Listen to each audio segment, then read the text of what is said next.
Cześć, witam Was serdecznie. Zacznijmy może od intro, żeby formalnością stało się zadość. 10, 9, 8, 7, 6, 5, 4, 3,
nine, 8, 7, 6, 5, 4, 3,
Ok, witam Was serdecznie, witam Was na kanale AstroSfery, witam Was w kolejnym live'ie, witam na drugim już podejściu do startu załogowego Dragona.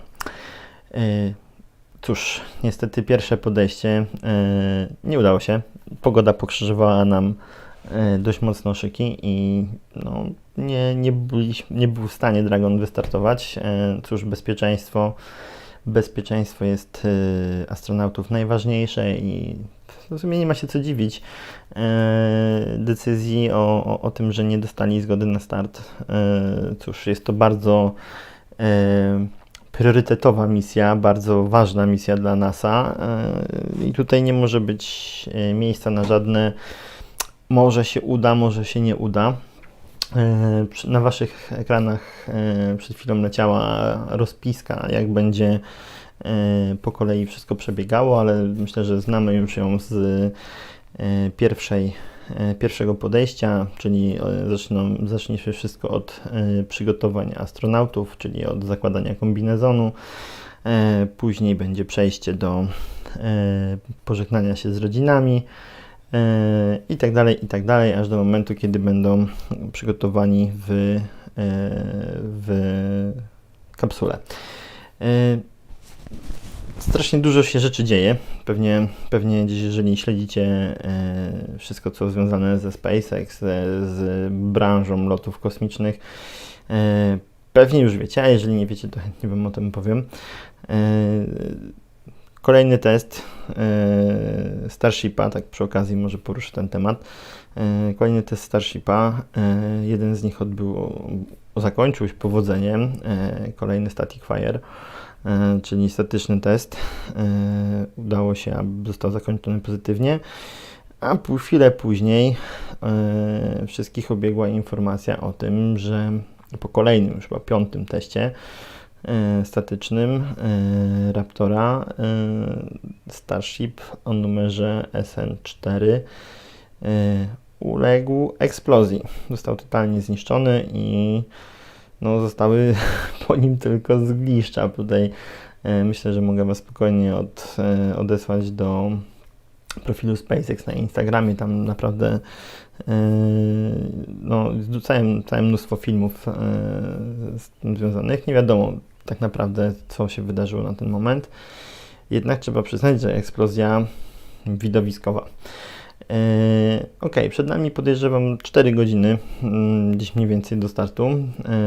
4 godziny chyba 17 minut. Więc co najważniejsze, to co nas powinno najbardziej w tym momencie interesować, to pogoda. Cóż, szanse są 50 na 50, czyli mniej więcej takie jak ostatnim razem, czyli 27 maja, kiedy było pierwsze podejście do startu.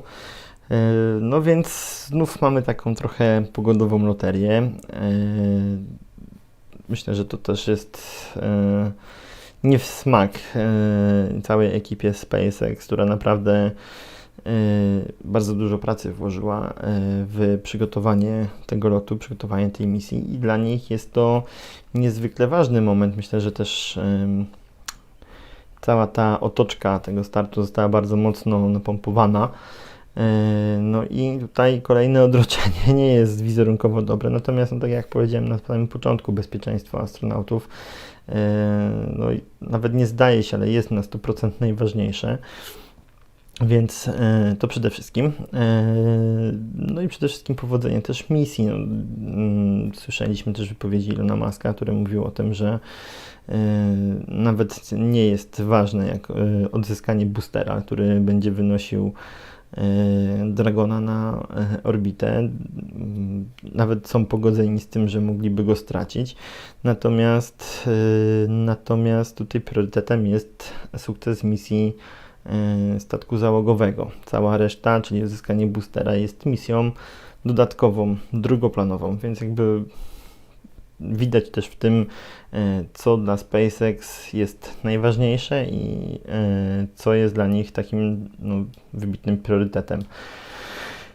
Co dalej? Troszkę czasu mamy na to, żeby porozmawiać.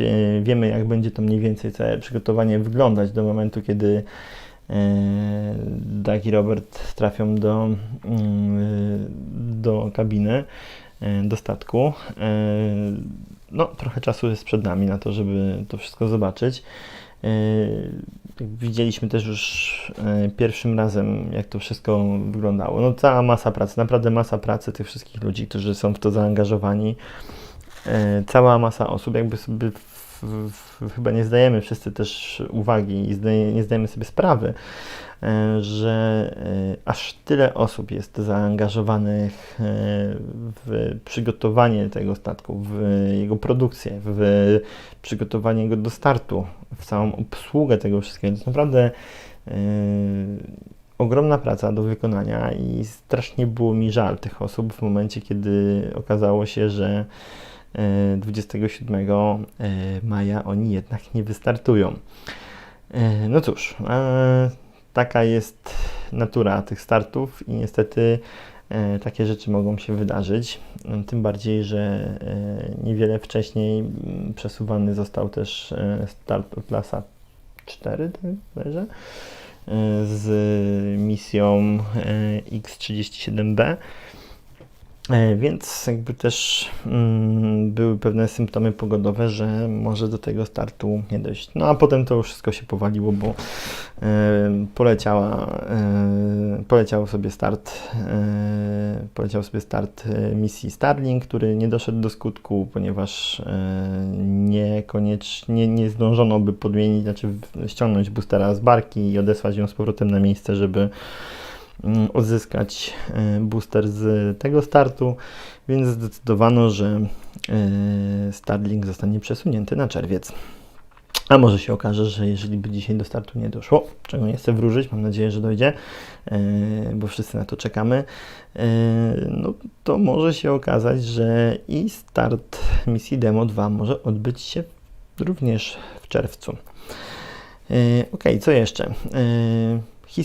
Historyczny moment. W ogóle cała misja Demo 2 to jest naprawdę bardzo historyczna i bardzo znamienna misja, taka wypieszczona pod każdym względem.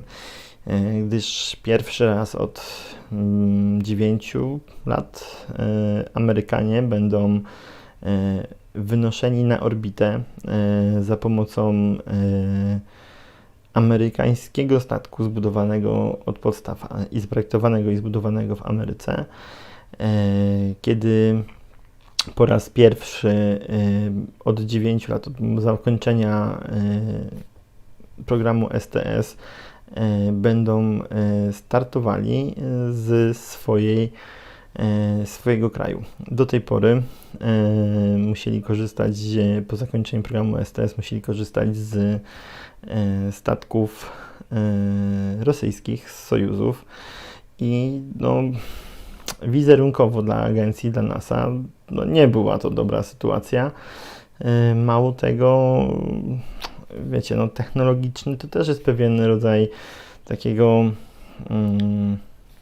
podoba mi się słowo, blamażu, gdzie wielka agencja kosmiczna, która ma ogromne sukcesy, musi posiłkować się statkiem, no jakby na to nie patrzeć, swojego przeciwnika z okresu zimnej wojny i no chyba to nie jest dla nich wizerunkowo najlepszy, co mogą sobie wyobrazić.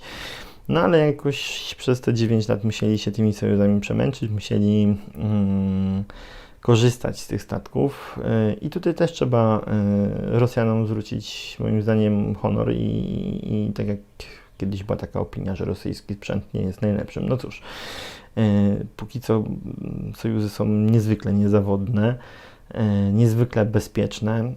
Cóż, technologia może nie jest tam najnowsza, ale doskonale sprawdzona i jakby widać to w tych startach, że ona się sprawdza i jakby nie można też powiedzieć, że coś tam nie działa, nie?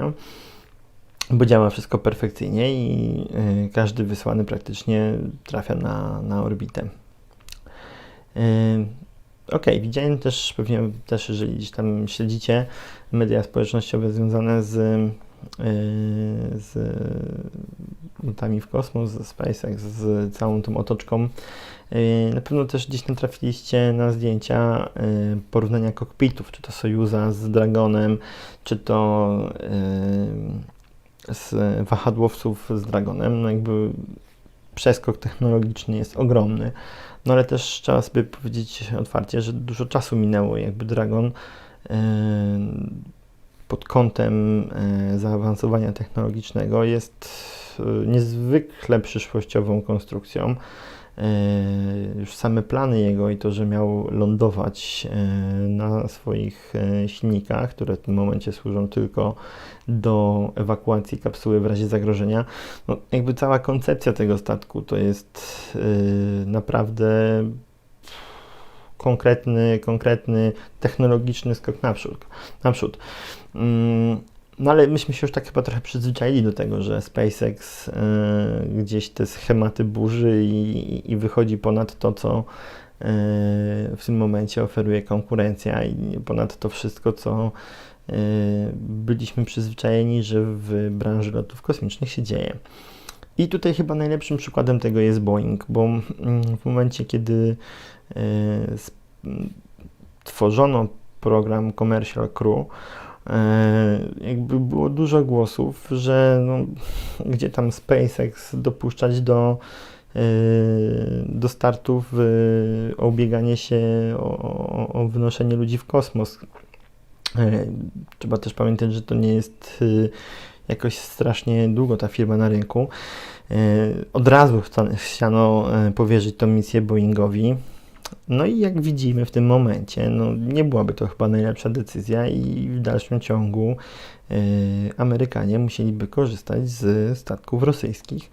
A tak trzeba zaznaczyć, że dość duża szansa jest, że od dzisiejszego dnia, no przynajmniej 50%, dlatego że tyle jest szans na start w dniu dzisiejszym, że może być taka sytuacja, że to właśnie od dziś Amerykanie za pośrednictwem SpaceX będą mogli korzystać i wynosić na orbitę swoich astronautów z terytorium Stanów Zjednoczonych w całkowicie zaprojektowanej i zbudowanej konstrukcji jakim jest Falcon i jaki jest Crew Dragon.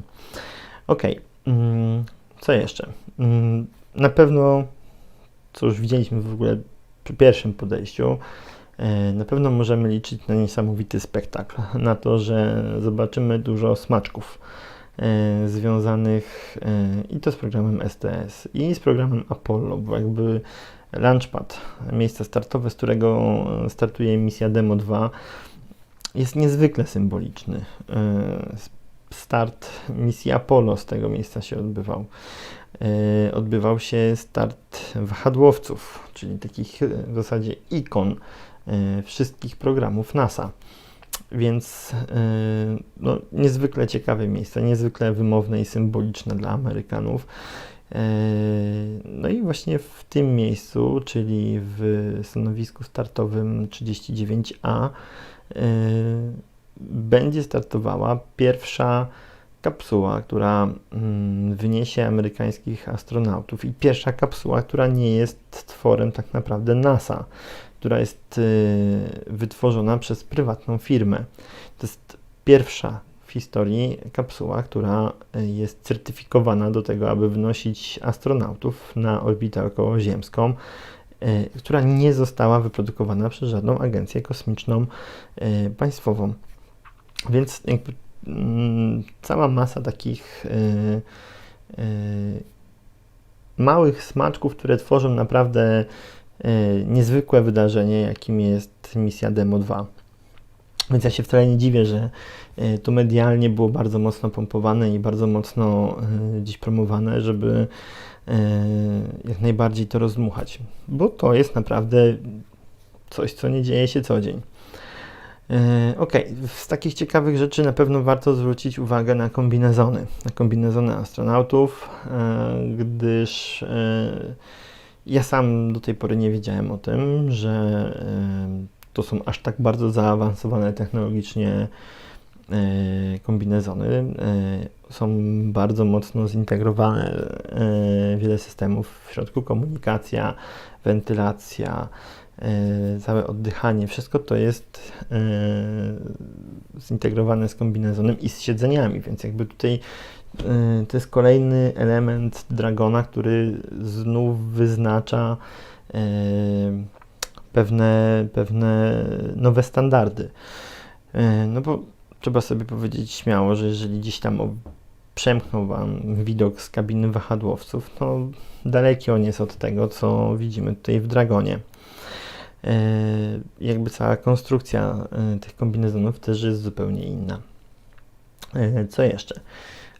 Warto też zwrócić uwagę na procedury, które są z tym wszystkim związane, jak to wszystko też musi być zapięte na ostatni guzik w każdej kwestii, ile razy musi być ta procedura startowa powtarzana, żeby i astronauci, i cały personel z obsługi naziemnej czuli się swobodnie w momencie przygotowywania tego lotu i jakby przypinania astronautów, pomagania im ubrać kombinezony i tak dalej, i tak dalej. To jest cała masa różnych rzeczy, które muszą być ćwiczone, aby działy się wręcz tak naturalnie.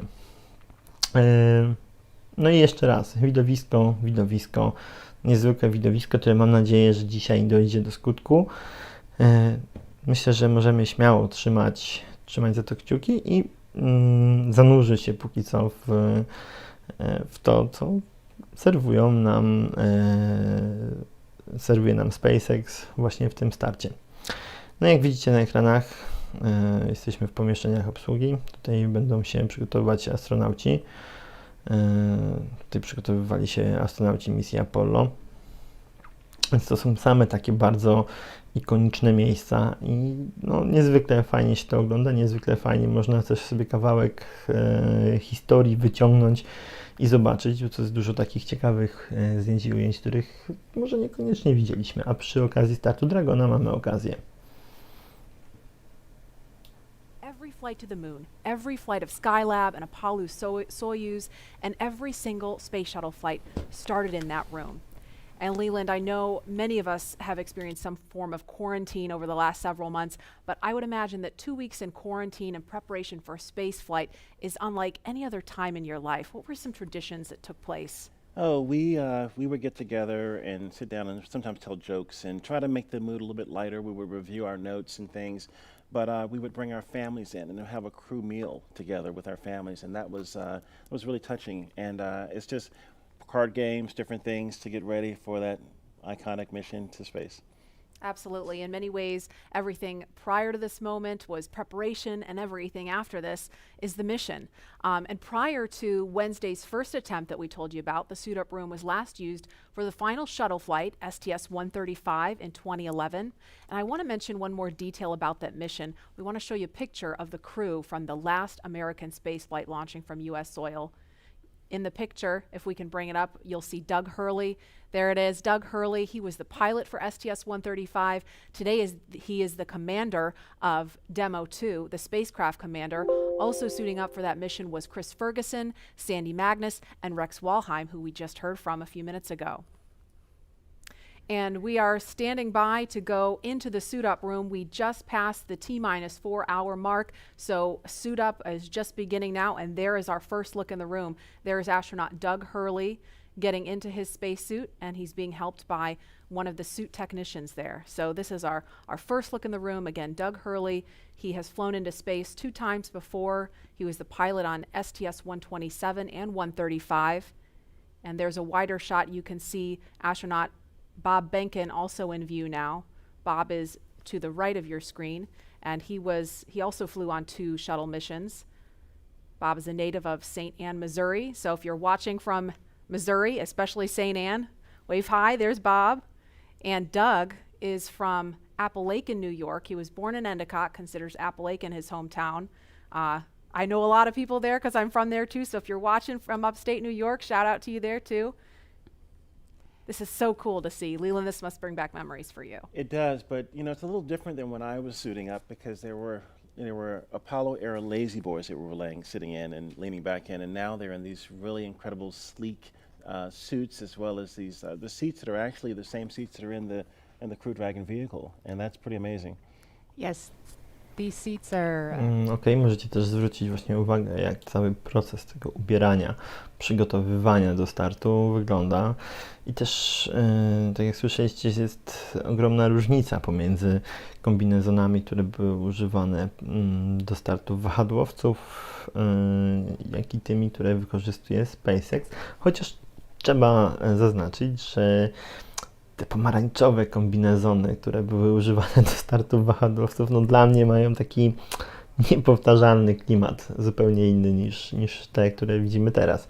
Aczkolwiek te są zupełnie inne, zupełnie bardziej przyszłościowe, wybiegające, futurystyczne bym powiedział, wybiegające w przyszłość.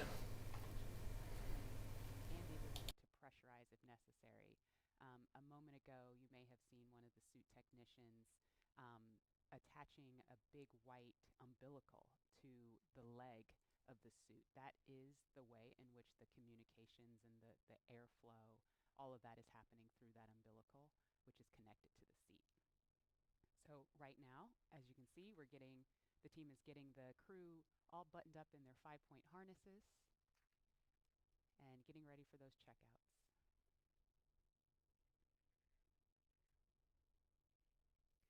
There's that worm again, Leland, right front and center. How does that make you feel on a spacesuit? It makes me feel just great, Marie and Lauren.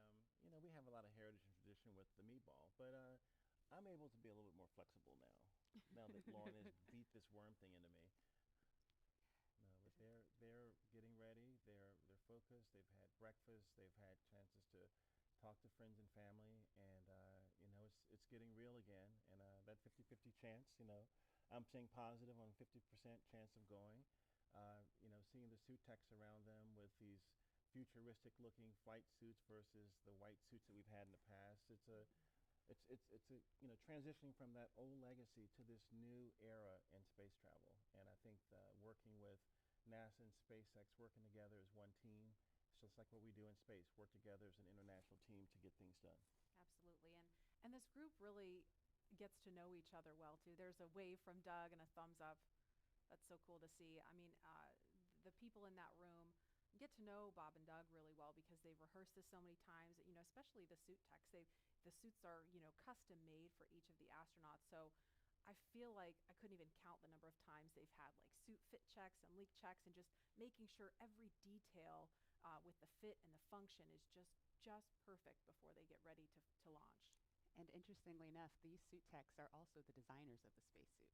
They've been working with the crew for years as we've been building these suits, their training suits, all of the training events in Hawthorne, where the crew is inside of the Buck, the capsule simulator. This is the team that's been working with them for years.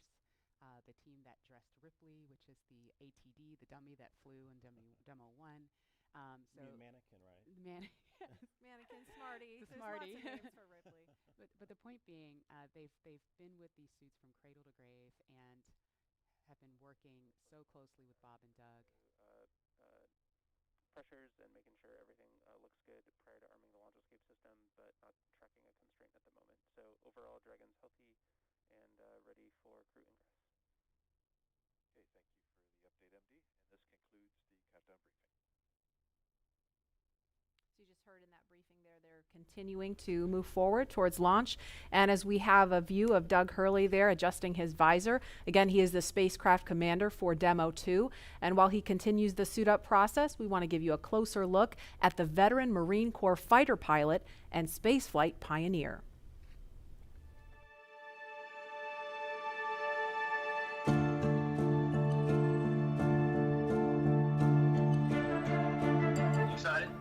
Very excited. Yeah, very excited. You feel ready? Feel pumped? Oh yeah, I think we're ready. I think we're certainly ready. Joining the SpaceX Demo 2 test. He is a Marine Corps colonel and test pilot. He was selected as an astronaut in 2000. He piloted Space Shuttle Endeavour and Atlantis for STS-135, the final space shuttle mission. Introducing NASA astronaut Doug Hurley.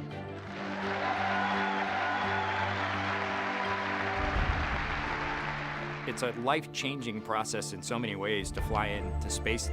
It's just overwhelming in some respects. Just the sensations, the rumbling, the shaking, the acceleration. When the engines shut off and you go from, in the case of the shuttle, you go from 3 Gs to 0 Gs instantaneously and things start floating. And I remember distinctly just thinking, what just happened? To see a rocket launch in person is, it's a pretty emotional event. I remember the first time I saw a shuttle launch and it was amazing. And then when I saw a shuttle launch with my wife on it, that is quite the emotional experience. My name is Doug Hurley, and I'm the spacecraft commander for the Demo 2 mission to the International Space Station.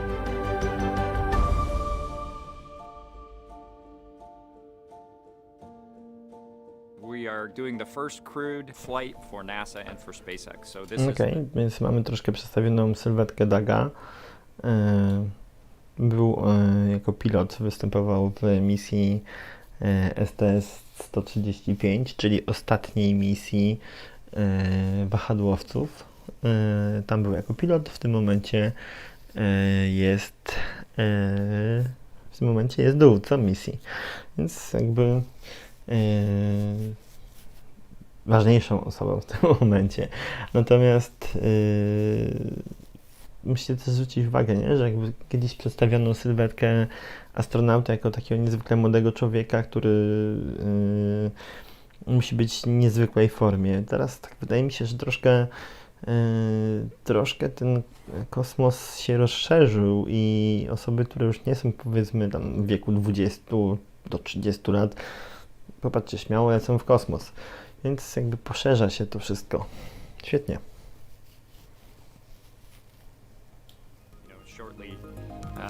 Flying to the International Space Station with the Crew Dragon. It overwhelms you to think about how many people have in some way, shape or form touched this program and this vehicle to get us to this point. And you know, we are the lucky ones that get to fly it, but we certainly not for 1 second take for granted the amount of effort that so many other people had to put into this to make it successful. For Doug personally, he's worked so hard, I mean, through his entire life, to get to where we are right now. As a test pilot, this would be the dream to fly a new vehicle. So it makes me so happy to see that he gets to be part of this mission, the spacecraft commander. I'm just glad to see his hard work and his dreams come true for that. It's been a long road in a lot of ways for not only us, but certainly for all the folks that work in the Commercial Crew Program, as well as SpaceX in our case, just working to get to this point. It's been a huge amount of sacrifice and time away from home, but the fruits of our labor are coming to fruition.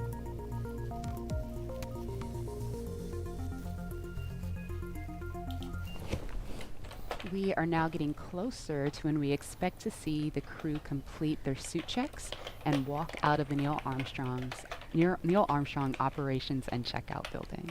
And before they do, here's an introduction to the Joint Operations Commander for Demo 2, who you see to the left of your screen there, former Air Force Flight Test Engineer Bob Behnken.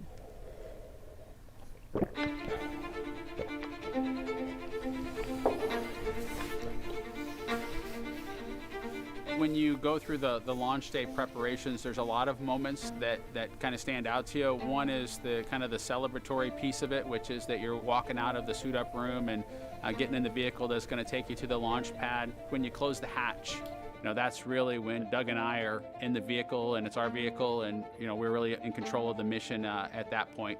Test pilots, their task proved that man could fly into orbit around the Earth and return live and well to talk about it. There's always a balance of managing risk as you go forward to execute a test point and figuring out a way to collect the data. We hear a sound. Okay, is that sound an expected sound? Or we see a light, is that light an expected light? What's the source of it? Does it sync up with something else that's going on or not? So trying to dissect all of that in real time in your head is, a lot of things happen like that on launching of a vehicle. From St. Anne, Missouri, he is an Air Force colonel and flight test engineer. He flew aboard Space Shuttle Endeavour twice. Introducing NASA astronaut Bob Behnken.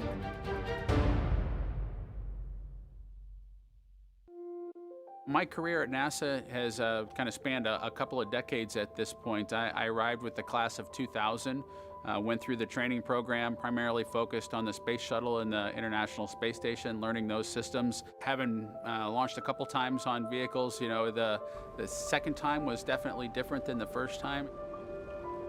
You can feel a little bit guilty of, hey, should I study one more thing, or is there one more piece of information I should get? Am I really prepared or not?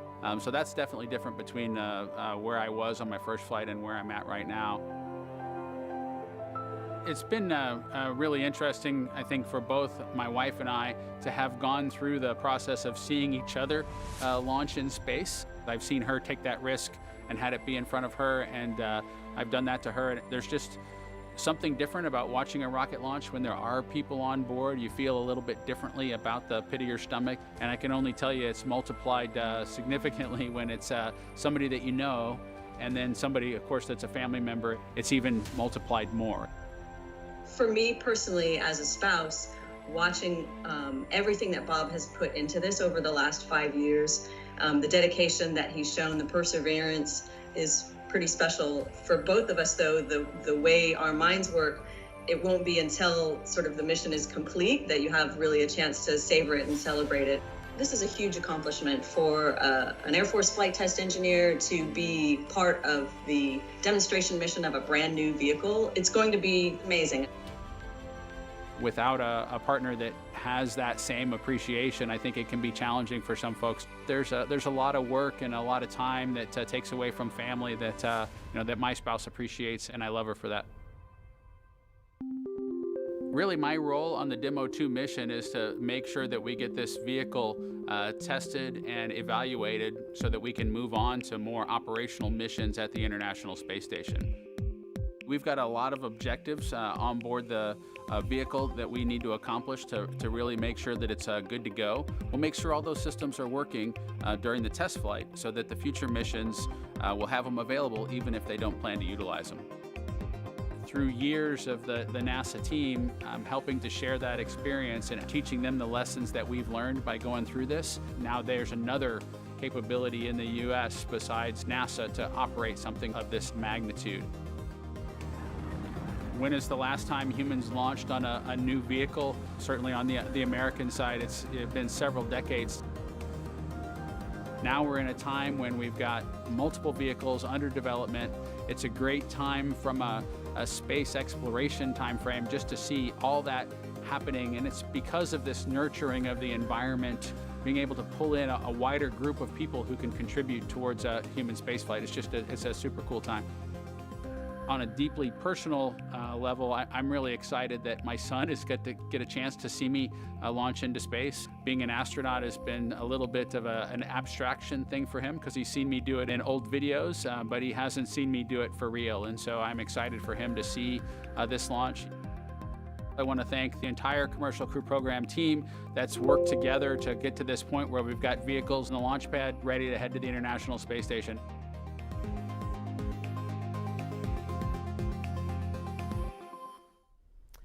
And here is a live look again inside the suit-up room in the Neil Armstrong Operations and Checkout Building.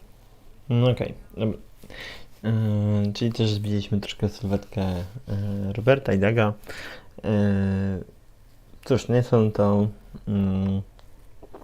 osoby niezwykle doświadczone, to trzeba na pewno powiedzieć. Są to na pewno osoby, które no, zjadły sobie zęby na różnego rodzaju startach.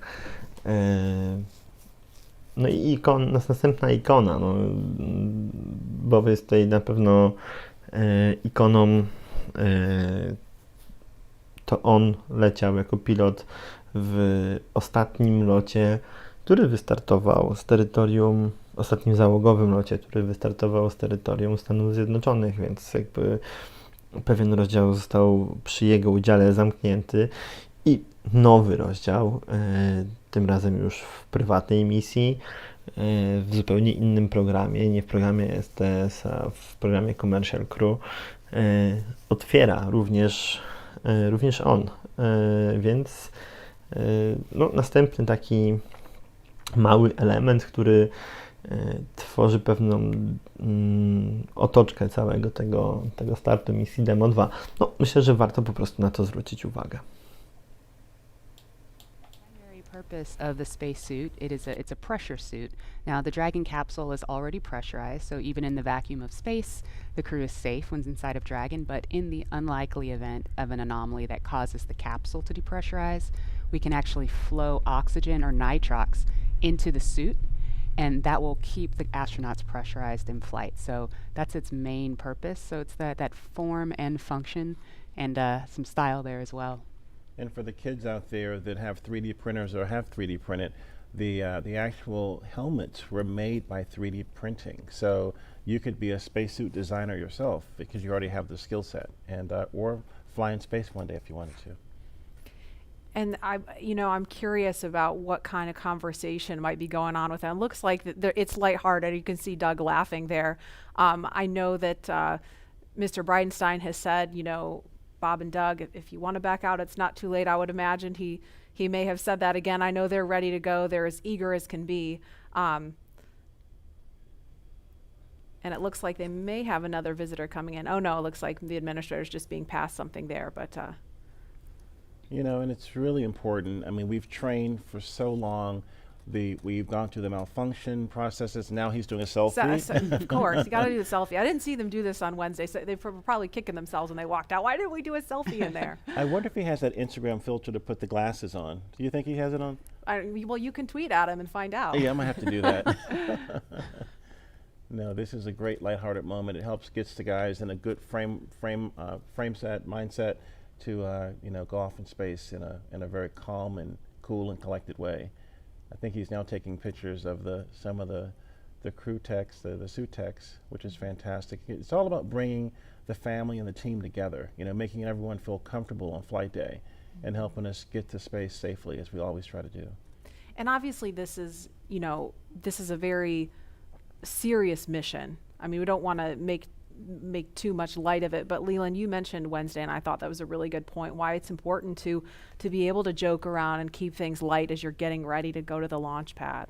Yeah, you know, when I went up on 122 with Rex and we just talked to Rex, you know, we were, you know, in the caravan going over to the launch pad, we were kind of making some jokes, but as we were suiting up, we would look over each other, we would get up and high five and we'd say, hey, you're ready? Let's go, let's do this, you know, and it's just, you've already trained, you know how to do this, you've done it many, many times. Kolejna taka ważna rzecz, też trzeba zwrócić na to uwagę, na atmosferę swego rodzaju, na to, że ci ludzie znają się na co dzień, prawda? Oni od kilku lat razem trenują ubieranie, zapinanie tego kombinezonu, sprawdzanie szczelności itd., itd. Wszystko to jest przez nich ćwiczone już od bardzo dawna. Dlatego też, żeby to szło po prostu niezwykle sprawnie w dniu startu, żeby nikt o niczym nie zapomniał, nikt o niczym czegoś nie przeoczył. Style. Here are two members of our spacesuits team, Chris Trigg and Maria Sundin, telling us about how the suit came to be. I think one of the things that was important in the development of the suit was to make it easy to use, something that the crew just has to literally plug in when they sit down, and then the suit kind of takes care of itself from there.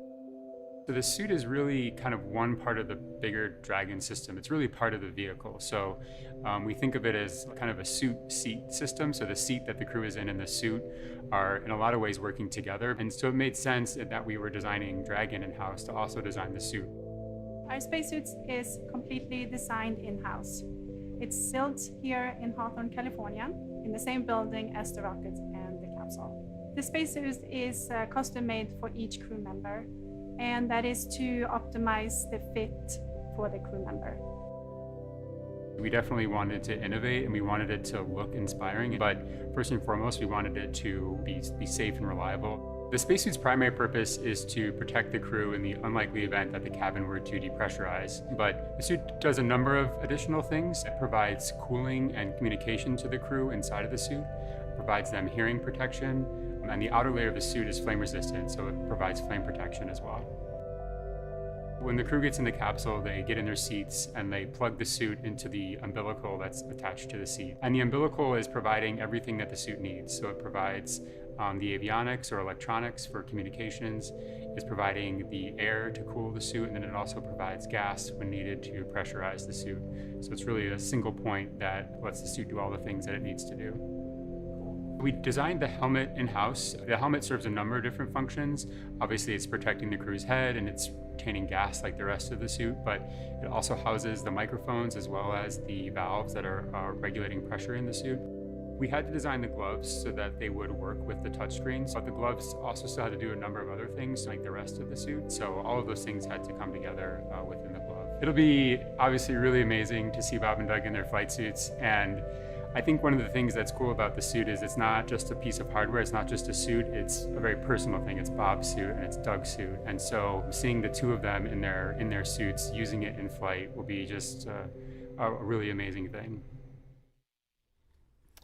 And you're looking live at Launch Complex 39A. That is Crew Dragon in the center of your screen, sitting atop a two-stage Falcon 9 SpaceX rocket that will produce 1.7 million pounds of thrust at liftoff. Okej, więc widzieliście też, że co ważne, każdy z tych kombinezonów jest szyty precyzyjnie dla jednego odpowiedniego astronauty, więc jest bardzo mocno spersonalizowany. Zapewnia też pełną komunikację i tak jak mówił człowiek, który go projektował, jest jakby w pewien sposób integralną częścią Dragona. To on zapewnia im wentylację, zapewnia dostęp do gazu, kiedy trzeba trzeba, żeby zapewnił im dostęp do świeżego tlenu, więc jakby wszystko to jest zintegrowane z kombinezonem. Widzieliście też taką specjalną złączkę, która jakby podpina kombinezon do całego pojazdu. Ok, wyglądajmy dalej. But it's doable. Yeah, but you guys should try it and check it out and see if you can do it. So let's check in with John Innsbrucker for a quick update on Dragon and Falcon 9. John? Well, we're coming up on T-minus 3 hours and 35 minutes. All continues to go well for today's launch. Now on the launch pad, Falcon 9 is powered on. Engine and stage checkouts were performed last night. All of those looked good. Now we're currently pressurizing gas storage vessels on both the first and second stage. And as I like to report, the good news is there's nothing significant to talk about on the rocket right now. Now on top of Falcon 9 is the Dragon spacecraft. That's being prepared for the crew. The Dragon propellant system was pressurized to final flight pressure about an hour ago. We had the support team arrive in the White Room just inside T-minus 4 hours, and we're waiting right now for the crew to walk out of the ONC building, and they should arrive at the pad by about T-minus 3 hours. For the Dragon spacecraft, all systems are also currently go. The Air Force range reports no issues at this time. The range will be maintaining both air and sea space clearance around the launch pad. They also help support things like putting the roadblocks up to prevent access to the hazard areas at both the launch site at 39A and around the Cape. Now, the big question, of course, is the weather, and as I said before, we all talk about it, but it's the one thing we can't do anything about. Weather is 50% probability of good conditions. We are going to be watching for the clouds, lightning, thunderstorms. The sea breeze is not as strong today, and that's going to not help push all of that back over Central Florida. But right now, things are looking good with both Falcon 9 and Dragon as we count down to liftoff. Now, we want to see where you're following today's launch from, so we're going to jump over to Tahira at our social desk. Thanks, John. So glad to hear that things are at least looking good right now for this launch. Really hope it stays that way. So we just took a look at numbers of viewerships across our social media platforms, and there are now 500,000 of you tuning in for today's broadcast. Welcome, guys. We are so excited to have you. We also have the top cities right now tuning in, and that's Columbia, South Carolina, Houston, Texas, Los Angeles, New York, and Orlando. So it seems like the East Coast is really pulling today's viewership, but hey, last time on Wednesday, California came in and really stole the whole show away. Let's take a look at what's being shared online right now. So right now we have this future astronaut, and I don't know who he had to call, but it looks like he is in this SpaceX suit and his Tesla getting ready for round 2. Absolutely love it. Let's take a second look. Okay, right now we have a French bulldog. It looks like taking Bob's place for launch right now. This is so funny. We'd love to see it, guys. And so for those of you tuning in, be sure to use that hashtag LaunchAmerica on social media and show us how you're getting ready for liftoff. So earlier in the show, we polled users to see which NASA logo you're sporting for today's launch, and the results are in. So it looks like about 62% of you are wearing the meatball today, and that leaves the worm falling a little bit behind. But hey, now that the worm is back, maybe y'all will be sporting it more often. And so with that, let's head back to Marie at NASA Kennedy. Marie?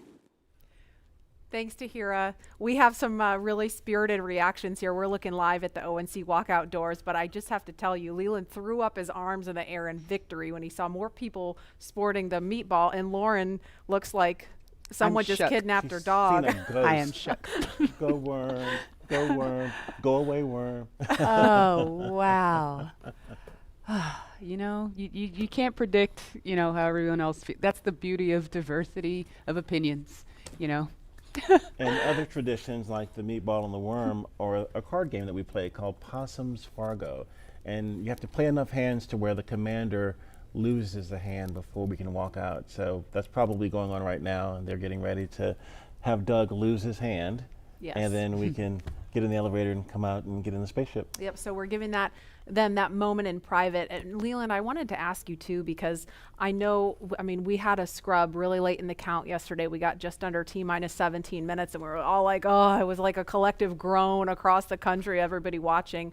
And I know you've been through a delay once yourself on one of your shuttle flights. And I wonder, you know, what does it take to kind of refocus yourself on day 2? I mean, do you go through all the exact same preparations? Do you do anything a little different? Is there a little bit of superstition involved? No, not really. I mean, we try to keep everything the same way because we've practiced this way, and now we're in the real day. We're playing this way. So if you stay the same, kind of the same form and function that you've done before, nothing else hopefully will happen that's out of character to your mission. So I think we just try to stay the same way.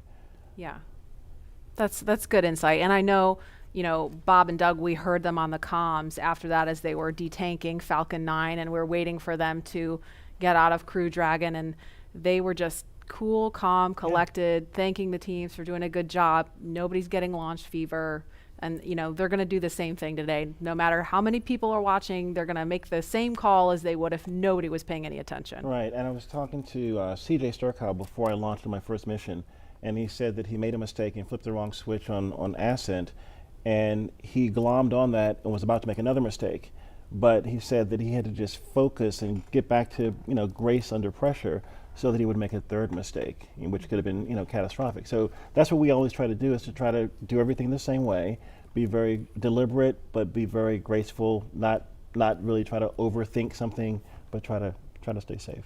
Absolutely. And calm. Yeah, that's so key, and I know that's top of mind for all the SpaceX and NASA teams working on this today. And again, we're just standing by. We expect the crew is going to be leaving the suit up room in just a couple of minutes, so we're giving them those last few minutes in private at the ONC building. And again, we're looking at the pad here. One of the other things that struck me, you know, we watched the videos about Bob and Doug, and when I went home on Wednesday, you know, because people saw, a lot of people who were watching and then, or maybe watching again today, saw the videos about them, learned a little bit about their military background. My husband's a Marine, so he's like super pumped about Doug. You know, Doug tweeted Semper Fi, and so I know like all the Marines out there are like just super pumped about seeing this, and the airmen that are watching Bob, seeing them represent the Air Force. I mean, it's just such a cool moment for our military community, and as a military spouse, I definitely feel some of that pride. I saw Charlie Bolden last night coming from the restaurant, and he was very excited about Doug as a Marine, and he's a Marine, and so Semper Fi was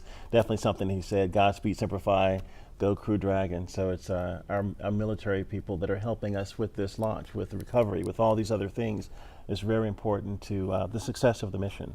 Absolutely.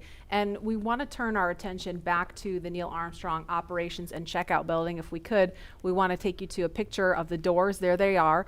Those are the doors at the back of the crew quarters building, and it's an area where family, friends, and members of the media can share one final moment with the crew before launch. Now, the walk through those doors has signaled the beginning of the march towards launch for every American mission to space since 1968. This is the moment that is immortalized on film and video for 400 different astronauts from Apollo all the way through Space Shuttle, serving 150 total missions, and soon, if the weather cooperates, mission number 151 with the first 2 commercial crew astronauts. These doors carry with them a legacy of purpose and action, and today they will announce to all of us the start of this, NASA's SpaceX Demo 2 mission. And you saw just a little bit of my walkout from STS-129, my last mission. And I remember having my friends and family out there. There was my chemistry teacher that was in the crowd. She got me turned on to science and helped me actually become an astronaut. And I just remember her being in the crowd saying, "Go Leland!" And it was just such a memorable moment for me. It kind of got more rocket fuel in my veins, getting me ready for my mission. Yeah, absolutely. And we were just looking at a live picture outside of the building where we could see some of the folks gathered. We could see Doug and Bob's immediate families. There's a small contingent of media there. I mean, normally that place would be just kind of jam-packed with as many people as we could fit in there to capture that moment. We of course had to scale that back a little bit to maintain social distancing, but there's still a very excited group of people standing outside the building right now waiting for that to happen. Yeah, it's so cool to see their families there and that they have that moment with them prior to getting inside of the Teslas. I mean, seeing that the last time we made that attempt was this incredibly emotional moment. I have no doubt it will also be emotional again. But yeah, that I can only imagine what's going through their heads, you know, in that moment when they're just waving goodbye for the last time before flying. I mean, Leland, like, were you nervous? Were you? You know, at that moment we were, you know, we had been a little jovial in the suit up walkout, but I think at that moment we were thinking about our families, leaving our families, but then at the same time we're going to do this incredible thing for helping advance our civilization. We are working as a team, all the other teams now with SpaceX and NASA and people all around the world, really, you know, in recovery and all these things, helping us get to space so we can advance our civilization. And I think those moments are really heartfelt for us, that a team of people have helped us get to this point. Absolutely. And we are looking at a live picture now of Bob Behnken and Doug Hurley walking down that hallway in the astronaut crew quarters. We just saw Doug wave at the screen, and they're just turning the corner, getting inside that elevator. And this, you can't see it from here, but there is a banner hanging there. You can kind of see it in the back. There's a banner hanging on the wall of the elevator with the signatures of all the people who worked on this mission. So it was really important for them to hang that up in there so Bob and Doug could see it. Yeah, we see that, and we see all those signatures of people that have helped us through training, through fit check, through all of these moments and getting ready for this mission. And it feels like they're going along with us on the ride. Absolutely. And as we wait for the crew to come downstairs to the first floor, we will pause to honor today's efforts with our national anthem. Kelly Clarkson just blew us away with a fantastic rendition Wednesday. Here she is again. Mose, can you see by the dawn's early light what so proudly we hailed at the twilight's last gleaming, whose broad stripes and bright stars through the perilous fight o'er the ramparts we watched were so gallantly streaming, and the rockets regular, the bombs bursting in air, gave proof through the night that our flag was still there. Oh, say does that star-spangled banner yet wave o'er the land of the free and the home of the brave.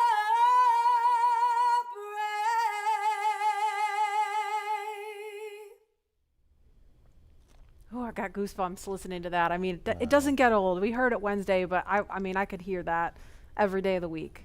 She was blowing. Yeah, amazing.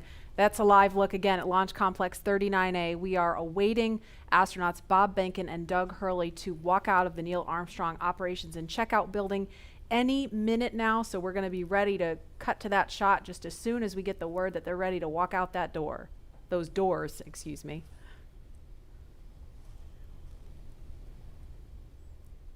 Again, looking like it's been a beautiful start to the day here on Cape Canaveral, but we're keeping a close eye on weather because it looks a little iffy as we get later into the afternoon, closer to launch time, which again is 3:22 this afternoon.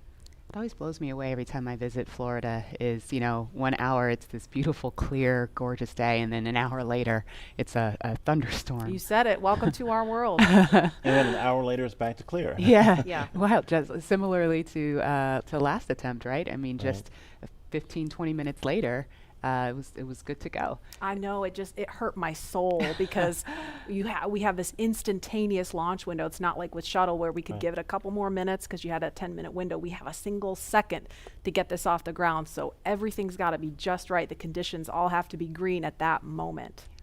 Again, Mother Nature showing she's in charge. Absolutely. And we just heard we're about 30 seconds, less than 30 seconds now from seeing the crew walk out of those doors. So we are standing by to show you that moment live.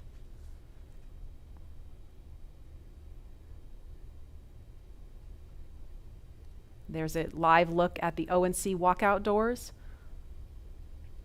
You know, Marie, I think my STS-129 patch is still over top of the door. There's a bunch of patches up there unless they've removed them and put space station patches up there. But this is a very solemn moment for walkout from, you know, a storied legacy of Apollo and seeing Apollo astronauts walk out of these doors. And now we're getting back to U.S. astronauts launching from American soil, walking through these doors again.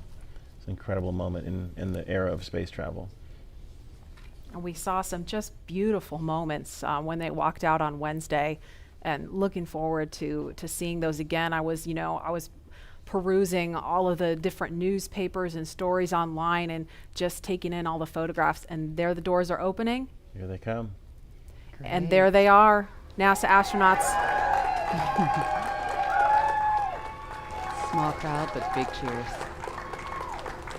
NASA astronauts Bob Behnken and Doug Hurley, Doug on the left, Bob on the right, waving to the crowd there to cheer them on.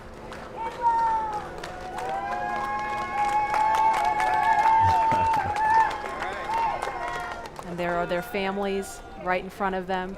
The virtual hugs, a very special moment. Fist bumps.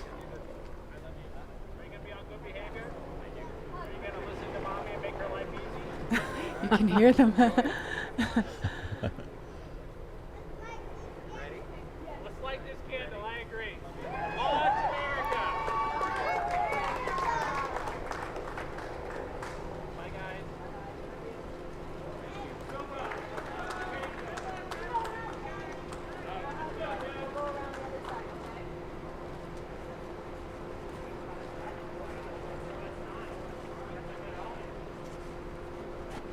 Now they are getting into the Tesla Model X that's going to take them to the launch pad, being strapped into their seats. Their suit techs are attaching their umbilicals, so integrated into the Teslas. These are not just any Tesla you can just buy off the web or in a Tesla dealership.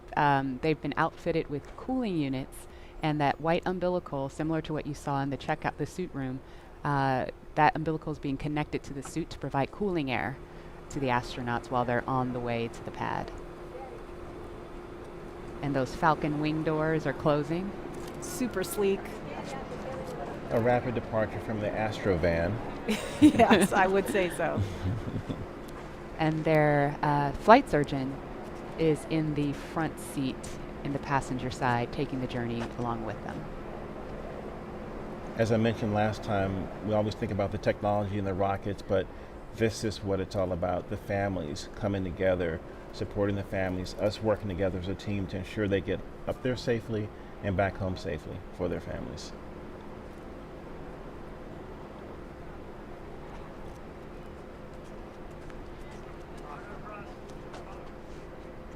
I couldn't hear everything they were saying, but I did catch Bob telling his son to be good for mom and make her life easy.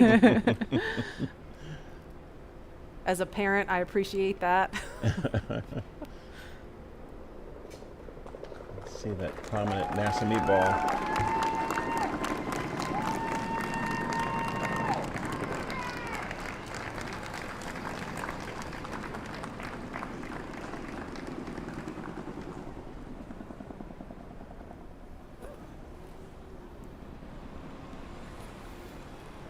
Now, as we watch the convoy begin their journey to Pad 39A, to our SpaceX and NASA family who over the years made this mission a reality and who have worked this launch campaign up to this point, we have you here in our thoughts.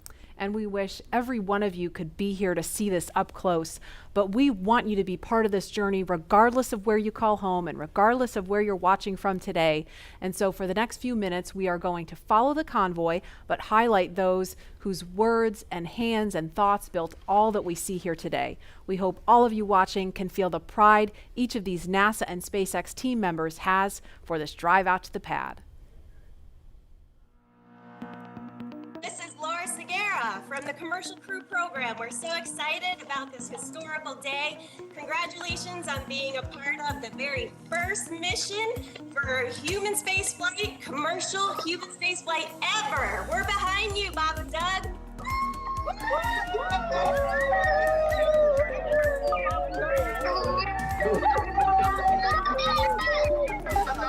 I'm Nicole from SpcaeX in Cape Canaveral, Florida. Congratulations to SpaceX for hitting another major milestone, and safe travels to Bob and Doug. Bob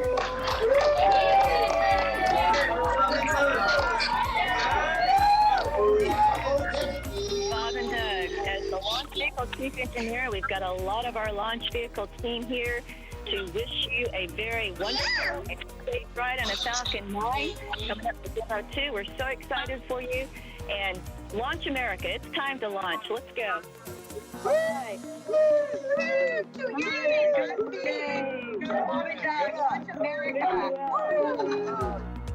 Hi, this is Perla from Hawthorne headquarters. We want to wish Bob and Doug a safe trip to the International Space Station. Go Dragon!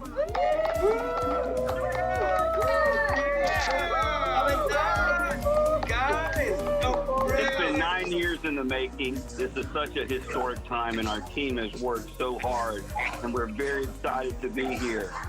Go Bob and Doug!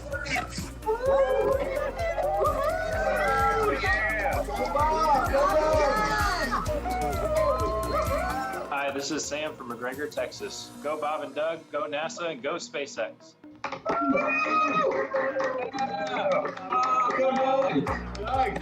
Sean O'Rourke from Johnson Space Center. Bob and Doug, wishing you a great flight, and just wanted to tell you good luck.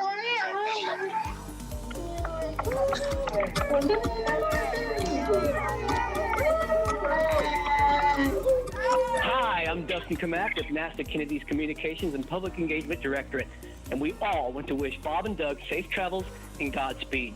You are both an inspiration to us all. Now, let's get out there and launch America. Let's do it. Come on, launch America.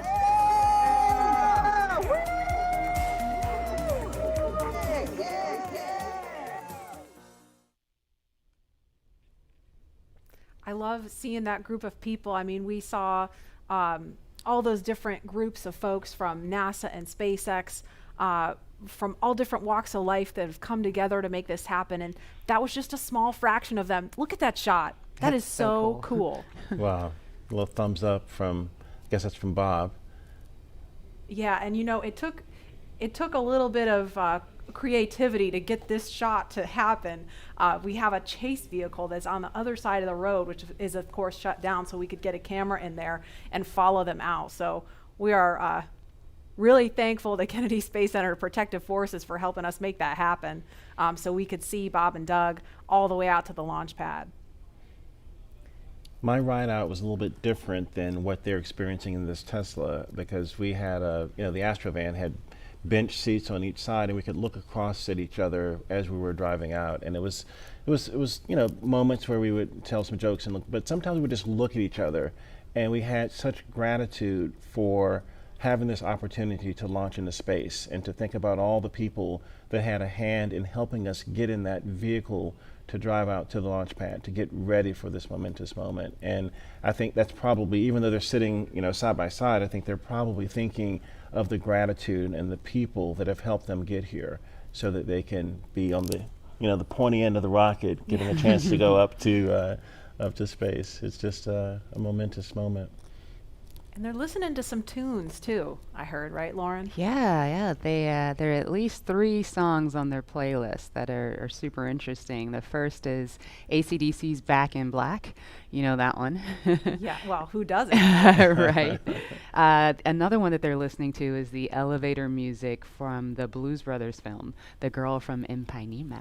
Oh, Leland. Okay. Got another career. That's enough. Career That's number enough. 3. That's right. NFL, astronaut, musician. Yep. And of course, they are also listening to the Star Spangled Banner, the Army French Horns version. Now, we didn't have tunes in the Astrovan. No? And I know that the Tesla has a really kicking stereo system. Is that still the custom stereo system that's in the Tesla? I haven't been in this one, so I don't know what they're rocking, but I'm sure it's pretty cool. And again, just for some perspective, you know, they left the operations and checkout building just a minute ago, and so it's about a 9-mile drive from there to the launch pad. It takes them around 20 minutes, kind of depends on how quickly they're trucking. The other thing sometimes that you hear as you're in the convoy is the helicopter, the Huey helicopter flying overhead, and it's kind of also, you know, you're thinking military, you're thinking really important things, and it's a moment that also kind of solidifies in you that, hey, something big is about to happen, and that whoop, whoop, whoop, whoop, the sound of that Huey is just in your head, and it feels good that all these people are helping you get there safely. Yeah, I think we heard that actually coming by We did. this building earlier, because we were talking, and I was like, I hope that's what I think it is. And it was pretty low because it was pretty loud. You could feel it, too. I could feel it. I took this drive yesterday in my rental car, and granted it wasn't in a Model X, and I'm not an astronaut, but driving to 39A, that same route, and trying to put myself, like imagine myself in that headspace, it was pretty awesome. I got to figure out how to get on Falcon 9. Lauren, we're all astronauts. We're in space. That is true. You just got to get on the rocket. Yeah, well, Leland, there's a big group of people that want you there. I think we should, listen to them. Yeah, I'm all for it. I think we should. Maybe we should make that a poll question. Yeah. Well, we should all maybe go to space. What do you think? I am on board. I mean, not literally right now, but I would like to be on board. Lauren, would you go with us? Absolutely. Okay, poll question. We have so many people watching online, sending well wishes to Bob and Doug. I mean, it started early this week as we were ramping up for Wednesday, and I feel like it's just been this buildup of momentum because, we were following along Wednesday, and now we're all following along Saturday, and we have people watching from home that hopefully don't have to work today and can really tune into what's going on here. And we, as astronauts, truly appreciate all the support, all the social media feeds, and we think about, our families. We saw Megan and Karen there with their sons, wishing Doug and Bob well wishes and Godspeed as they head off in these Teslas to launch pad 39A that launched the Apollo astronauts. And I think, this is just one of those moments where everyone in this country is coming together to wish them well, to get them to space safely. It's a really great day. And they are just now on Saturn Causeway. They just made that right turn onto Saturn Causeway. So to the right of the screen, that building is the Operations and Support Building 2. And on the left, it's out of view right now, is the Vehicle Assembly Building, that iconic building that processed the Space Shuttle and Saturn V rocket also. That's where that mobile transporter used to take out the Apollo, Saturn V rockets and the Space Shuttle. It's just an incredible machine. And where they're passing right now, I mean, if we were to run outside, we could wave because we are off to the right of your screen there at the press site where you see a group of media there. So from this point they've still got about 3 miles to go from here. I'll see you guys later. I'll be back in a minute. You're gonna go hop in. And obviously it's not just Bob and Doug's Tesla. There's a number of cars in that convoy. They're being escorted by Kennedy Space Center Protective Forces and also SpaceX security. They have a flight surgeon there with them. And we've seen just a sprinkle of folks along the way. Normally we'd have a whole lot more people out here watching this, but we really appreciate you watching online and from home. Again, wherever you are, at the beach, watching on your phone, your tablet, your whatever mobile device you have, we're gonna be here every step of the journey, taking you through it moment by moment. There's a cool shot with the worm on the roof. There we go. The second place worm, yes. The second place worm. So, Leland, when I drive down this road on the way to 39A, on the left, there's that area where the crawler used to drive.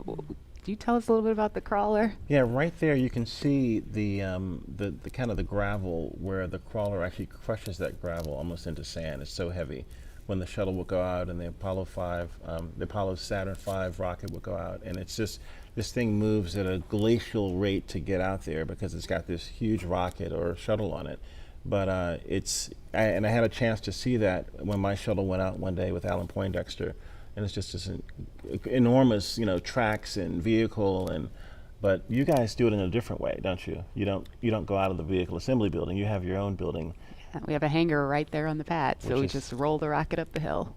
You kind of do it like a Soyuz, where you just raise it up right there from horizontal to vertical, and it's done. Yeah, horizontal integration, so you don't need an enormous building in order to process the rocket and mate Dragon to the pad at the very top of the hill.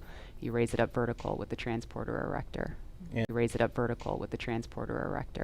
And again, all these efficiencies to help us get people to space faster and safer, and this is going to be the future of space travel. And also the relationship between NASA and SpaceX working together as a team to get people up. And at this point, the convoy is approaching pad 39A, and they're entering what is known as the BDA, or blast danger area. Now, before any pad technicians, engineers, or astronauts enter that area around the launch pad, the SpaceX and NASA teams do an internal go, no-go poll to make sure everything is clear. This storied launch pad, which has been the beginning point for so many firsts, is the perfect backdrop for today's historic launch that marks a new first and a new era in human spaceflight.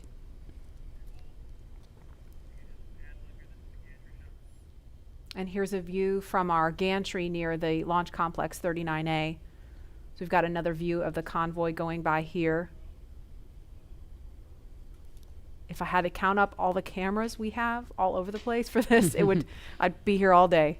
That's a beautiful shot right there, looking at the Kennedy Space Center and Merritt Island and all of the nature around us. It's a big buffer from 39A so that we can be safe and launch our rockets off to space safely. Absolutely, and a lot of people don't realize this is a national wildlife refuge. I mean, I pass turtles on the way to my car every day. Yeah. Well, when we would run from the operations and checkout building, we'd have to watch out for snakes and for alligators, and so to be really careful about the wildlife. We used to have one who lived at 39A. Oh, really? Yeah, an alligator. Oh, well, maybe we'll see him. We'll keep an eye out. Tweet at us if you see any. Did you name him Worm? Ooh, I was ahead of my time. I don't know how an alligator would feel about being called Worm, Leland. Yeah, well.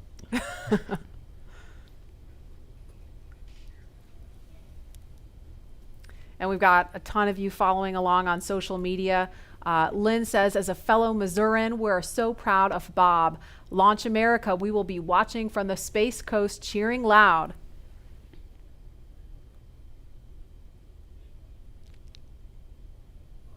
And another comment, Godspeed and good luck, Astro Benkin and Astro Doug, #Launch America. There you see the SpaceX horizontal integration facility. It's on the left of the screen now. We saw the front of it from the other angle. Or I'm sorry, no, there it is. I was getting my buildings mixed up, so it's on the right now. Yeah, bigger building. The other is the Falcon support building. It's where all of our offices are, and yes, you're correct. Thank you for the correction, Laura. There's our hangar. We process Falcon Heavy in there. There are other boosters in that hangar as well. And the rocket and Dragon that is on the pad right now was put together, or rather finally integrated inside of that hangar and then rolled out to that pad to go up vertical.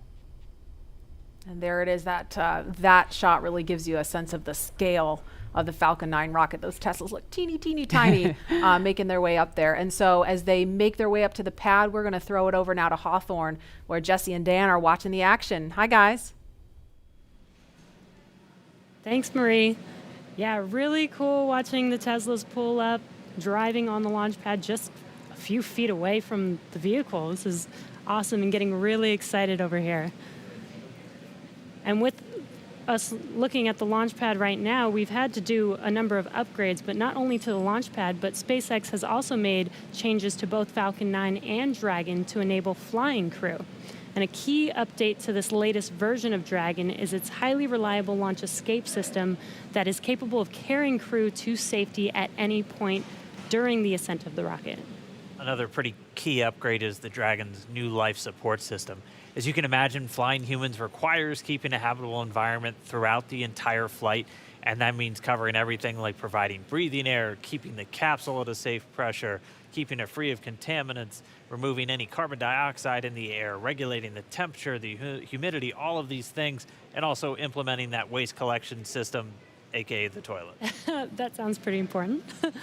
The changes to Falcon 9 were small but extremely meaningful to meet NASA's requirements for safety for human spaceflight. And specifically, SpaceX had to prove a high degree of fault tolerance, meaning that small failures in the system would not lead to mission failure. Falcon 9 was already able to handle engine failure, but new emphasis was put on making sure that a failure throughout any phase of launch would not mean mission failure. And this goes all the way down to latches, control valves, electronics, wiring, and so much more. All right, well, with the astronauts now on location at Pad 39A, we're going to swing it right back. Marie, Lauren, Leland, take us through the crew making their final steps towards the Dragon spacecraft. Sure thing. So we are looking again at Launch Complex 39A. Just a few seconds ago, we saw the Tesla carrying Bob and Doug pull up to the launch pad. This is the site of so much history, you guys. This is where Apollo and Saturn V rockets that launched to the moon took astronauts from. I mean, this pad has so much history. Leland, you launched from there. What's it like seeing Crew Dragon and Falcon 9 there with the pad? With all of the visual changes that have been made? I mean, what kind of emotions does this stir up in you? You know, when we got out of our Astro van, we stepped out and we just looked up to see this vehicle, and it was creaking, it was groaning, it was making noises, it was getting ready for us to enter it, to take us off planet. And you know, you get a chance to take a picture. Sometimes you stand there, you look there, you think about all the training you've done, all the preparation, and again, all the people that have helped you get there. And it's just a solemn, amazing moment for all of us. And there's another amazing drone shot. Lauren, you explained this a little bit earlier about kind of how SpaceX brings the rocket and capsule vertical. Now that we see it, can you kind of explain that again for folks who maybe missed that? Yes, of course. Dragon is actually processed a few miles down the road at Area 59, or Dragonland as we like to call it. We then put it on a truck and drive it all the way to the hangar where the rocket is. And so what'll happen is we'll then we call it breakover, where the vehicle's up vertical, we'll turn it sideways because the rocket is being processed sideways or horizontal into the hangar, lift it, mate it to Falcon 9, and then roll up those hangar doors and essentially pull the vehicle in the transporter erector, which is the big white truss structure that you see there. All the fluid lines, electrical lines, and everything are connected to the vehicles via the TE, transporter erector. And they basically roll it up those rails. You can't really see them. You kind of see them in the screen, those rails. Roll the entire TE Rocket Dragon assembly up to the very top of the pad, pin it into the pad systems, and then roll it up vertical. And we are about T-minus 2 hours, 57 minutes, 44 seconds and counting. In just a couple of minutes, we are expecting to hear a formal announcement that the crew is at the pad. Of course, we saw them pull up in the Teslas, and there they are. Looks like they've already gotten out of the car, and they are walking up to the elevator that will carry them all the way up to the 255-foot level, and then they'll have a couple of steps to get up to the level where the crew access arm is. I have the AC/DC song in my head as I see them walking up. You know what I was kind of jamming out to on my way in was ZZ Top, Sharp Dressed Man. Oh, nice. I was like, I don't know, that might be on my playlist if I were in there. But there they are, taken in the sight, craning to see the top of the Falcon 9 rocket. It's 230 feet tall if you round up, and then Crew Dragon is another 27 feet from the bottom of the trunk to the top of the nose cone. So when you're out there in person, it's really hard to describe just how large it is. Look at them getting excited. They're ready to get in the vehicle, get in the elevator, and make it to the top. There's some FOD he's picking up foreign object debris. Appreciate that. They're also wearing FOD covers on their shoes, by the way. Oh, really? Yeah. We want to make sure that they don't, track the outside, inside of Dragon when they go in. And so right before they enter the vehicle, they'll remove the FOD covers off of their boots. You take for granted, all just the little details like that, all of the thought and preparation that has to go into literally every single piece of this operation. I love the makeover of Pad 39A with the sleek black with the white ticking and the lines, and it's a very futuristic look for this iconic launch pad. And to think what's been there before with Mercury, Gemini, Apollo, shuttle, and now the SpaceX Crew Dragon getting ready for a launch to the International Space Station. Rocket fuel still going through my veins. And we feel so honored to be able to launch from here. Oh, here they are. That's a really fast elevator. Yeah. I know, it really zips. That took them up to 255 feet in just a matter of seconds. They're removing their FOD covers? Looks like they were just maybe checking something on his boot or leg.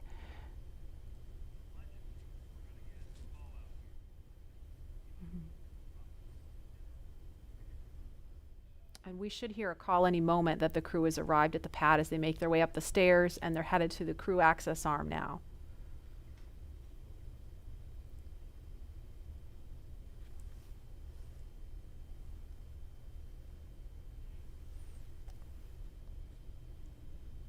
There's the worm again, popping.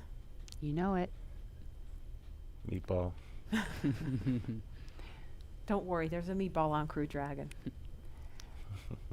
Those white arrows you see there are essentially illuminating the way for anyone who's up there to find their way to the escape baskets in the event of an emergency that would require them to get far away from the rocket and the pad. And it's hard to tell from this angle, but there's actually a phone right here, and I can't tell if it's Bob or Doug that's using the phone right now, but Leland, can you explain the significance of that? It's the same phone that was there during the shuttle days. Yeah, you get a chance to talk to maybe friends or family that you haven't had maybe couldn't come to the launch. In this case, it's quite a few people, but just to have that last moment to talk to someone before you get in the vehicle. It's a beautiful view.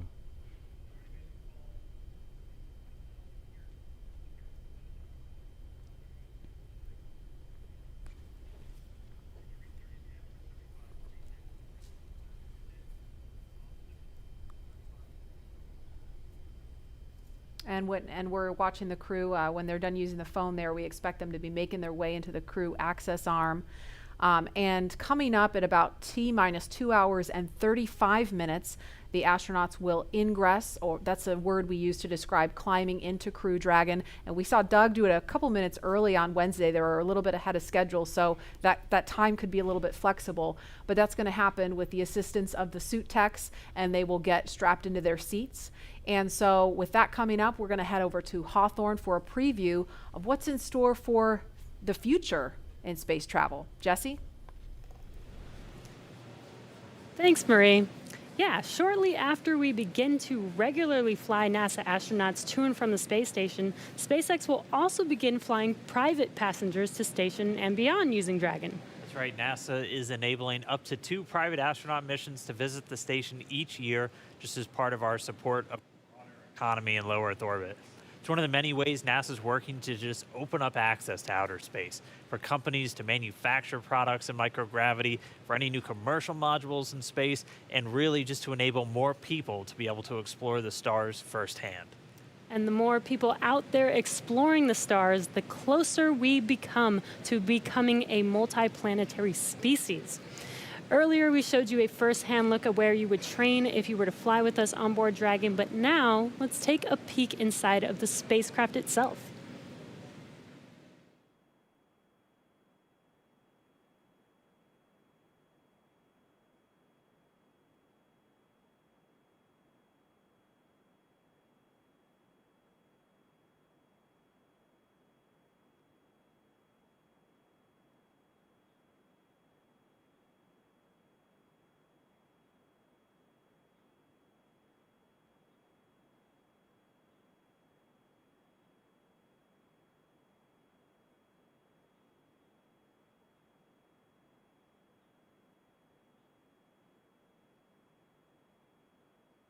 Intuitive to know what we need to do at any given moment in time. When I think about comfort for the astronauts, it's really every aspect of how you could interact with the spaceship that comes to mind. We have 3 different seat sizes. We even go so far as molding the foam around the astronaut's body so that there's not any pressure points, and it's just generally a pleasurable journey to space. Dragon is a spaceship that's all about safety and reliability. We designed it to be 2-fault tolerant, which means that any 2 things could fail. So I could lose a flight computer and a thruster, and I could still bring the crew back home safely. We also added a launch escape system. If anything goes wrong on ascent, the crew can get away from Falcon and get picked up safely. I've worked on Dragon since 2012. When I see Dragon lift off, I think I'm going to feel a buildup of emotion of 8 years of working with some of the best engineers and technicians across the country that put their heart and mind into making this incredible moment happen for everybody.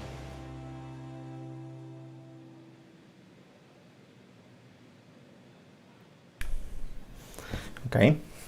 Nasi panowie są już w pobliżu statku. Możecie zauważyć koło napisu NASA są jeszcze podpisy, które składali podczas pierwszego wejścia do statku, czyli 27 maja. No, jestem bardzo ciekaw, czy i jak przebiegnie ten start, czy się uda. You can see them right there on screen. They are just right next to their ride up to space. Yeah, very exciting. So as you can see, they have already arrived at pad 39A, where Falcon 9 will lift off from at 3:22 p.m. Eastern Time today. They have ascended the tall structure already, which is next to the rocket, and it's called the fixed service structure, and also have already walked down the corridor, which is known as the crew arm, which is what they're standing in right now. That's right. And as they prepare to board Dragon, they have this one final stop they're standing in right now, and that's the White Room. The White Room is literally just the room at the end of the crew arm that has an opening into Dragon. It is the last place on planet Earth Bob and Doug are going to be standing before they step into Dragon for their ride to the International Space Station. And the term the White Room was first used during NASA Gemini missions, where the room right before entering the spaceship was painted white. And as you can see, we've continued this tradition with painting ours white as well. And on Wednesday, they actually started a new tradition by signing the wall in the White Room. Sorry, bardzo Was przepraszam za te utrudnienia, które się pojawiły przez chwilę. Few ground support members to complete cargo load at T-24 hours and crew ingress at T-2 hours and 35 minutes, which is coming up here shortly. And ingress is how we refer to the crew boarding Dragon.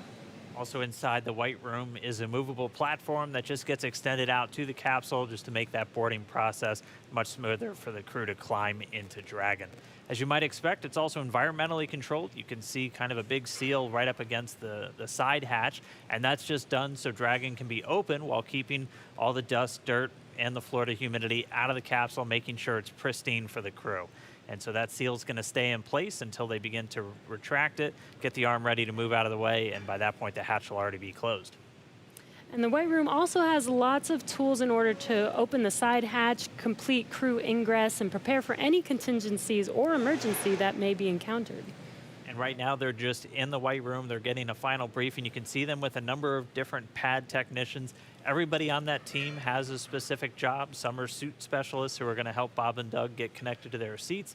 Some are specialists with the Dragon capsule itself and are going to be responsible for closing the hatch. And we also typically have a photographer in there just to help kind of capture these moments as the crew gets ready.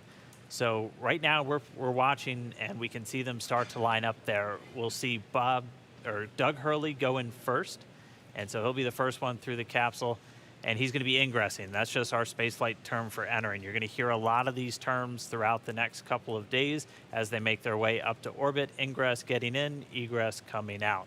And they're also doing that final FOD check, making sure that the crew don't have any foreign object debris, dust, dirt, anything that could interfere with the systems on Dragon just before they get in. Right, as Leland and Lauren were mentioning earlier, they do have... Okej, no więc zaczyna się wejście astronautów do kapsuły. Co ważne, to jest ostatnie miejsce, w którym astronauci mają styczność z Ziemią. Już od tego momentu, jeżeli oczywiście start się uda i jeżeli uda się dzisiaj wystartować, jakby nie będą mieli możliwości, nie będą mieli takiego miejsca i momentu, w którym będą dotykać jakiegoś kontaktu, mieć strukturą, która stoi na Ziemi. No więc to jest taki dość też emocjonujący dla nich moment. Podejrzewam, mimo że to są oczywiście profesjonaliści i mimo że pewnie wielokrotnie ćwiczyli te procedury i tak dalej, to zawsze jest taka emocja na pewno w tym momencie, kiedy wiesz, że wsiadasz do statku, który za moment, jak oczywiście każdy z nas liczy, nie? Że za moment wystartuje i wyniesie cię na orbitę okołoziemską. No niesamowita chwila. Tym bardziej, że też mają świadomość tego, że to już jest drugie podejście i świadomość tego, że no, jest to obserwowane tak naprawdę przez ludzi na całym świecie, ponieważ no, tak jak mówiliśmy na początku, dekada praktycznie, kiedy Amerykanie nie mieli swojego pojazdu. Mało tego, to jest pierwsze wyniesienie nowej konstrukcji od bodajże 1981 roku, więc jakby kawał czasu coś nowego pojawia się w kosmosie, więc warto, to jest naprawdę bardzo emocjonująca chwila i warto oglądać ją, warto być z nami, warto tutaj na to patrzeć. Oczywiście zapraszam Was do tego, abyście odwiedzili nasze media społecznościowe, żebyście znaleźli nas na Instagramie, znaleźli nas na Facebooku. Tam zawsze pojawiają się nowe jakieś wzmianki na temat tego, co pojawia się w branży, co pojawia się w takich nowinkach ze świata kosmonautyki. Myślę, że nasz profil i to na Facebooku i na Instagramie, a od niedawna nawet na Twitterze, warto śledzić. Myślę, że to jest ciekawe miejsce i na pewno będzie ciekawym miejscem. Na pewno będą się tam pojawiać co chwilę nowe newsy. Okej, słuchajmy dalej. Once they're all settled in, and that's so that they can check to make sure that they can hear mission control, and then after that their seats will be rotated into position. So let's check in with John Innsbrucker for the latest on the health of both of those vehicles. John, what's the status update today? We're at T-minus 2 hours, 43 minutes and counting down for the launch of Falcon 9 with Dragon to the space station. As you see, the Dragon launch pad team has obviously arrived at the pad. They got there shortly after T-minus 4 hours, opened up the side hatch on Dragon, got ready for the arrival of the astronauts. We saw the crew come up the elevators, walk over and enter Dragon, and they're now getting situated inside the capsule. Now the flight team is monitoring data from Dragon. They most recently have completed a command and telemetry check of the radio frequency system on Dragon through the tracking and data relay satellite network. That looked to go well. There are no issues in work as we watch the astronauts getting situated in their seats inside the Dragon spacecraft. The Falcon 9 team is preparing for final checkouts and propellant load. Those checkouts are due to begin at T-minus 2 hours, some 42 minutes from now, when the launch crew officially gets on console in the firing room. All systems on Falcon 9 are currently go. The range continues to be green on the support side. The areas around the pad obviously clear except for the folks doing the entry into the capsule. Air and sea space are clear. We hear helicopter go by from time to time. The big concern is the weather forecast. We are continuing right now at a 50% probability of violation of the weather constraints. The big concerns are going to be the thick clouds, precipitation, possibility of lightning. I mentioned earlier, normally you get a strong sea breeze from the ocean that pushes inland and keeps the clouds from Central Florida from building up. But today the sea breeze is fairly weak, so we expect the thunderstorms will get closer to the launch pad. We're also checking downrange conditions. If there's a contingency splashdown of Dragon, we're looking at essentially the wave heights, lightning, rain along the trajectory. Right now it's marginal, but it is still go. We do expect that to improve slightly during the day. So fingers crossed there that the downrange weather looks good. But right now at T-minus 2 hours, 41 minutes as the clock continues to count down, all systems are go for launch. All right, thanks, John I. And as we watch Bob and Doug get buckled into their seats, I'm joined once again by SpaceX's Jessica Jensen, just to kind of walk through everybody what made Dragon a 21st century spacecraft. So first off, thanks for coming in today. I know you got to come in for a launch. That's always tough. Of course. Walk us through again kind of Dragon's life history. I mean, we have one in a clean room pretty soon right behind us.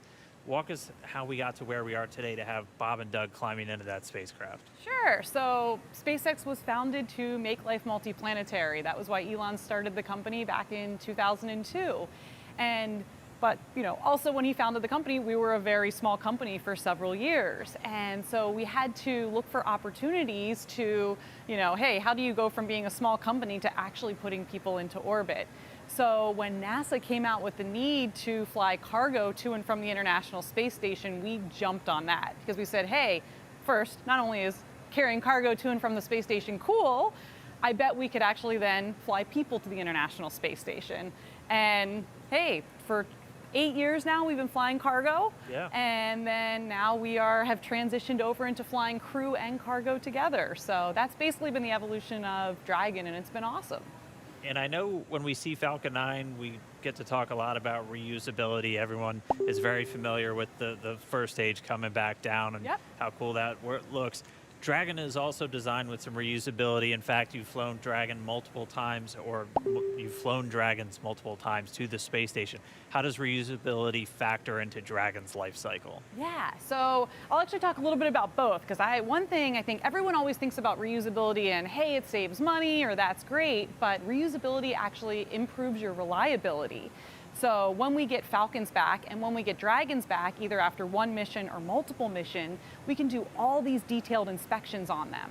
And that's super important because when you fly a vehicle, you can only have so many sensors on it. You can't put a sensor, every single inch of a rocket or a spacecraft. And there's already way more than I think anybody realizes. Exactly. But so, especially for rockets that wind up in the ocean, some people don't have any idea of what they actually went through. So the fact that we get all the hardware back, we were able to inspect literally every square inch of it and make small design changes that actually improve reliability for the whole fleet. So even though Bob and Doug are on a brand new rocket and a brand new spacecraft, those spacecraft are actually more reliable based on the knowledge we've learned from reusability. We've walked people through a lot of the new systems on Dragon. What are just some of the cool things that are maybe beneath the surface that people don't know about with Dragon? So I think one of the coolest things is the autonomous docking system. And what that is it's basically we have, GPS sensors on Dragon, but then we also have cameras and imaging sensors such as a LiDAR on basically the nose cone or the front part of Dragon as it's approaching the space station. And all these sensors are feeding data back to our flight computer to say, hey, how far away am I from the space station? What's my relative velocity to the space station?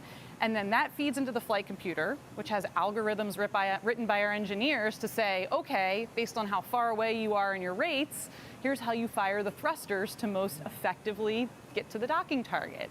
And I think that's just super cool. Well, I mean, we're all waiting for our cars to drive ourselves to work, and for Bob and Doug, that's exactly what it's doing for them. Exactly. And what I think is so cool is the computer does this just like flawlessly. It's easy. When I tried to do it, I failed miserably. I tried to dock Dragon to the ISS 3 times and I failed. Fourth time I got it. Good morning. And I will tell the public out there that on our website, we actually have a Dragon ISS simulator, so you yourself can try and fire the thrusters and see how well you do. Maybe I'm just a bad driver, but I think the flight computer does a really good job. I think we all had fun with it. All right, well, we are just starting to hear. They're going to start up those comm checks with Bob and Doug. CDR, PLT, comm check, so let's listen in. CDR, loud and clear. PLT, loud and clear. Core, loud and clear. Umbilical comm check complete. Stand by for ground station comm check. Okej. więc Duck i Rob już są w kapsule, już są przypięci, zaczynają się przygotowania do startu. No, świetnie wszystko to wygląda. Pamiętam, że ostatnim razem zdolność do startu bardzo spadła, tam było nawet poniżej 40%, więc jest duża szansa na to, że ten start dzisiaj się powiedzie. Co jeszcze? Na pewno tutaj warto też zaznaczyć o tym, o czym przed chwilą była mowa, że Dragon to statek, który ma też jeszcze jedną bardzo ważną cechę, której nie posiadały wcześniejsze konstrukcje amerykańskie, to znaczy potrafi autonomicznie dokować do Międzynarodowej Stacji Kosmicznej. No, to jest też pewien duży krok dla Amerykanów. Do tej pory wahadłowce cumowane były manualnie, a jedynie rosyjskie sojuzy cumowały autonomicznie. Więc jest to następna taka użyteczność, taka funkcja Dragona, która jest czymś nowym w historii lotów kosmicznych, a szczególnie lotów kosmicznych z terytorium USA. Loud and clear. Core loud and clear. Ground station comm check complete. Stand by for Tejas comm check.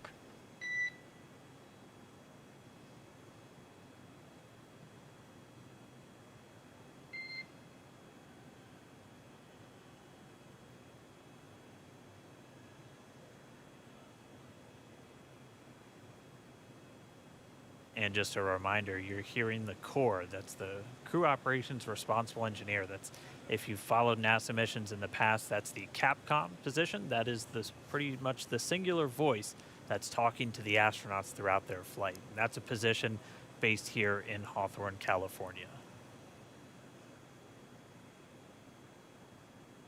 And you'll also hear Dragon, SpaceX, comm check, Tejas. SpaceX Dragon, loud and clear. Core loud and clear. Tejas comm check complete. Stand by with comm checks with MD and LD in the launch configuration.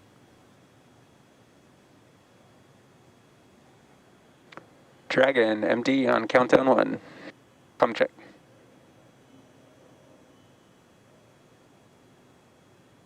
SpaceX Jason, loud and clear.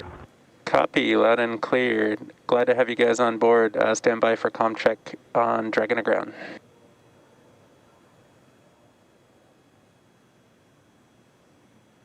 Dragon, MD, Dragon aground, comm check. MD Dragon, loud and clear. MD, loud and clear. Stand by for comm checks with LD. Dragon, launch director on countdown 1, comm check. Good afternoon, Mike. Loud and clear. I have you the same, and good afternoon. Stand by for my comm check on Dragon aground. Dragon, SpaceX on Dragon aground, comm check. SpaceX Dragon, loud and clear. I have you the same. Back to core. And Dragon, SpaceX, this concludes our launch configuration comm checks. Report when ready for seat rotation per section 2 of 4.100. Dragon will put that in work. Copy. All right, so all those communications checks were done successfully, and you could even see, and it's so cool when we get these views right inside the cabin. SpaceX Dragon in 2.2, we are ready for seat rotation. Copy. We will report when initiating. Okej, następny fajny moment. Fotele zmienią swoją pozycję tak, aby astronautom było wygodniej operować, żeby byli w pozycji do startu, a nie do wsiadania. Circle for this whole spacecraft, so really cool to see those comm checks live. Jessica, thank you so much for walking us through some of the really cool updates, the upgrades. Did you have any other cool stuff besides? Let's see. So I don't know if you guys can see, but we have the Dragon clean room here, and one of the coolest things is it is right on the main floor of our main building, so thousands of employees walk by here all the time and get to see Dragon in its final processing before it goes to the Cape. On Wednesday, the Crew 1 capsule was in here. It looked almost done. It looks a little empty right now, but that's because that capsule went off into our separate test facility for its final propulsion checks. So we do leak checks and things there, and we do that in a separate facility just because it's high pressure testing. And then the vehicle will come back here, get its final thermal protection system put on, and then it will ship off to Cape Canaveral and get ready to launch 4 astronauts to the International Space Station. I mean, what's it like to see it? Because when you see the first initial pressure vessel, it looks nothing like the final thing. So what's it like to just kind of watch it go through, and you just see little bits get added on, and then the next thing you know, it's a whole spacecraft? Yeah, I mean, that's what's so amazing. I'm so impressed. You know, when you look at a machine, you're like, how does this ever get built? How do people ever do this? And it really is just step by step, one piece at a time. Each piece has its critical function, and you get to watch that being built right in front of your eyes every day when you come to work. SpcaeX, we an are ready engineer, whatever and you do initiating here. seat rotation. Dragon copies. And we just heard the seat rotation's about to begin. So, Jessica, thank you so much. Cool facts about Dragon for everyone to listen in on, and we can see the seats start to rotate now. Pretty soon, Bob and Doug will be in their launch configuration, and they'll be ready to go.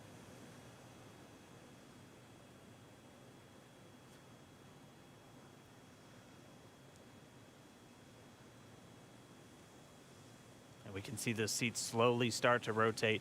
Again, they're in this down position just to make it easier to climb in and out of Dragon.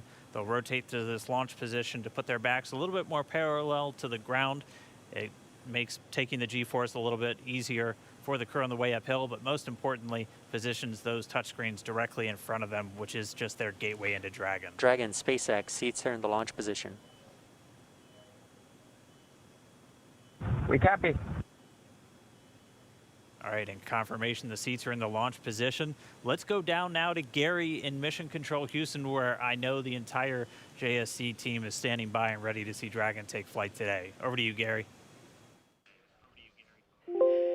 Thanks, Dan. Very much so. Great to see good comm checks from Bob and Doug, and that their seats have been rotated into their launch position. Here in Houston, Flight Director Zeb Scoville has pulled space station flight controllers, and all systems are go for launch from the space station side of things. Essentially, the station is prepared for Dragon to arrive 19 hours after launch. Chris Cassidy has completed his preparations for Bob and Doug to arrive. He's got a chance to view some of the broadcasts. It even said they were, quote, looking sharp. Flight controllers here will monitor the countdown, but really it's up to the teams in Kennedy and Hawthorne to get us to liftoff at this point. So we want to hear your comments as we continue to count down to launch. So let's go to the social desk now. Tahira. Thanks, Gary. So glad to hear that polls are go, at least on your end, and just hoping this weather just works out good for today's launch. I mean, people online are on the edge of their seats. We just checked numbers, and we're up to 1.1 million viewers right now. That's almost double when we checked last time. And right now, we also have Columbia, South Carolina is leading the viewership, so interesting to see how that changes. Let's take a broader look at the conversation online with this heat map of the United States. Now, this shows Launch America mentions by state over the past week, and we have California leading right now with the most mentions, and I'm very surprised. I really thought the Space Coast would take it home, but let's see how this changes over the course of the broadcast. And with that, let's see what y'all are posting online right now. Guys, I mean, check out these outfits. Absolutely love it. Love to just see how people are making things creative for this launch and really making it their own, putting their personal touch on it. Let's take a look at another.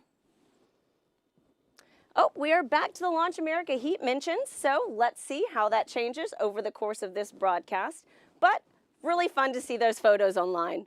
Oh, we have another space pet, guys. These do not get old, so please use hashtag Launch America on social media.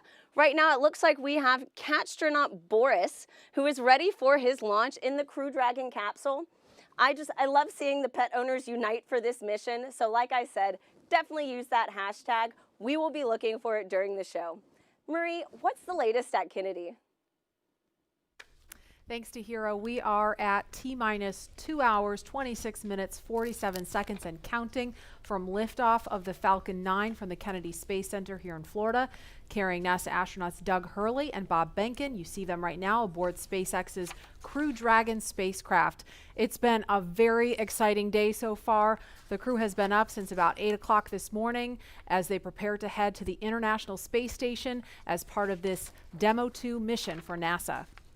And as we speak, the astronauts, as you saw, are inside Dragon and have completed their comm checks, so now they can communicate with the teams here on the ground. And their seats have rotated upright to their reclined launch positions, allowing them to see and access the display panel. And now they are about to, they initiate their own suit leak checks to make sure that their suit is in proper working condition before liftoff. And in just a little bit, at about T-minus 1 hour and 55 minutes, it could happen a little bit sooner though, we're running a little bit ahead of schedule, we will see the closeout team begin to close the side hatch in preparation for flight. And that's going to be one of the key visual milestones on the timeline to liftoff. Now, we want to take you to a couple of special guests we have joining us. They are with Leonell at the OSB-2 viewing location, NASA Administrator Jim Bridenstine, and also Kennedy Space Center Director Bob Cabana is there with Daryl. Hi, Daryl. Hi, Marie. That's right. We're in the 5th floor of the Operations and Support Building here at the Kennedy Space Center with a nice view of Launch Complex 39. And the two men that you mentioned are here to join me to answer a few questions. We're excited to have them both here. And they are, of course, Bob Cabana, the Director of the Kennedy Space Center, and Jim Bridenstine, Administrator for NASA. Gentlemen, thanks again for making the time to be here. Of course, the big story right now, Jim, is the weather. So let's talk a little bit about that. We can see there's some clouds building. That was forecast. You took part in a weather briefing this morning. What do you know about the weather and the decision that was made to say, hey, let's give this another shot today? Yeah, so what got us last time was the electricity in the atmosphere, and of course today there are in fact buildups. It doesn't look like there are thunderstorms at this time, but they are expected. The question is, when do those thunderstorms go away, and when those thunderstorms materialize, where are they located? We are predicting about a 50-50 shot of going this time, but given the fact that we are in late May in Florida, we have to take every shot we can get. So it's not likely that in a couple of days it's going to be any better than it is today. So we are a go for launch right now, and we are hoping that the weather will hold up. We almost made it on Wednesday, and the trend is better today than it was on Wednesday. So we'll see. And I saw a forecast that said the clearing is supposed to happen right around 3 o'clock in the afternoon. So that's right. We're hoping that launches at 3:22, right. Clearing, at the earliest 3 o'clock, at the latest 3:30. So depending on when that happens, we'll either be go or no go. But again, we're going to take every shot we've got. Also watching the downrange weather for a That's potential rescue in case there were an abort. That's right. So we have these staging areas. When we go from the first stage to the second stage, that's a higher risk evolution. We want to make sure that in the case we have to exercise the launch abort at that point, that the weather is good. And of course, that's off the coast of North Carolina. The big thing there is it's great that we have a launch abort capability. The challenge is that launch abort capability includes parachutes. And with parachutes, you've got to make sure that you've got the weather to come down. If there are thunderstorms or downbursts or high winds, that's problematic for the parachute system. Right, and sea states as well, bouncing that Exactly. capsule around in the ocean. Bob, of course, you're an astronaut. You know what it's like to hit the reset button and do it all over again. Get into the spacecraft, get ready to go, only to be told, no, we're not going to go today. We're going to try it again. What's that like? And then tell me about the mindset as you have to kind of reset. Do you feel less anxious? Do you feel more comfortable the second time around? You know, Daryl, first off, my last flight, we counted down to 18 seconds and didn't go. Man, and when you get to 18 seconds, you're ready. Yeah. The key is, it's the training that we go through. All the repetition that we do, we practice everything, including scrubs. And just because you didn't launch doesn't mean you don't have something to do. So you got to go through those back out procedures. It's all done very professionally. Then it was out of the vehicle and into the Astrovan, back to crew quarters. And we had a positive attitude. We got a good night's rest. And we went through it again. It's a matter of doing your job. And these guys are well prepared. It's all part of what we do.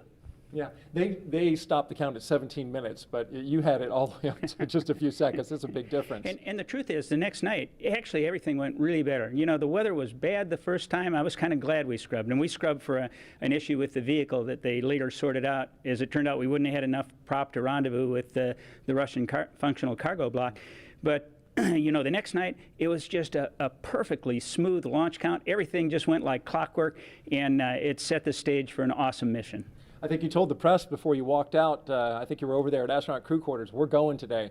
I'm wondering where's the source of that confidence coming from? I just got a feeling, you know, you got to have a positive attitude. I watched a lot of weather down here supporting shuttle missions, and I'm hoping that those clouds over the I-95 corridor, that the Indian River keeps them west of us, and that stuff that's building offshore is far enough off that we can stay in an open window here at the Cape. Good. Well, we got your positive vibe going, and we appreciate that.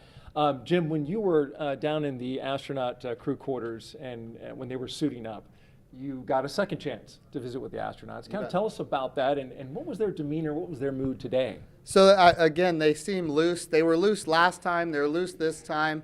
They're definitely ready to go. They're excited. They've been wanting to go for a long time now.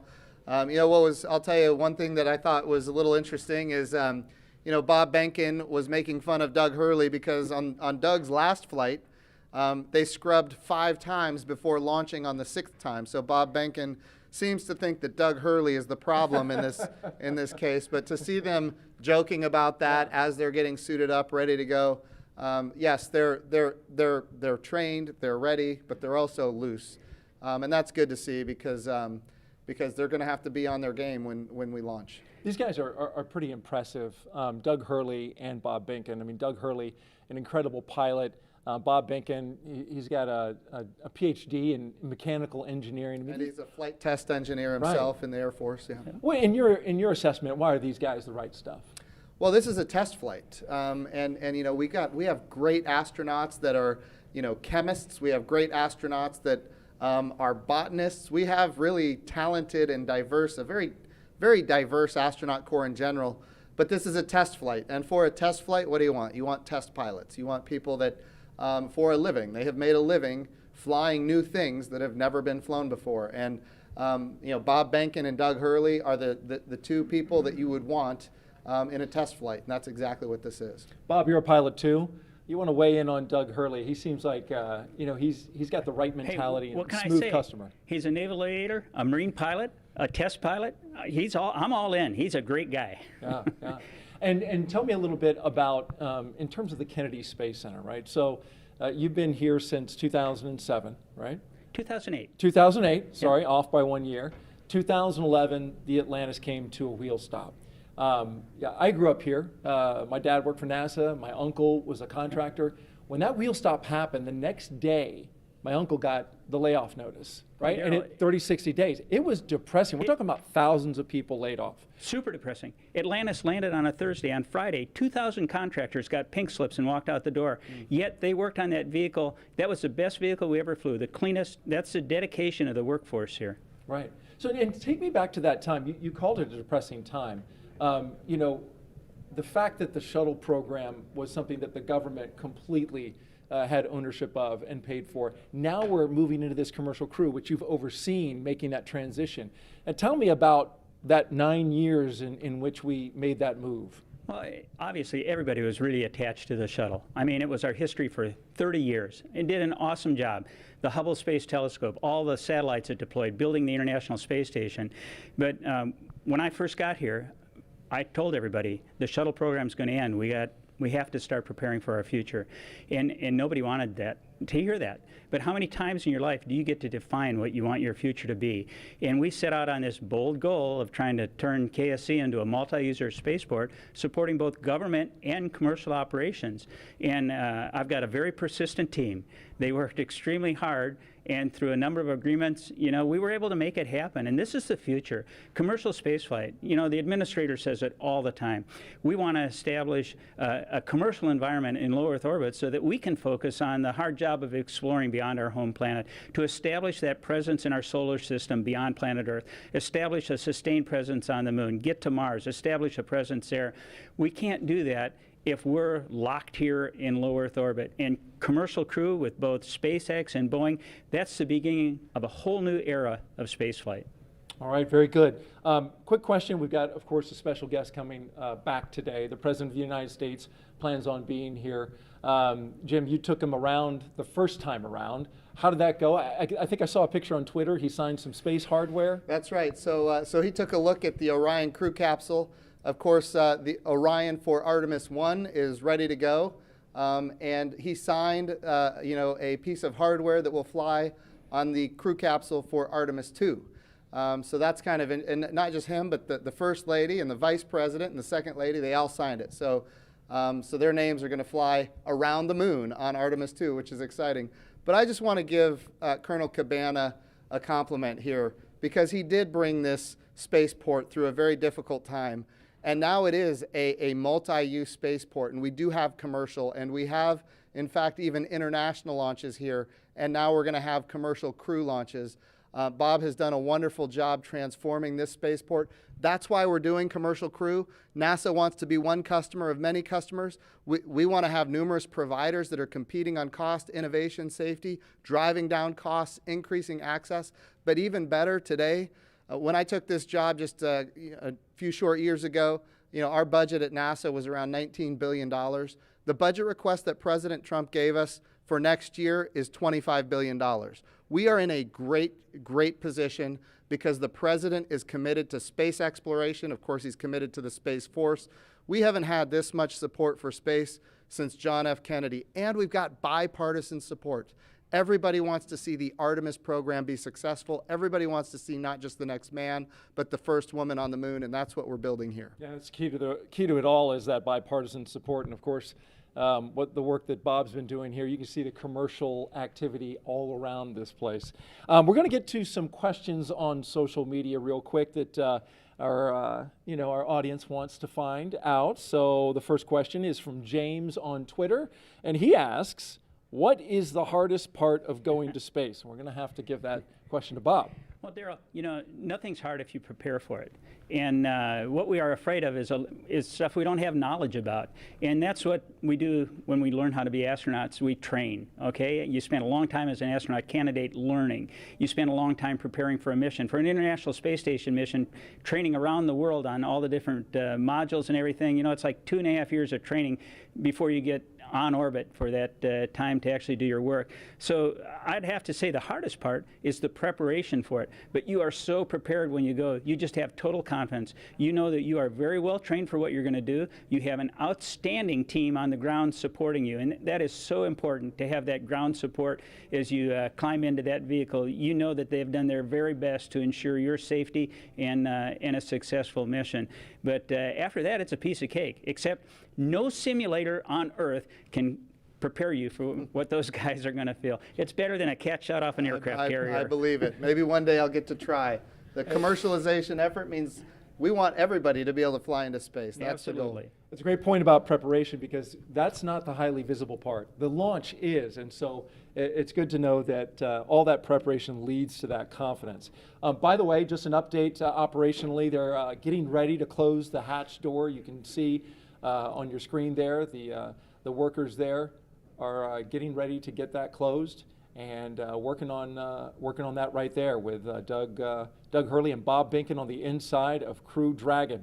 Our next question is from Mathis on Twitter, and he asks, what kind of operations will the astronauts do between the liftoff and docking with the International Space Station? I know you pay a lot of attention, Jim, to the operations, especially of this mission. You bet. What do you know about that? So there's a number of things. The first thing that they have to do is, of course, we've got a number of burns to get in phase with the International Space Station. We've got some boost burns as well. We're talking about operating the rocket engine to get in alignment with the space station.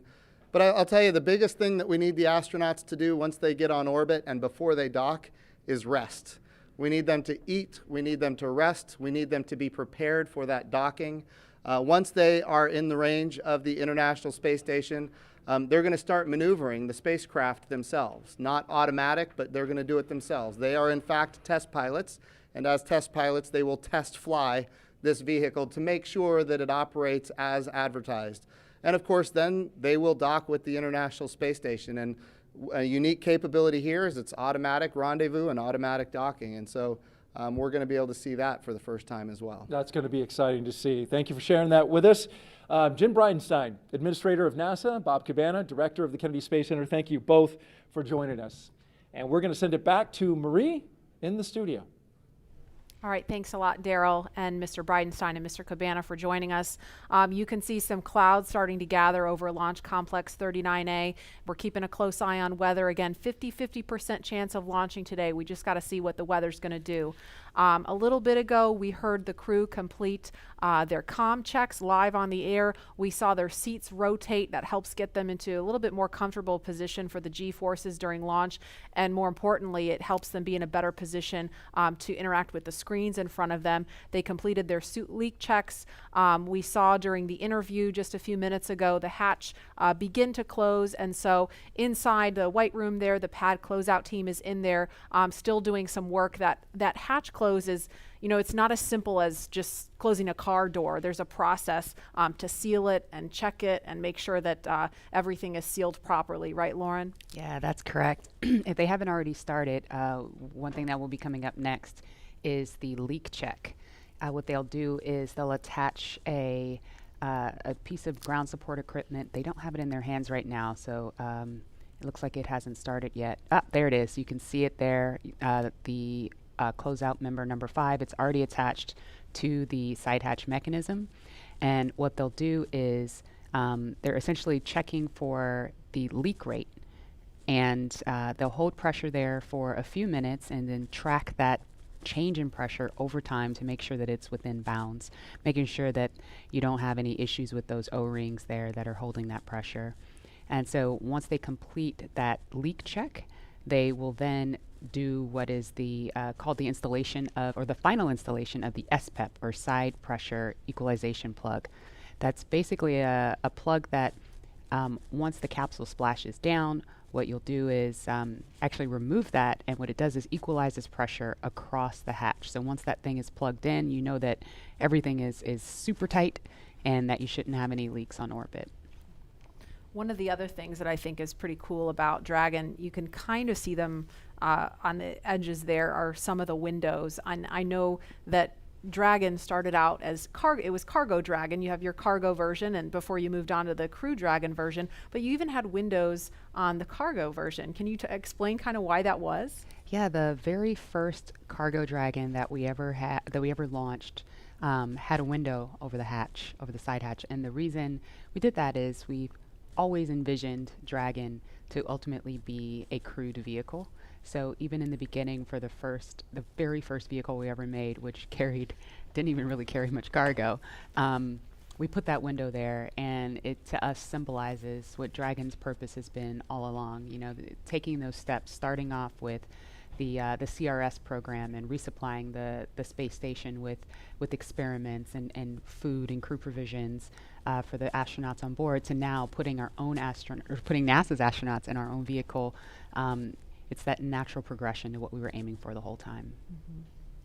And Leland, what's your take on the touchscreen technology? We saw a little bit about that. Obviously, this is a very different kind of look than what we saw during the space shuttle. We know it's the future. I mean, we had our LCD displays, and we had lots of buttons to press, and valves and switches. And I think this new technology will allow us to get through procedures much more much faster, because we had paper flight data file that we're having to turn to different pages and get to things. And I think this will make it much more efficient to go through your malfunctions and your procedures with the touchscreens. And I think having the gloves, being able to touch the screens and work within the gloves, everything's kind of sleek and efficient. There's not a lot of wires and things hanging off, and their knee boards, you can see their knee boards on their left knees, and so that's for some extra little notes and things. The hatch is closed now. There's some commentary. We are ready for the post-ingress briefing when you are ready to copy.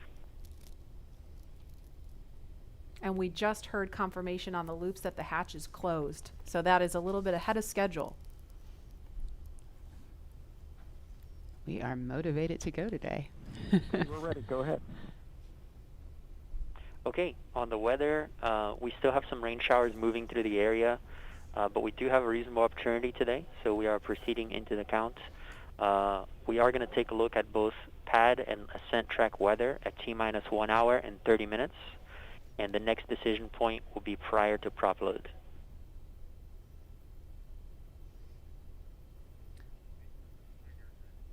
Okay, we copy. And on the vehicle health front, both F9 and Dragon health remains nominal with no items of note. So we just heard the weather is still iffy. Good news, thank you. The weather is still iffy. This concludes the post-ingress brief. Report when ready for comm checks with Falcon 9 operators.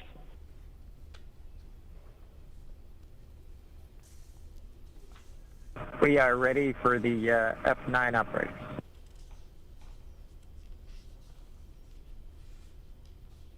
Copy. Expect that shortly.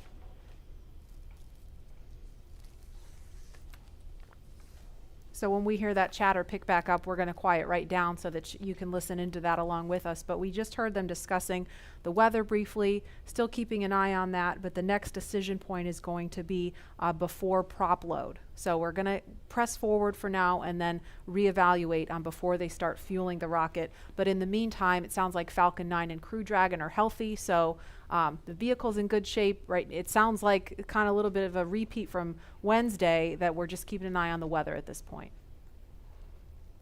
You can see on their left legs, well, in that previous And image. Dragon SpaceX comm checks with F9, you can expect it in about 1 to 2 minutes. Dragon's ready. All right, on their left legs there, they have these satchels that are strapped to their legs. Inside are some crew provisions, including these tablets that you see that they have displayed there. You say, Lauren, those are tablets versus just kneeboards that you can write on? Or the tablets are inside. Oh, they're inside. Yes. Okay. Okay. And so when would they pull those tablets out to use them? During the mission, Okay. while on orbit. Okay. And I don't know if it's coming, if the background noise is coming through over the air, but we hear the rain really picking up outside the studio here. So I'm kind of wondering if Bob and Doug are hearing the sounds of the rain clouds opening up over the pad. Looks like it's still kind of patchy out there. But again, we were following some thunderstorms that look like they may be making their way over here. It kind of looks like it's raining from that view. It's a little bit hard to tell through the haze.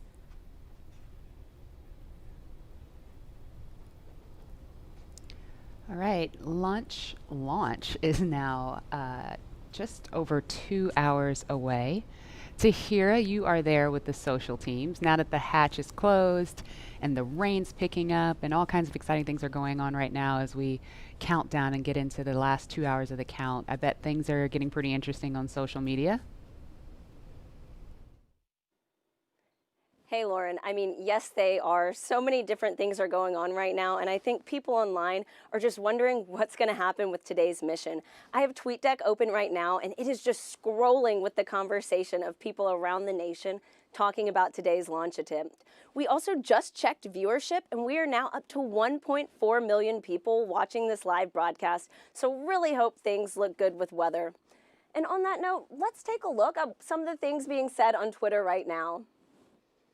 So it looks like, we just have some more future astronauts. I really love seeing the young generation just getting mobilized, getting excited about today's mission. Looks like we've also got some Godspeed and safe travels for both astronauts today. Really do wish them the best of luck on the second attempt. Hope it happens. Some throwback photos, all from people visiting NASA's centers, and also just let's do this. I love this can-do attitude, and I just love seeing that people are still keeping the energy alive for today's launch. So there were obviously some disappointing reactions to Wednesday's scrub, but let's take a look at how people are getting excited for today's attempt. Let's roll.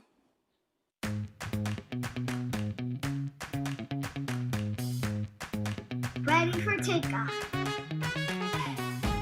Ready to launch America. 3, 2, 1, go!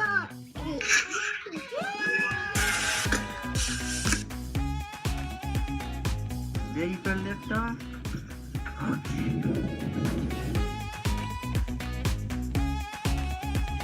To infinity and beyond.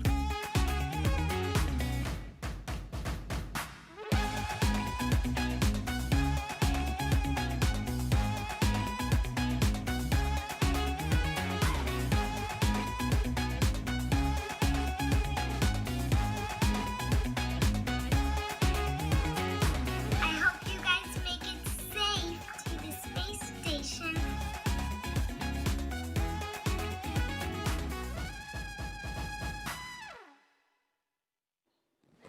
I mean, how fun is that video? I think I will definitely have to attempt the worm after this, but just really glad to see everyone in good spirits leading into today's second launch attempt, and I really hope everybody will have something to smile about.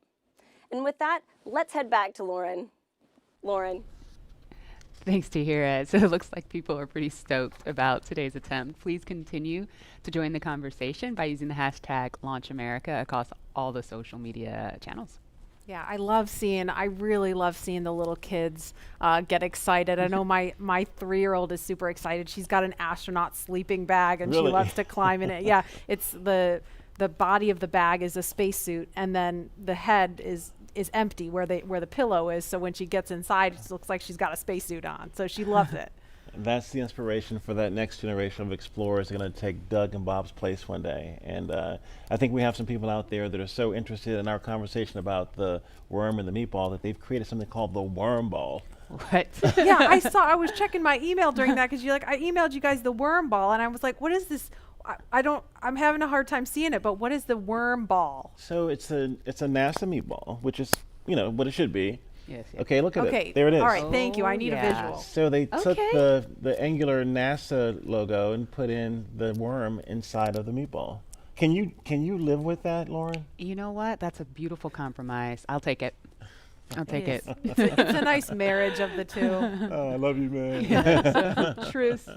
And there is another live look at Launch Complex 39A, and we have had the opportunity to share with you a lot about the SpaceX Crew Dragon sitting on top of Falcon 9, a lot about the crew themselves, and the significance of today as the official return, we hope, of human launch capability to American shores. But we would be remiss if we did not explain why this pad 39A is hallowed ground.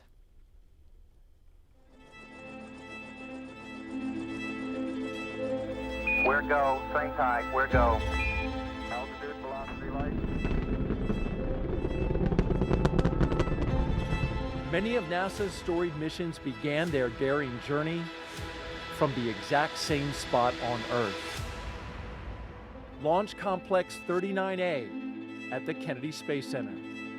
This massive structure of steel and concrete has cradled rockets and guided each on their fiery ascent to space for over 50 years. There can be no launch without a launch pad, and this hallowed ground has a history greater than any other. Having evolved and been reshaped for each new era of spaceflight, it's alive with a heartbeat as strong as the first. Launchpad 39A came to life under the direction of project engineer Harry May as NASA ramped up its efforts to achieve an unprecedented calling. Why, some say the moon. Why choose this as our goal?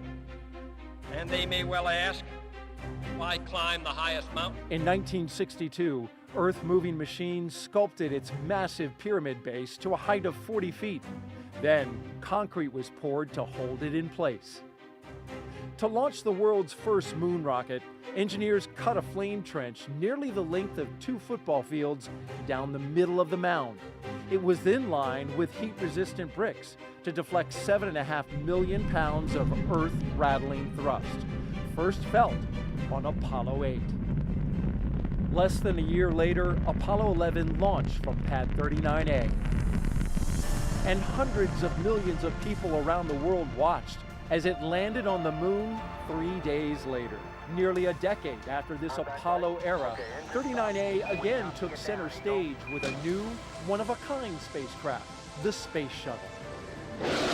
Millions of pounds of additional steel for service structures transformed the look, but not the purpose: human spaceflight. In all, 82 space shuttles blasted off from 39A until the very last. Start. T-minus 10, 9, 8, 7, 6, 5. All 3 engines up and burning. 2, 1, 0, and liftoff. The final liftoff of Atlantis on the shoulders of the space shuttle. America will continue the dream.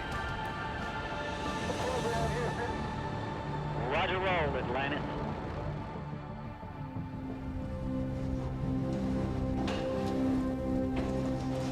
With the fleet retired, demolition crews removed the shuttle-era hardware to clear the way for NASA's monumental decision to lease this historic launch site to the private company SpaceX.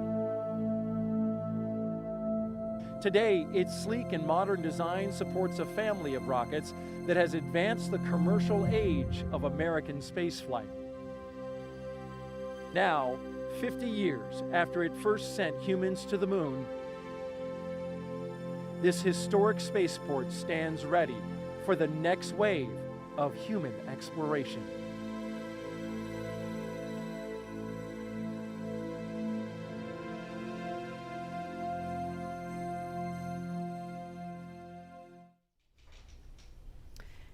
And we're looking live again at pad 39A. We're looking at the pad closeout team. You can identify them by their numbers there, and we heard confirmation of the hatch being closed just a few minutes ago. So again, things a little bit ahead of schedule. And when I say ahead of schedule, I don't mean the launch time is changing. I just mean some of the specific milestones in the timeline. Those times are a little bit flexible, but that launch window remains instantaneous at 3:22 this afternoon.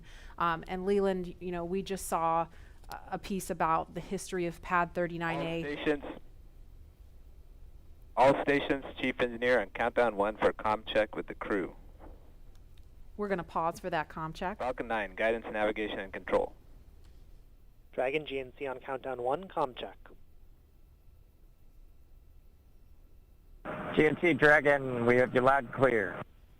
GNC loud and clear. Stand by for comm check by the propulsion engineer.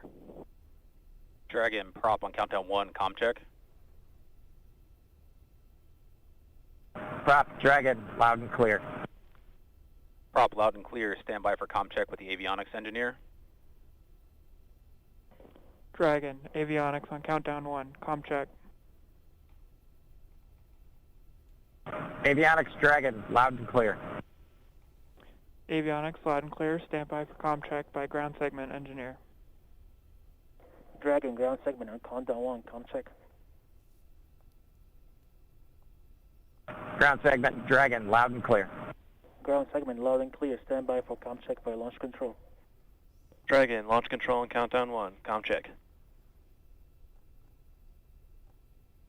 Launch control Dragon, loud and clear. Launch control loud and clear, stand by for comm check by the chief engineer.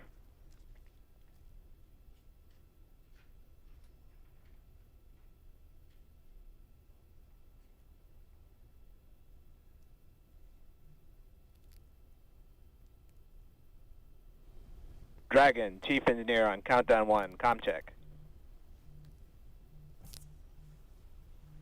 Chief engineer Dragon, we've got you loud and clear, Bala. Chief engineer, loud and clear. This completes the Falcon 9 responsible engineer comm check.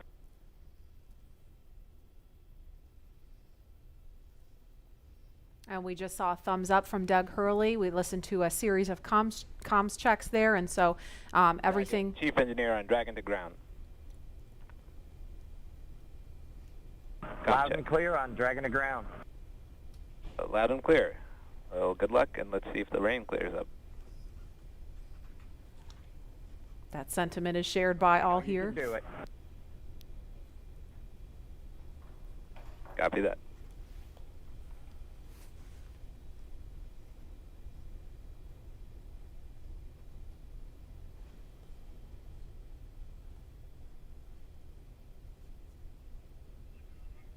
So Bob and Doug, along with the launch teams and all of the rest of America, hoping the rain clears up here. But as far as comms checks go, everything Sounded pretty normal, pretty nominal there. So we're just waiting on the weather to clear up. But again, there's a live look at Launch Complex 39A, the site of 82 space shuttle missions where they began. And of course, Apollo, the first mission to the moon, Apollo 11 lifted off from 39A. And Leland, you were just 5 years old when that happened. Take us back there. Marie and Lauren, I was 5, and I was the antenna engineer during the broadcast. I was the kid standing behind the black and white Sylvania television holding the rabbit ears, and my dad said, move to the left, move to the right. And I was trying to look around the television to see what was going on, but they said, no, don't move, stay there. So I never actually saw the actual landing on the moon, Neil and Buzz walking on the moon. And the next day, all my friends in my community were like, yeah, you want to be an astronaut? We just had this momentous thing. And I said, no. I didn't see it. I want to be Arthur Ashe, because Arthur Ashe trained 5 blocks down the street from where I grew up. And my dad talked about his excellence, his perseverance, his athleticism. And so it wasn't until I got to NASA, working as an engineer at NASA Langley, that a friend of mine said, you'd be a great astronaut. And I just laughed at him. And I didn't fill the application out, but another friend of mine got in, Charlie Camarda. And I said, if he can become an astronaut, I can become one. So I applied the next year and I got in the 1998 class. And I think about this, again, storied legacy, Pad 39A. I was there in 2008 and 2009, Space Shuttle Atlantis, the last one that came in with Doug and the rest of the crew. And it's just an amazing time to see this new era with Lauren, with your SpaceX Crew Dragon about to take off. I'd never heard that story. I've got a million stories. A million stories. Wow.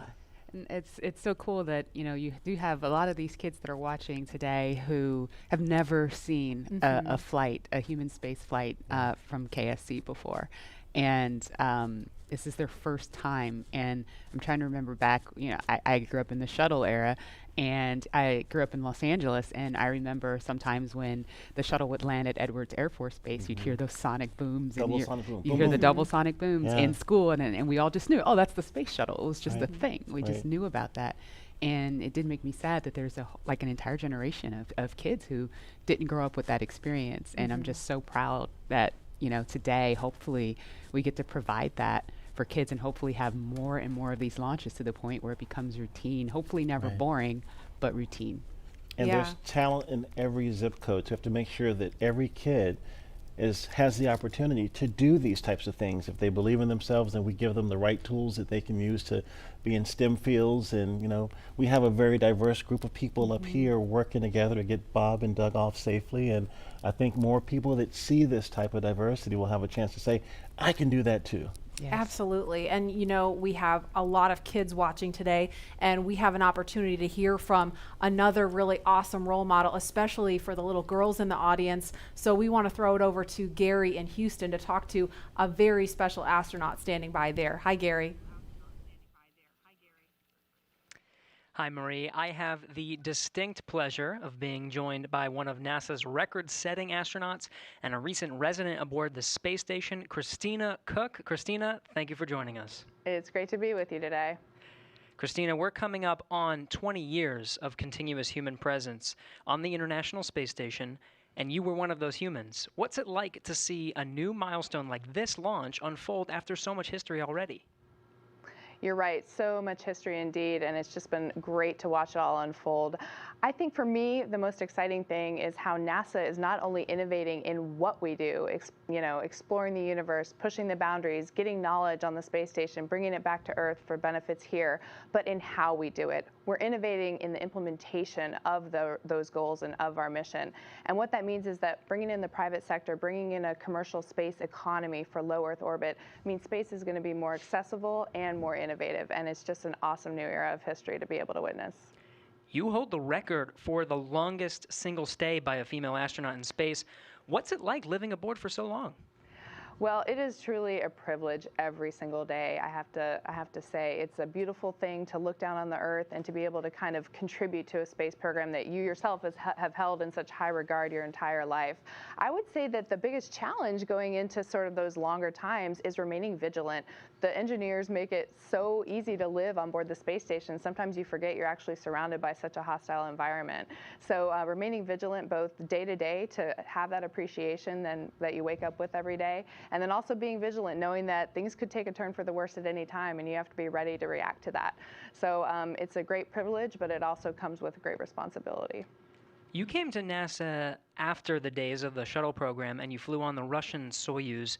What does it mean to have this private capability to fly astronauts to the station?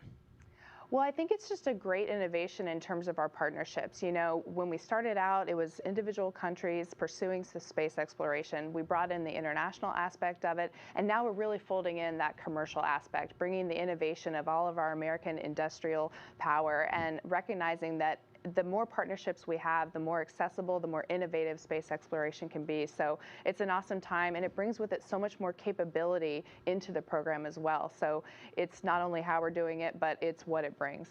We're looking forward to having this transportation from private companies. How does it help you do your job in space?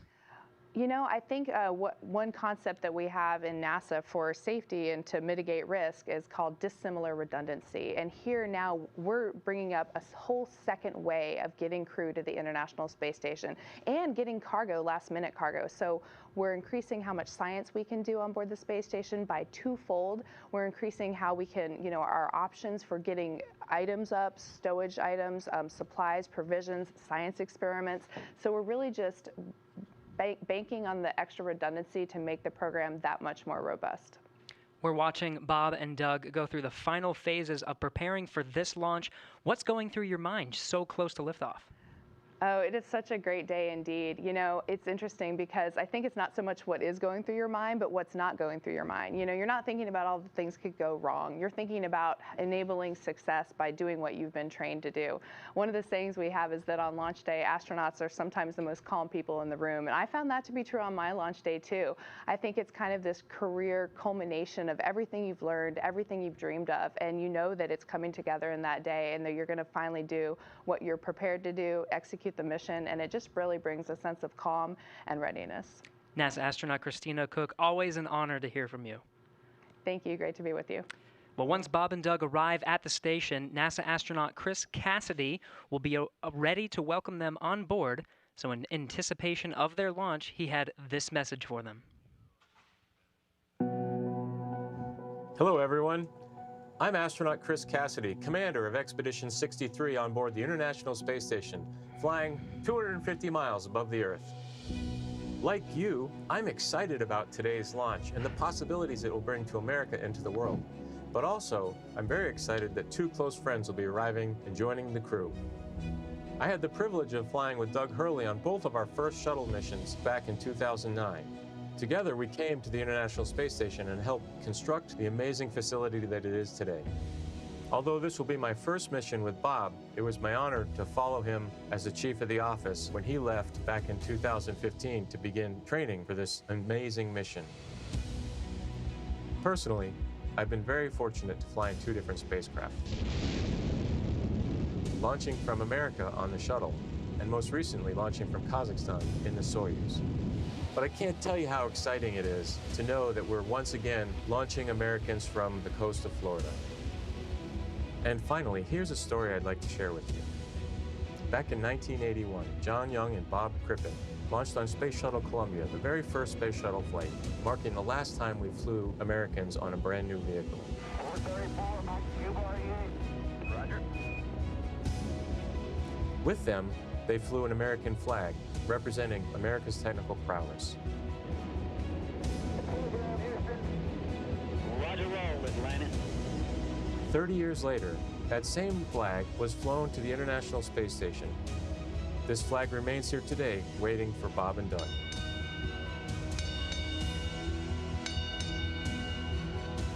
Our flag means so many things to our country, and this small piece of America represents what we'll be able to achieve together.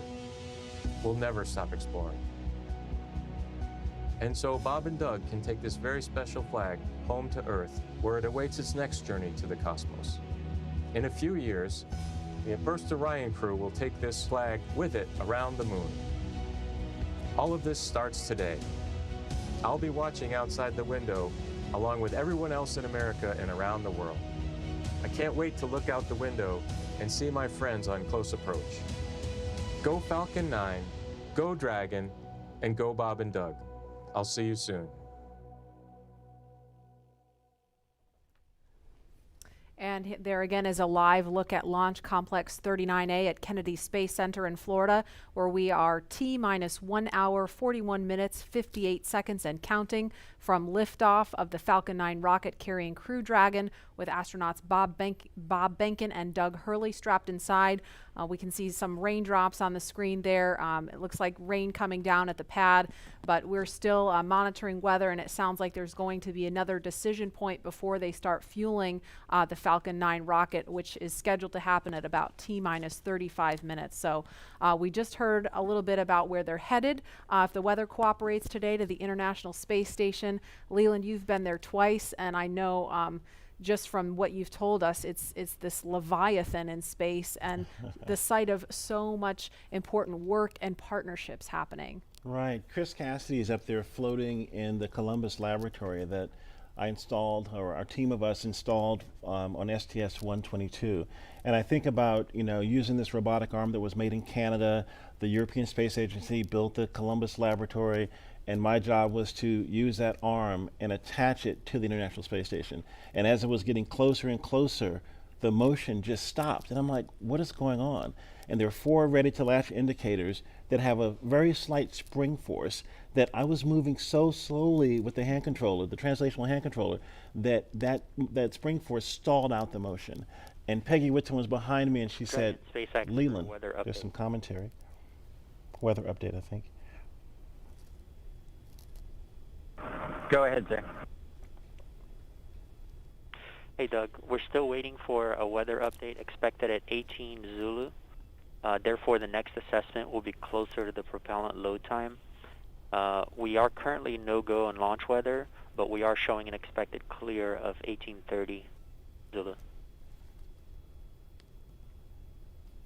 Okay, copy all. Thanks for the update.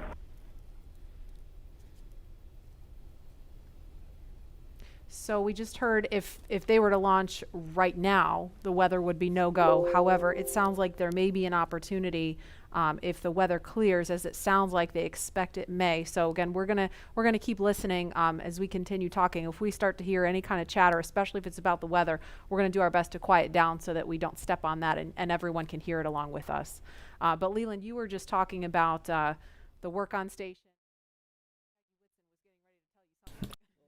Okej, czyli tak jak standardowo, mimo że w tym momencie pogoda nie pozwalałaby na start, to odliczanie trwa nadal, ponieważ mamy jeszcze niespełna 2 godziny, jak dobrze liczę, do startu, więc jeszcze może się wiele rzeczy zmienić.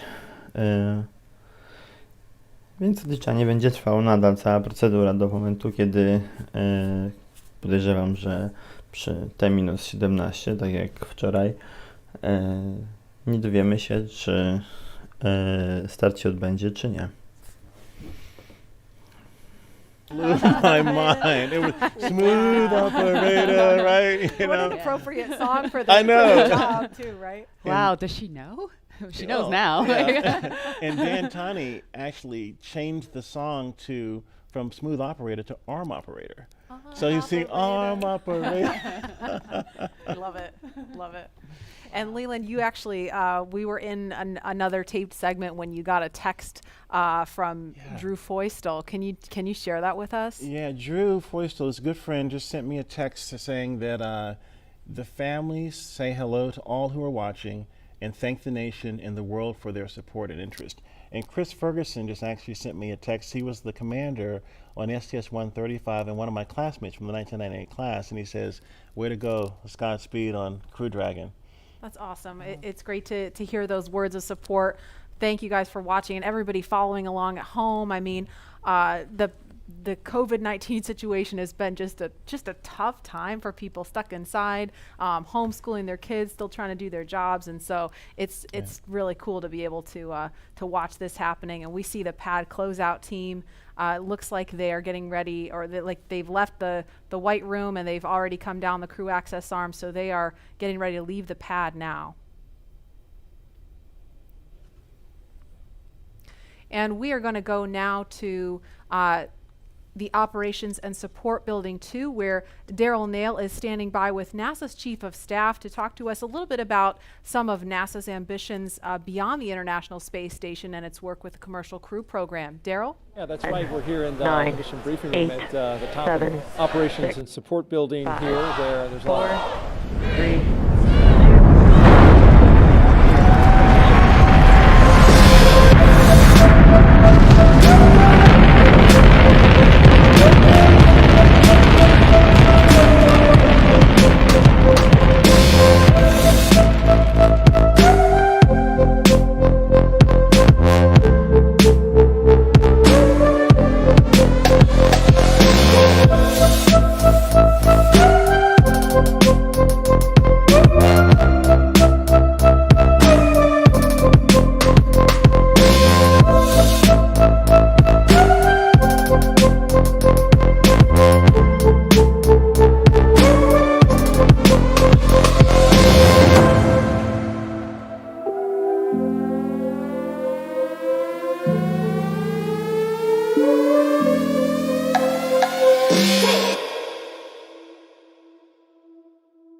Nine, 8, 7, 6, 5, 4, 3,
Okej, słuchajcie,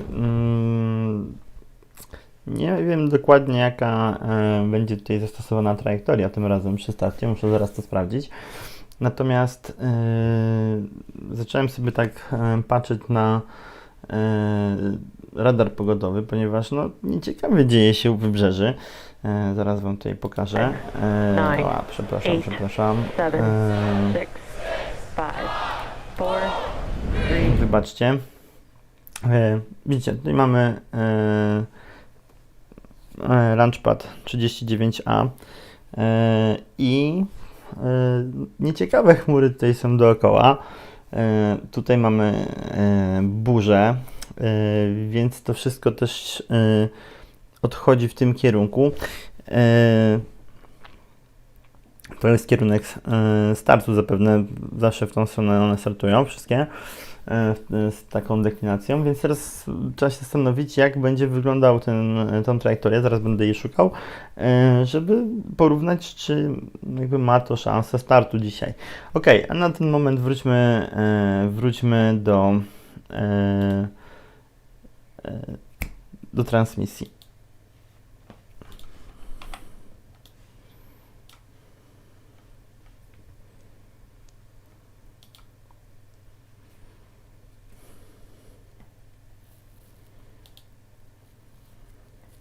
No więc jak myślicie, czy uda się dzisiaj wystartować? Jakie są szanse? Czy może ja coś tutaj mylę i w złym kierunku patrzę? Myślicie, że uda się, aby dzisiaj wystartować?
Lars Blackmore to discuss SpaceX's future ambitions to visit the moon and Mars. Thanks for joining us again today for a second round. You're welcome. Could you tell us just a little bit about your background and what you do here at SpaceX? Yeah, well, I'm in charge of entry and landing for Starship, which is SpaceX's next rocket after Falcon 9. And before that, I worked for many years on the same thing for Falcon. So hopefully today you'll see another one of those landings on a drone ship. Awesome. And speaking of that, what role does reusability play in getting people to the moon and Mars in the future? Well, it's really all about making human spaceflight affordable. And what you want for that is a 100% reusable rocket. Now, Falcon is only partially reusable, but Starship is going to be 100% reusable. And we've actually already started working with NASA on using Starship to send astronauts to the surface of the moon for the first time since 1972. Not only that, Starship will be refuelable on orbit. And the combination of those two things will let us send people basically anywhere in the solar system with more payload for less money than I think people have really been contemplating. I think for the first time we can seriously talk about things like lunar bases, or what SpaceX cares about most, a self-sustaining civilization on Mars. Right. So what you're saying is I will have an opportunity soon to get on board one of those spaceships. I very much hope so. Yeah. So speaking of reusability and landing, I know you mentioned Starship will be refuelable in orbit, but Falcon does come back and land back on Earth. What are the challenges with actually landing on the moon and landing on a planet like Mars? Yeah, well, you can't land like a plane, because the moon and the Mars either have no atmosphere or have a very thin atmosphere, and even if you could, there's no runway that someone's built for you. So that's one of the reasons that we do propulsive landing on Falcon, because we want to figure out how to do propulsive landing. That fundamental architecture works on basically any planet. If you have no atmosphere like the moon, you do a propulsive landing burn all the way. If you have a thick atmosphere like Earth, you let the atmosphere slow you down as you float down, then do a short landing burn at the end. And for Mars, which has an atmosphere but a very thin one, you do something in between the two. Wow, yeah, that sounds really difficult, and I'm sure there's been a lot of effort put into that. Can you tell us anything about what we're working on now to get us to a point where we can do a landing like that in such a harsh environment? Yeah, so figuring out propulsive landing is really the key part of it. But what people may not realize is that every time we bring Falcon back, we do something called an entry burn. So just before we hit the atmosphere, we light the engines to slow the rocket down. That happens high up where the air is very thin. And it just so happens that the conditions there are very similar to what a Mars landing burn would look like. So even though it takes months to get to Mars, and you can only do it every 2 years when the planets line up, we effectively get to practice Mars propulsive landing every time we bring Falcon back, including, hopefully, today. Wow.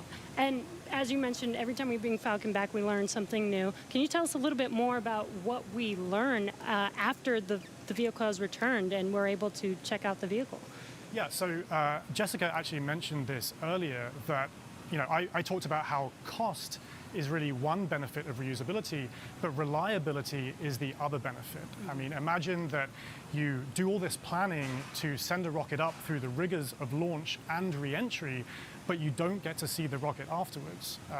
And what we would like to do with the reusability, what we've been able to do with Falcon 9, is see the rocket, inspect it, and because of that, we've been able to correlate our models pre-flight to what actually happens when you launch, re-enter, and land a rocket. Right, instead of just guessing what happened to the vehicle after it's left. Exactly. That is amazing. Well, thank you. Ja może jeszcze wykorzystam chwilę, póki tutaj rozmawiamy o lądowaniu. I poproszę Was o to, żebyście posubskrybowali nasz kanał, żebyście dali łapkę w górę pod tym filmem. Zapraszam Was też do naszych mediów społecznościowych, do naszego Facebooka, do naszego Instagrama. Tam zawsze pokazują się ciekawe informacje na temat tego, co aktualnie dzieje się i to na naszym kanale, czy to w ogóle w branży lotów kosmicznych i tego wszystkiego, co dzieje się dookoła nas w naszej astrosferze.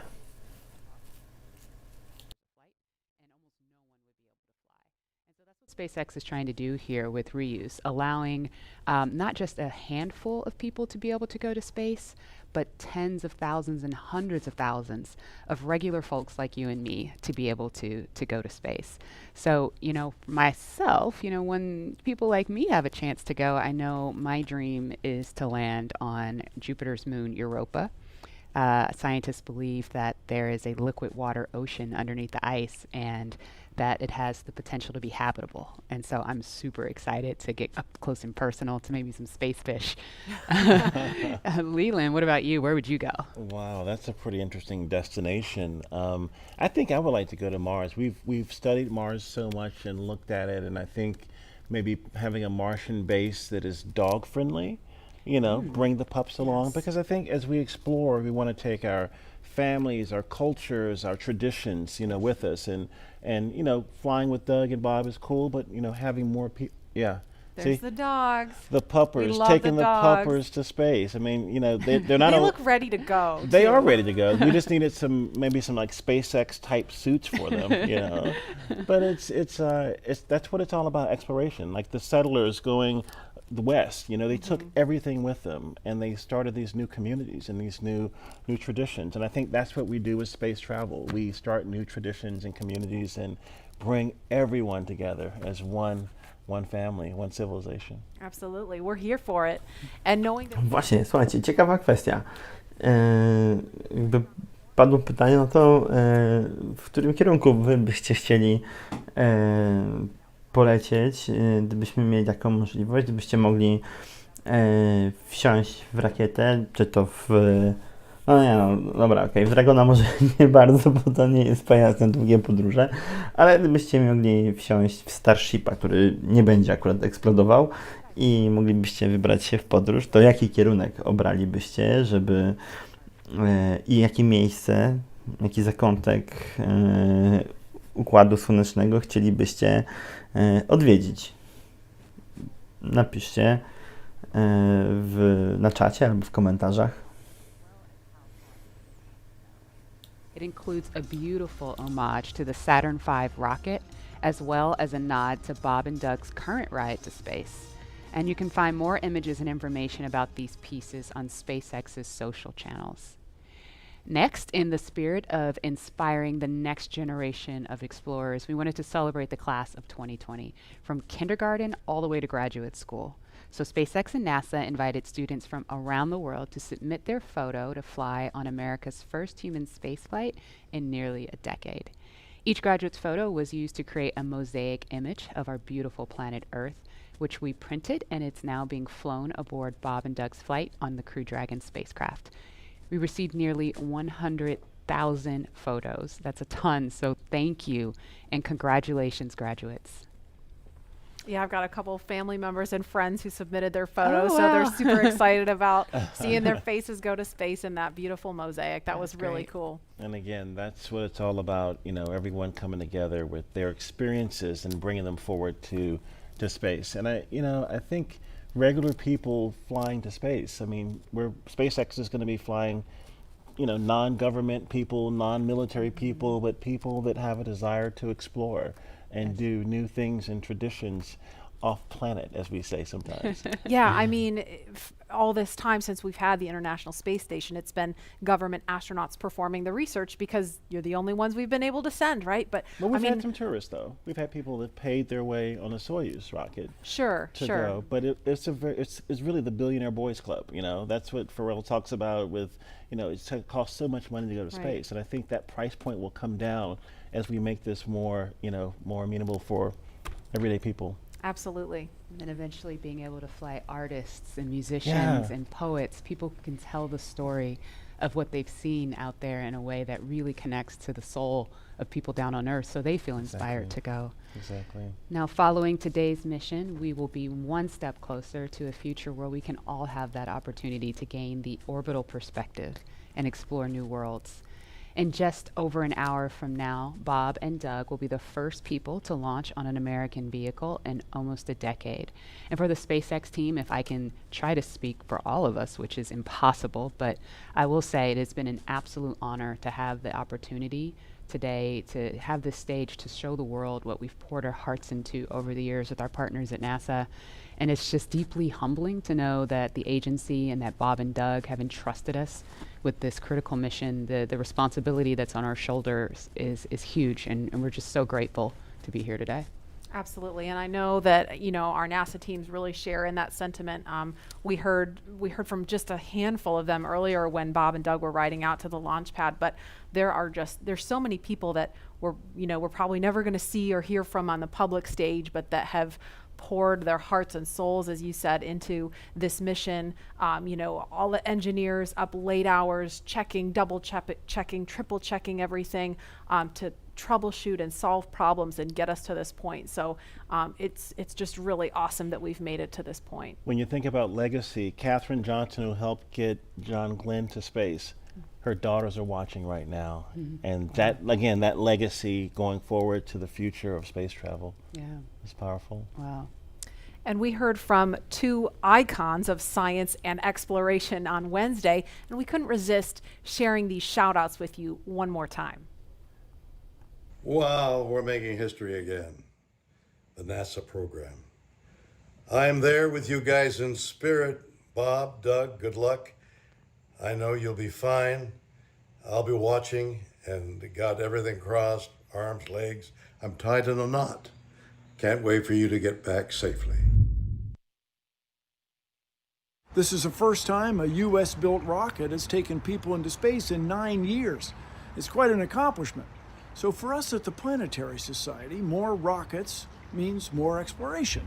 More people in space means more exploration. More countries involved in the endeavor of spaceflight means more exploration. This is how we know the cosmos and our place within it. So congratulations, SpaceX. Here's wishing your team, and the crew especially, a safe journey and the joy of discovery. Let's go. So great to hear from William Shatner and Bill Nye, two very recognizable faces following along on the mission. Yeah. And we want to go over to Dan and Jesse in Hawthorne, where we are now just 1 hour and 18 minutes from launch. Dan, Jesse? Hey, thanks, Marie. Yeah, 1 hour, 18 minutes. I think we're tying ourselves in knots, just like Captain Kirk. We're really hoping the weather cooperates. In about 20 minutes or so, we might clear. So we're getting hopeful. We're getting our hopes up. Yes, yes. Very excited. Again, we're T-minus 1 hour and 18 minutes from launch, and the anticipation is real over here. Since arriving at the spacecraft, Bob and Doug were helped by our closeout engineers to get into their seats, attach their suits to special umbilicals that provide breathing air, pressurized nitrox, and a communications link to Dragon systems. They conducted leak checks, which were successful, and communications checks with the core here in Hawthorne, which is the person who will speak to them directly throughout the mission, as well as the launch director in Florida. This is where they are checking their comm path through both ground stations and the tracking and data relay satellites that we'll use to talk to the crew the entire way to the station. And after all of those suit leak checks were successful, the closeout team was able to get out of the Dragon capsule and seal up that hatch, which also got its own leak check and was confirmed successful. At this point, the closeout team is out of the pad. They're away from the BDA, the blast danger area, and weather operators are about to kick off their final checks on wind speeds at the pad, which are going to be used during the final go, no go for launch. So we're all keeping eyes on the weather right now. Before we get to that final go, no go, all the various teams at both NASA and SpaceX are going to do internal go polls, just making sure conditions are right with Falcon 9, the Dragon, the crew, the range, and the space station before the final go is given. So let's check back in with the man over in Houston, Gary, for a status and the team supporting the space station for their readiness for launch. Thanks, Dan. The team here in Mission Control Houston remains go for launch. We're also very hopeful about that weather. All systems on board the station that are required to be healthy for this mission are continuing to look good. Chris Cassidy is wrapping up his workday, and we'll be watching Bob and Doug launch here in just under an hour. So station power and communication systems are normal. Computers and networks used for monitoring Dragon's approach have been checked out, and the cabins and the station cabin's atmosphere and pressure are as expected and ready to welcome 2 new crew members aboard. Mission Control will be closely monitoring Bob and Doug's flight and checking off milestones for most of the flight, and this very same team will be coming back tomorrow to be ready when Dragon gets in range of the International Space Station and we begin integrated operations and prepare for Dragon's docking. So I'll send it back. International Space Station team here is ready for launch. Go Falcon 9, go Dragon, and Godspeed to Bob and Doug. All right, thanks, Gary. If you are just now joining us, you picked a really good time. We're just a little over an hour to launch. And welcome to our coverage for the mission known as Demonstration Mission 2, or Demo 2. Liftoff time still holding for 3:22 p.m. Eastern. Tracking no issues with Falcon 9 or Dragon. Everything good with the range so far. We're just really keeping an eye on that weather. Over the last 3 hours, our crew members, Doug Hurley and Bob Behnken, donned their SpaceX suits in the historic crew quarters suit-up room. After that, they walked out of crew quarters, just as every astronaut to fly from space from this port has done since Apollo 7. And then they were transported over to the pad, where the crew members entered the SpaceX Crew Dragon spacecraft that we're looking in live. Today is a historic launch. It will be the first time a commercially built spacecraft will launch people into orbit, and the first time the U.S. has sent people to the space station from American soil since 2011 with the retirement of the Space Shuttle program. Over the next hour, we will conduct a series of polls to get ready for launch, have Bob and Doug arm the launch escape system, and begin fueling Falcon 9. Launch is set for 3:22 p.m. Eastern. This will include a 12-minute flight to orbit and then a 19-hour flight to dock with the International Space Station tomorrow morning. Today's mission is the culmination of years of work between teams at SpaceX and NASA. Demo 2 is going to be an end-to-end flight test starting with this launch today, going on to dock with the space station tomorrow, and then splashing down at the end of their mission. And this is going to be the final test for NASA to certify SpaceX for regular crew flights to the space station. We've been hearing a little bit from the crew on board Dragon, which you can see on your right screen. They are currently strapped into their seats and already through communications and leak checks. They're able to follow all the milestones still ahead on those display panels just above them, getting insight into all Dragon and Falcon 9 systems as we proceed towards launch.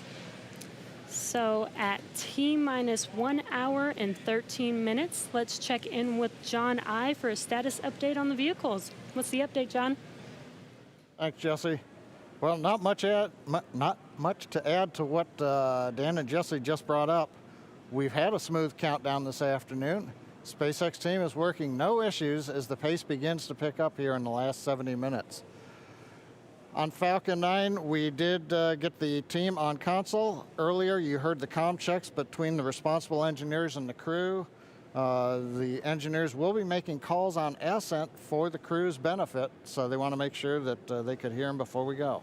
The propulsion checkouts of the first and second stages are beginning right now.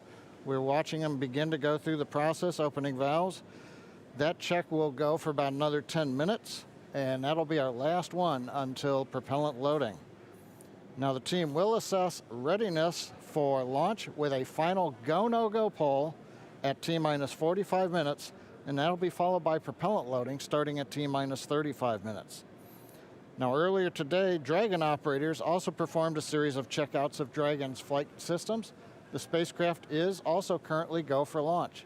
Our NASA crew, astronauts Doug Hurley and Bob Behnken, are currently inside Dragon. The hatch is closed. The SpaceX ground crew has left the tower. The next major event for Dragon is retract to the crew access arm that you can see currently alongside the capsule. That'll happen somewhere between T-minus 45 and T-minus 42 minutes. Now the range is currently clear for launch from historic Pad 39A.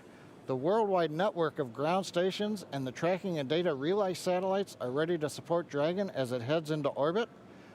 The weather, that's the one concern. We will get a weather brief at T-minus 1 hour, so just under 12 minutes from now. Currently, the ground and upper altitude winds are go, so that's one thing that we can check as green. At the current time, we did have some rain earlier that appears to have let up, but we are red on conditions for both the electric field at surface levels, lightning, and cumulus clouds. There is a expectation that a forecast that'll be coming up at about T-minus 1 hour also may give us clearance of those conditions. So everything is focusing now on the weather brief at T-minus 1 hours. Also, we should hope to hear about the final check on the ascent corridor. That's the weather along the Atlantic seaboard in case Dragon had to abort on the way to space. The conditions there have been marginal, but the expectation that it would be good for launch. But we will get all of that coming up here very shortly prior to entering propellant load. Now today we are aiming for a launch at 3:22:45 p.m. Eastern Daylight Saving Time, or 19 hours, 22 minutes, 45 seconds Universal Time. Once we begin loading propellant, there's no opportunity to change T0.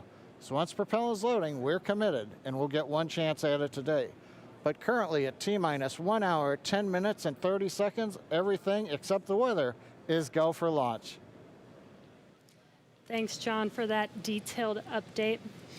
We've got an extensive history now of flying Falcon 9 from the Florida coast, and just last year completed a test run of the mission. We're less than an hour from beginning here today. The purpose of that mission was to demonstrate Dragon's Okej, tak jak słyszeliście, tutaj teraz kluczowe znaczenie będzie miała pogoda i to, jak ona będzie się kształtować.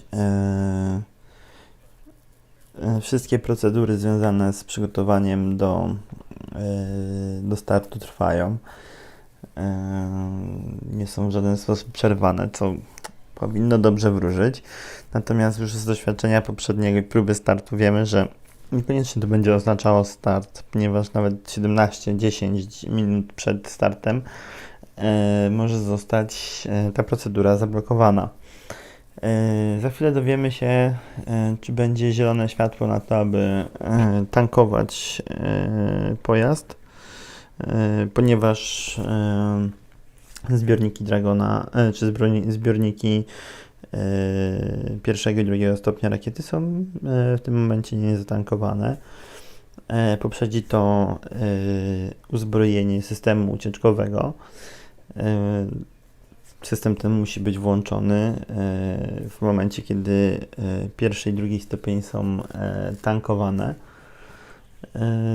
dzięki czemu zapewnia to bezpieczeństwo astronautom. Jeżeli w którymkolwiek momencie działoby się coś niewłaściwego, wtedy system automatycznie wystrzeli Dragona razem z bagażnikiem na bezpieczną odległość od rakiety. Okej, słuchajmy dalej. Previous version of Dragon, and that helps towards our reusability efforts. Completely opposite the nose cone is that trunk. It has attachment points for Falcon 9, the Dragon capsule, and it can hold cargo. On the very outside of the trunk, one half of it contains a radiator that rejects heat from the active thermal control system into space. That's the white part, and that uses SpaceX's new Pica tiling technology.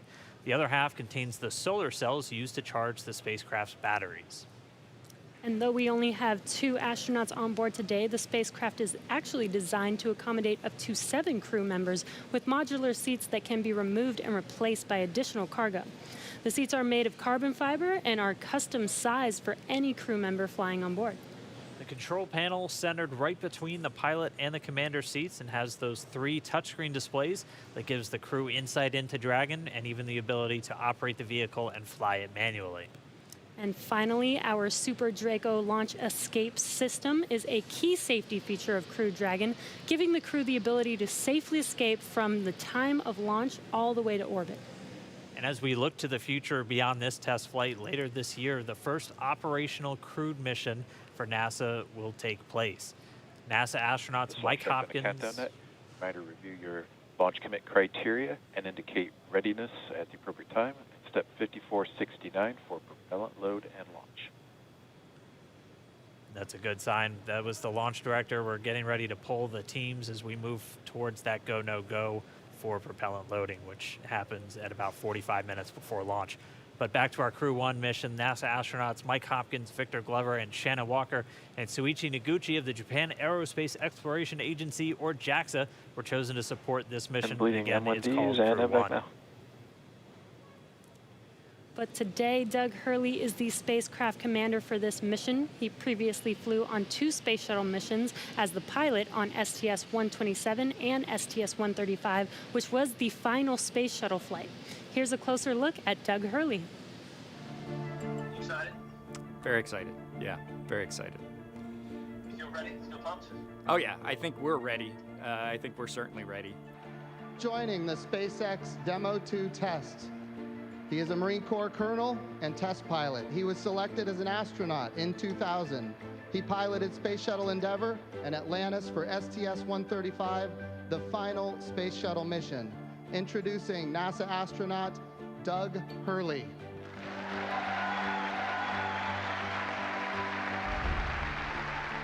It's a life-changing process in so many ways to fly into space. It's just overwhelming in some respects. Just the sensations, the rumbling, the shaking, the acceleration.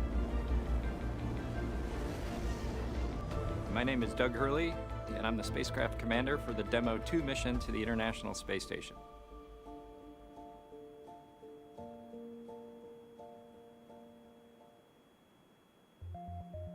This will be the first time the Dragon had a crew on board, and so there's a myriad of objectives we want to achieve for this mission.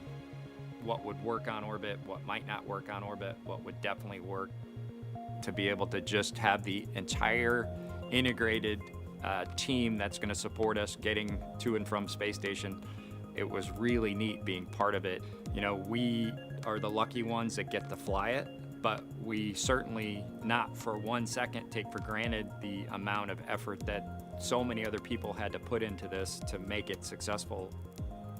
For Doug personally, he's worked so hard, I mean, through his entire life, to get to where we are right now. As a test pilot, this would be the dream to fly a new vehicle.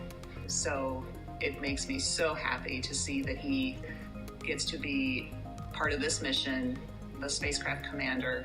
I'm just glad to see his hard work and his dreams come true for that. It's been a long road in a lot of ways for not only us, but certainly for all the folks that work in the commercial crew program, as well as SpaceX in our case, just working to get to this point.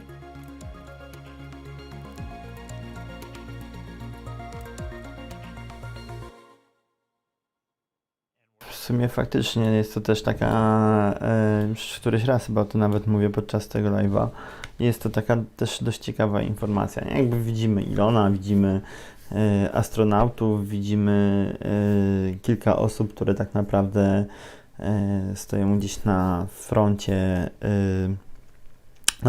całej firmy i całego tego przedsięwzięcia, ale tak naprawdę trzeba sobie uświadomić, jak wiele osób stoi za sukcesem, za sprawdzeniem każdej części po kilkanaście razy, sprawdzeniem każdego systemu, napisaniem odpowiednich programów i tak dalej, i tak dalej. Choćby same te programy. Popatrzcie, co się wydarzyło w momencie, kiedy Boeing testował swoją kapsułę, która po prostu po starcie błędnie odczytywała moment, w którym jest i wszystko świrowało. Jakby całe mnóstwo osób jest odpowiedzialnych za to, aby tych dwóch astronautów mogło trafić na orbitę. A normalnie o tym zazwyczaj nie myślimy.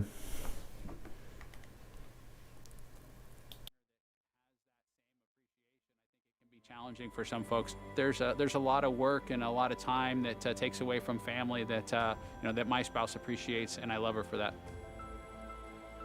On a deeply personal level, I'm really excited that my son is get to get a chance to see me launch into space. Being an astronaut has been a little bit of an abstraction thing for him because he's seen me do it in old videos, but he hasn't seen me do it for real. And so I'm excited for him to see this launch. Really, my role on the Demo 2 mission is to make sure that we get this vehicle tested and evaluated so that we can move on to more operational missions at the International Space Station. We've got a lot of objectives on board the vehicle that we need to accomplish to really make sure that it's good to go. We'll make sure all those systems are working during the test flight so that the future missions will have them available even if they don't plan to utilize them. Through years of the NASA team helping to share that experience and teaching them the lessons that we've learned by going through this, now there's another capability in the U.S. besides NASA to operate something of this magnitude. I want to thank the entire Commercial Crew Program team that's worked together to get to this point where we've got vehicles in the launch pad ready to head to the International Space Station.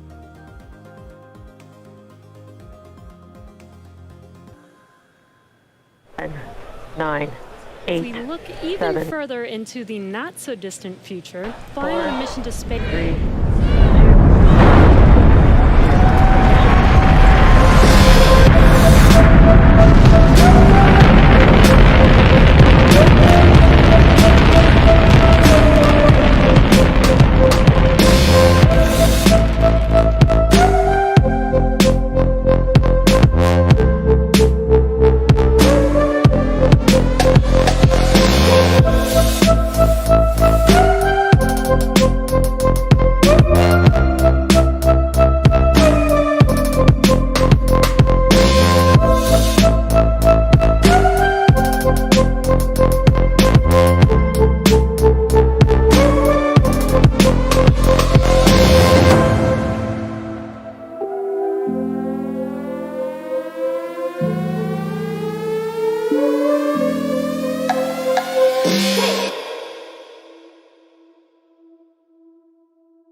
ten, 9, 8, 7, 6, 5, 4, 3,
to get here, countless hours by thousands of dedicated professionals from NASA and SpaceX.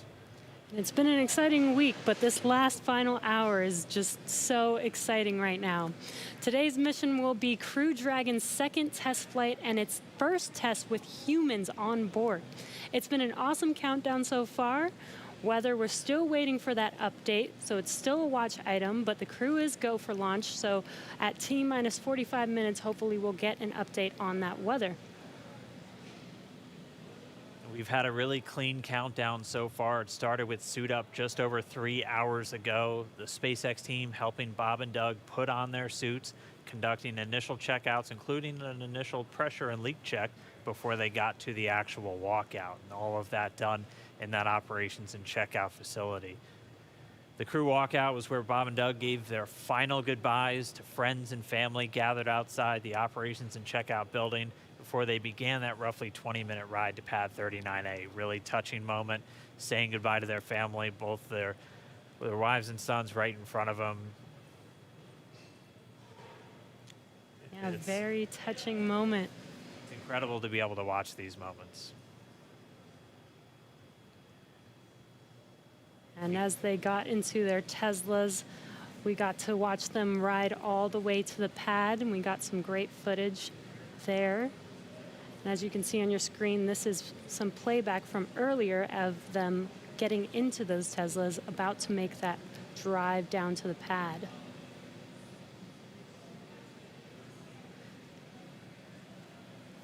And once they got to the pad, they did take a minute to take in the sights, and they headed up the fixed service structure to begin the process called crew ingress, where Bob and Doug entered. And there you can see on your screen as they're coming through the crew access arm, entering the white room right before they are able to ingress into the vehicle there. Again, this was from earlier. Yeah, this all from earlier, and as we said, that white room, the last place on planet Earth they're standing before they climb into Dragon for the ride uphill. SpaceX carrying over a tradition that NASA had where that was traditionally the room from Gemini, Apollo, and the space shuttle, that last place. About 30 minutes ago, we're back with some live video here. The team was able to close Dragon's hatch with Bob and Doug safe inside. So we are under an hour ago. Things are going to pick up as we get close to that go, no go to begin propellant loading and then arming the launch escape system.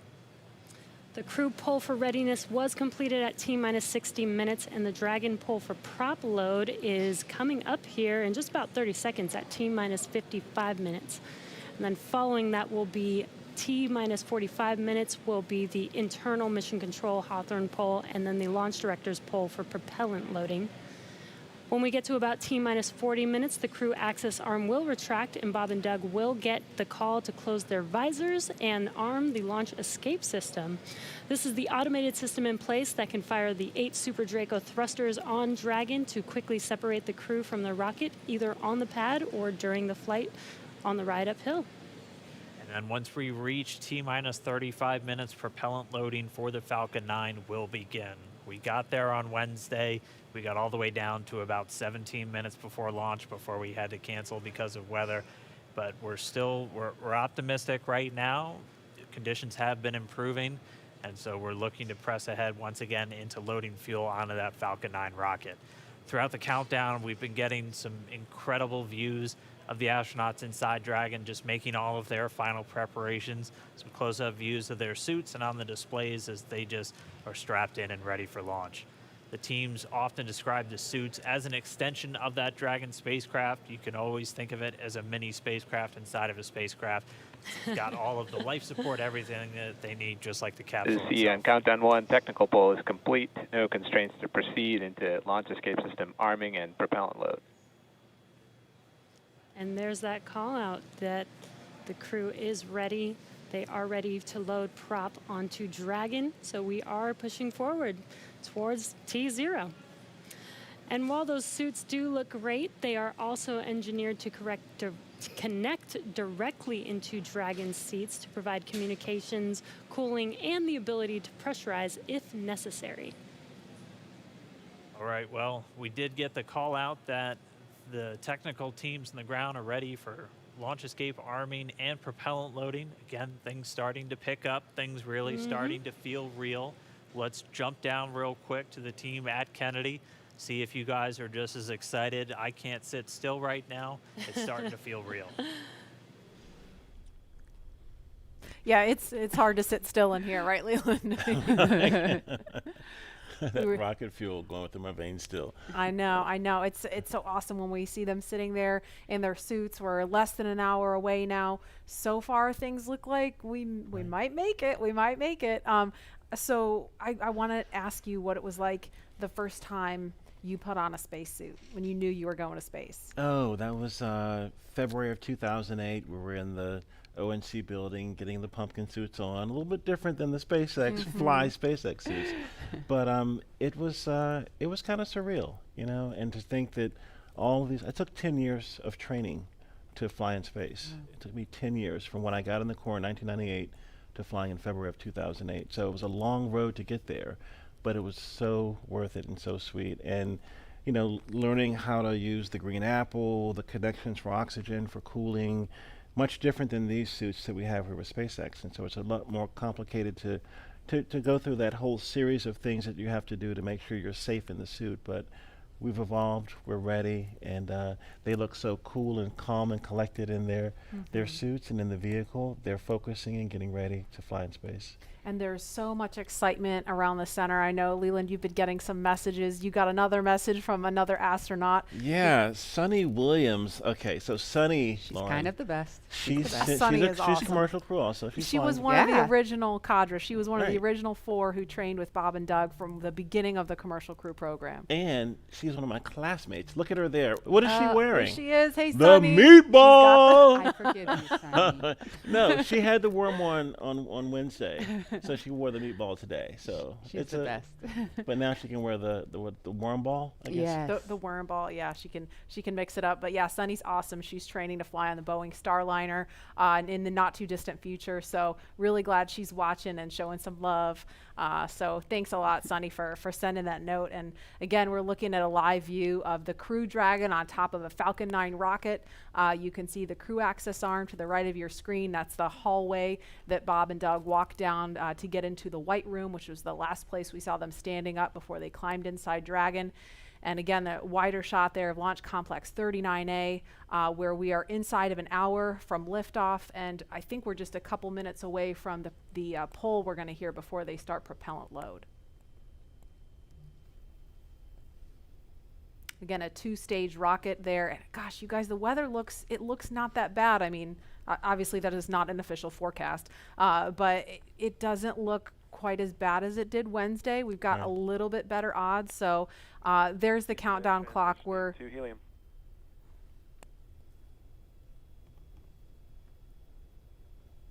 We're going to pause to listen to that comm.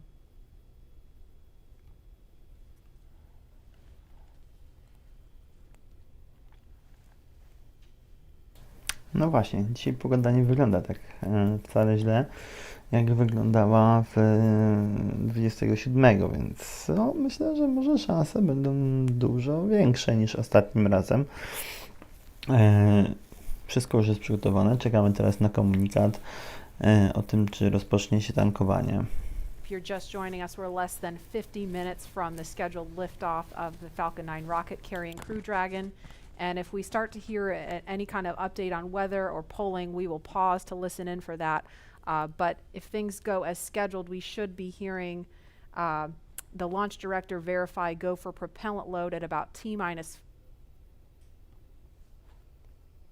45 minutes. So we're going to send it over to Hawthorne to carry the ball. John Innsbrucker or Jesse, are you there? This weather is go at this time.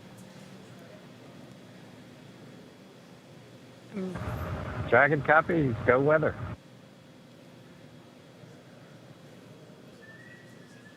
And there you heard that call out. So far we have good weather. We are go for launch today. This is getting really exciting. I don't know about you, Dan, but my heart is beating pretty fast right now. Yeah, we've been waiting for those words since Wednesday. Oh, and yeah. we did hear a call to the crew, just in case you missed it, that they were only tracking one final weather constraint. It was the cumulus cloud rule. They were expecting it to clear up within 10 minutes, and it's cleared up now. So we are currently go on weather. Yes, and it's been pretty incredible to be so close to launch, and the road leading up to this point has been pretty incredible as well. It has been. It's been a partnership between NASA and SpaceX. We've been working together since SpaceX started flying cargo to the International Space Station, now getting ready to launch crew. And we've been really fortunate to work with not only a lot of international partners on the International Space Station, but a lot of And as really a reminder, great here in companies. the control room, we'll be closing doors here once we start with propellant load. Any last-minute bio breaks, please go ahead and accomplish those in the next few minutes.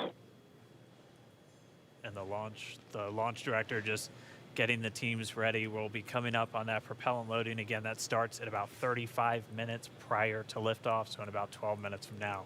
There's going to be a go, no go coming up really soon. So let's go over to our man, John I, for the latest. John? It's T-minus 47 minutes, 24 seconds. We're continuing to count down. As you just heard, the launch director and launch team are preparing for the readiness for launch poll. Now, the launch director is currently checking with Dragon mission director and NASA launch manager for their readiness. And actually, it sounds like everybody is good there. The launch director will then ask the team, he'll tell them the poll is open, and the 13 members of the SpaceX launch team will be electrically polled for their go to load propellant, as well as continue all the way to launch. Now, we will hear that poll results and a briefing from the launch director at about T-minus 45 minutes. The good news right now is that the weather is go. All the conditions that were read shortly a while ago at T-minus 1 hour have cleared. We're, as the weather forecaster said, cautiously optimistic. Currently, Countdown. the probability... Poll is complete. We're go for propellant load. Well, we got an early call out there. And launch control clear to retract the access arm on time. Cover that. Arming access arm retract at T-minus 45 minutes. No, świetnie, świetnie. Jak na razie świetnie wszystko się układa. Są dość duże szanse na to, że uda się dzisiaj wystartować. Jest zielone światło na to, aby zacząć tankować zbiorniki i jest zielone światło na odsunięcie trapu od statku. No, wygląda to dzisiaj bardzo, bardzo dobrze. Warto teraz już naprawdę być z nami i patrzeć, czekać na rozwój wydarzeń, bo zapowiada się, że dzisiaj to będzie ten dzień. Ten dzień, w którym SpaceX zapisze się naprawdę złotymi zgłoskami w historii amerykańskich lotów kosmicznych. Stage separation, Dragon had to abort into the ocean. The conditions there are acceptable. There has not been lightning lately. The weather, winds are good, light rain. It is go, but NASA is going to continue to watch those conditions. T-minus 45 minutes and counting. Reminder on hold and launch escape protocol. For non-urgent no-go conditions, brief the CE or LD, and they will approve aborting launch auto-sequence and proceed to launch abort. For urgent issues affecting the safety of the operation, operators shall call hold on the countdown net. Launch control will immediately abort the launch auto-sequence and proceed to the launch abort auto-sequence.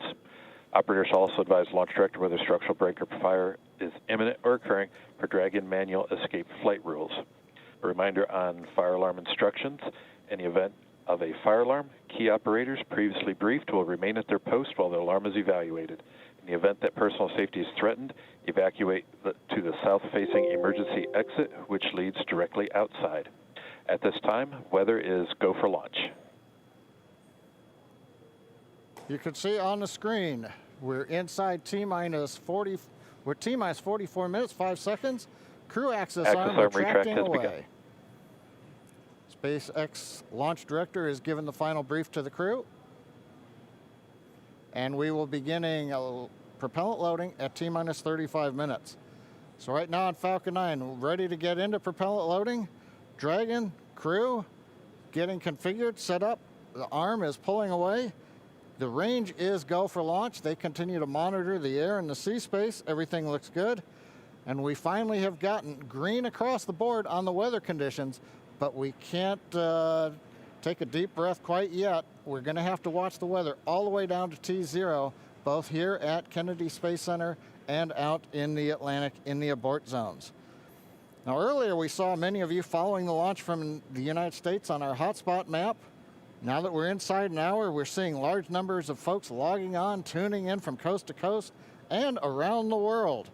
So we'd like to know, is this your first time watching a launch live, not counting Wednesday? And if not, how many have you seen before?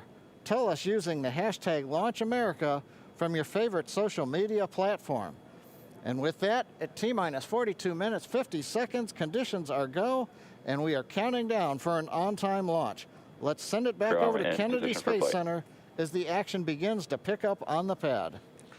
Dragon, SpaceX, you are go for Section 7, close visors and arm launch escape system. We will put Section 7 in work, visors come and close.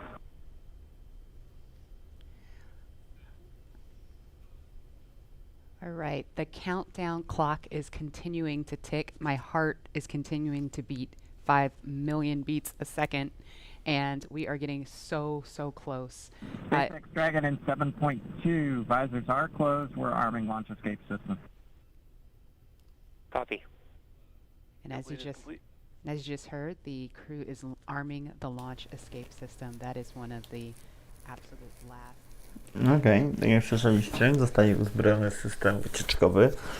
Ten, który ma dbać o bezpieczeństwo załogi, aby w razie jakiejkolwiek nieprzewidzianej sytuacji, to wybuchu rakiety podczas tankowania lub każdej innej nieprzewidzianej okoliczności, jakiejkolwiek anomalii, cały statek, w sensie całego Dragona razem z bagażnikiem ma odstrzelić od rakiety i wynieść na bezpieczną odległość, tak by nie została uszkodzona kapsuła. No i oczywiście, żeby nic nie wydarzyło się z astronautami, to jest jakby jasne. Dopiero uruchomienie tego systemu pozwala na to, aby rozpocząć bezpiecznie tankowanie rakiety.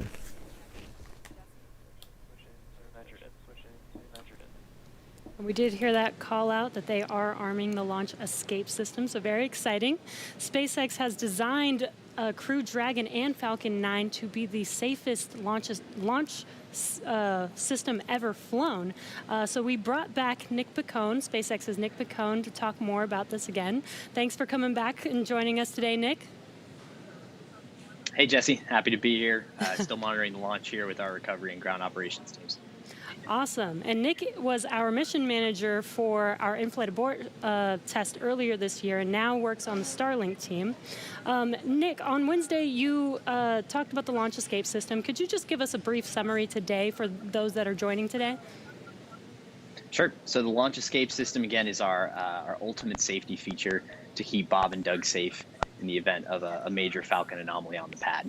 The system is designed to automatically fire if either vehicle detects a dangerous condition developing. And if that happens, Dragon will use its 8 Super Draco engines to push the capsule off and away to a safe distance away from this Falcon. This capability is absolutely critical. It's what keeps the crew safe, and we're now active and armed on the pad with it protecting the crew. And as you mentioned, the launch escape system allows the Dragon to separate and get away from the vehicle. I believe it goes into the ocean. What happens after it lands safely in the ocean? Correct. So for most of our failure modes, the successful end state is Dragon deploying parachutes, splashing down safely in the ocean. But since a launch escape can happen while the vehicle's on the pad or anywhere in flight up through orbit, it could be splashing down right off the coast of Cape Canaveral. It could be splashing down thousands of miles away in the North Atlantic. If that happens, to make sure we can get to Bob and Doug as quickly as possible, the Space Force's 45th Space Wing, Task Force 45, has pararescue teams staged and ready all around the world, ready to drop in and rescue Bob and Doug as soon as possible. And you mentioned that the launch escape system will keep them safe all the way up to orbit. What other options are there after Dragon is in orbit? Sure. So if for any reason we're unable to dock to the International Space Station, we have several pre-planned return trajectories, which will bring the capsule down to a splashdown point close to shore, where NASA and SpaceX recovery forces will be waiting to recover them. It'll look like an otherwise totally normal recovery operation, except for the early end of mission. This operation is something we're doing with one of 2 identical crew recovery ships. We do that because the landing sites, we want to maintain as much flexibility as possible. There could be changing weather conditions that bring down one site and leave the other one up. So we have those 2 identical ships, one in the Atlantic, one in the Gulf of Mexico. And our space operations team can redirect the spacecraft to go to whichever site is the safest option for the crew at that time. And with the vehicle, in almost any scenario, it sounds like the vehicle will land into the ocean. And it may look like a gentle landing into the ocean, but it's a pretty dynamic event happening. And you mentioned there are teams that are ready to go and rescue the vehicle and the astronauts on board. How do you prepare for something like that, especially with so many different scenarios that could happen? Sure. So we're lucky to have had about a decade of recovery experience with Cargo Dragon 1 in our previous trips to the International Space Station. That, along with our booster recovery missions, we've got a great team of recovery operators here who have a lot of offshore experience with our spacecraft. The system, though, that we took that experience, we built up a new crew recovery ship, 2 identical crew recovery ships, I should say, which have a lot of those lessons learned baked into the design of that ship and the operations. These new ships have complete medical facilities, an operational helipad, and redundant communications, power, and propulsion to make sure they're robust and ready for anything we encounter offshore. We've also done tons of training exercises with SpaceX team, the NASA team, and the rescue forces I mentioned earlier, practicing capsule recovery, emergency scenarios where we have to get the crew out of the capsule while they're still in the water, as well as those helicopter evacuations, taking off and landing from the pad many times so that we make sure the team is ready to do that. They're all staged and ready. They feel ready to support, and will be ready to call on us if anything goes wrong today. Awesome. It sounds like Bob and Doug are in some really good hands and will be safe no matter what occurs on the vehicle. So thank you, Nick, for joining us again, for walking us through all of those details. I hope you're just as excited as we are for our launch coming up here very, very shortly now. So we're going to send it over to KSC to Lauren. Thank you, Jesse. So as you just heard, fueling is about to begin at T-minus 35 minutes. We are about 50 seconds away from that. And so we're getting really, really close to the first launch of astronauts into orbit from American soil since 2011. The launch escape system is armed, which, as you know, happens before fueling. And Dragon propellant load, that's the propellants that are inside of the Dragon capsule, not the rocket. Prop load for Dragon took place weeks ago and just a few miles down the road in what we call Dragonland. And those propellants, they are MMH, or monomethyl hydrazine, which is the fuel that we use. It's hypergolic fuel. And NTO, or nitrogen tetraoxide, that's the oxidizer. Those two come together and they ignite in space to propel the vehicle. You don't need that TTEB or a third thing to ignite, because hypergolic propellants don't require it. You just need the fuel and the oxidizer. And as you just heard, propellant load has started on Falcon 9, and that's awesome. All right, so that bipropellant system feeds all of the engines on Dragon. So Dragon has 12 service section engines in each, so there's 3 in each quad, 3, 3, 3, and 3. Those are used for on-orbit maneuvering for Dragon. There's also 4 additional Dracos that are underneath the nose cone for large delta V maneuvers that the vehicle will perform. But the engines that Nick Picone was talking about earlier are Super Draco engines. We have 2 in each quad of the vehicle, so 8 total. And those are bigger engines with a high flow propellant system, and those are what lift Dragon off of Falcon 9 in the unlikely event of emergency that requires us to get off of Dragon, off of Falcon. Now, you probably remember, let's see, Mercury, Apollo, Soyuz, they have that big pointy tower on top. That's the launch escape system for those vehicles. It's actually just another rocket on top of the spaceship that lifts the vehicle off. In the case of Dragon, our escape system is integrated into the vehicle completely. And so that's just better from one less thing you have to jettison every single flight. But it also allows us to have escape capability from the pad before T0 all the way through to orbit. And so even if the very last minute, if we needed to get off of stage 2 while we're in space, we could actually escape to orbit. So yeah, that's the escape system for little baby Dragon here. Thanks, Lauren, and thanks for walking us through that, because I think it's really important that people understand that critical safety capability, and that's the whole point when we hear that launch escape system is armed. What that means is that in an instant, they can separate from Falcon 9, shoot up into the air, and they can splash down safely in the Atlantic Ocean under Dragon's parachutes. And it was designed to do that. So now that fueling is underway, it's been going on for about 2 minutes now. So they have that safety capability ready to go on standby in an instant if they need it. And so we want to go over to Hawthorne now for an operational update from John Innsbrucker. John? Fuel and stage 2 fuel, all flow rates tracking nominally.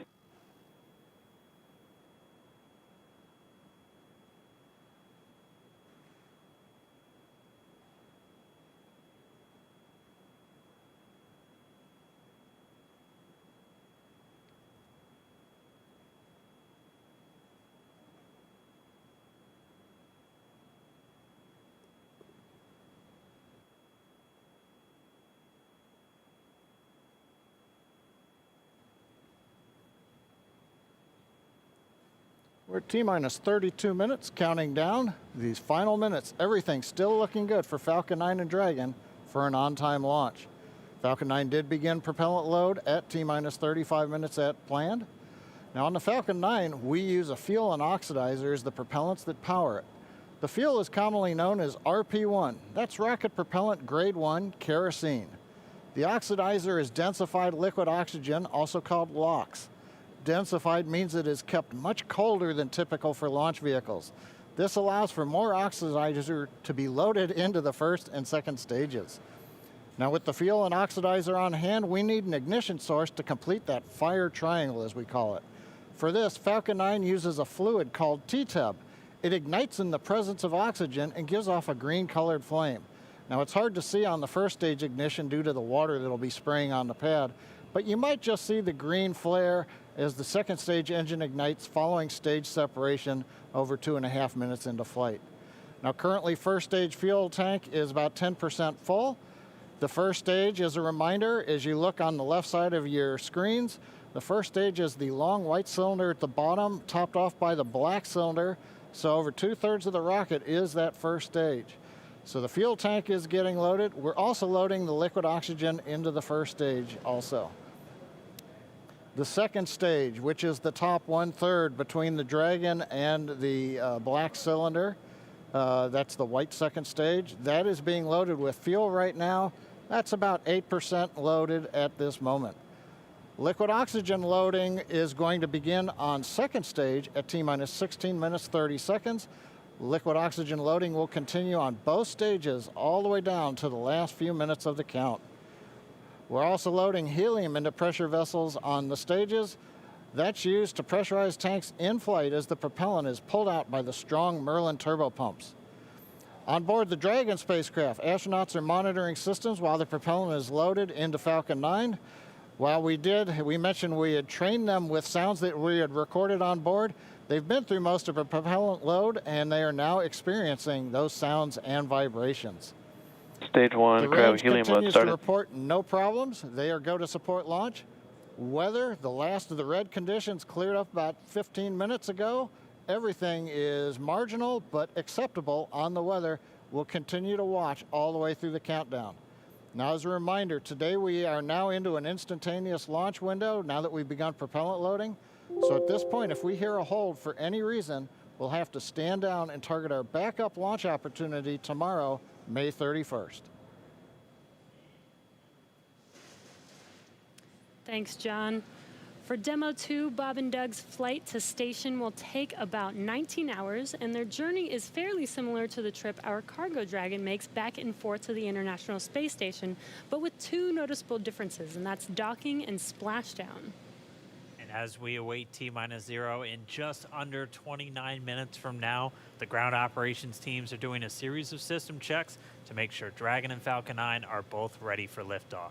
And we're continuing to get live views inside the capsule with Bob and Doug, and you're now also looking in firing room 4 down there at the Cape. Once we hit T0 and a successful launch occurs, we will watch Falcon 9 and Dragon make their ascent until the Falcon 9 first and second stage separates and sends Dragon on its way to the space station.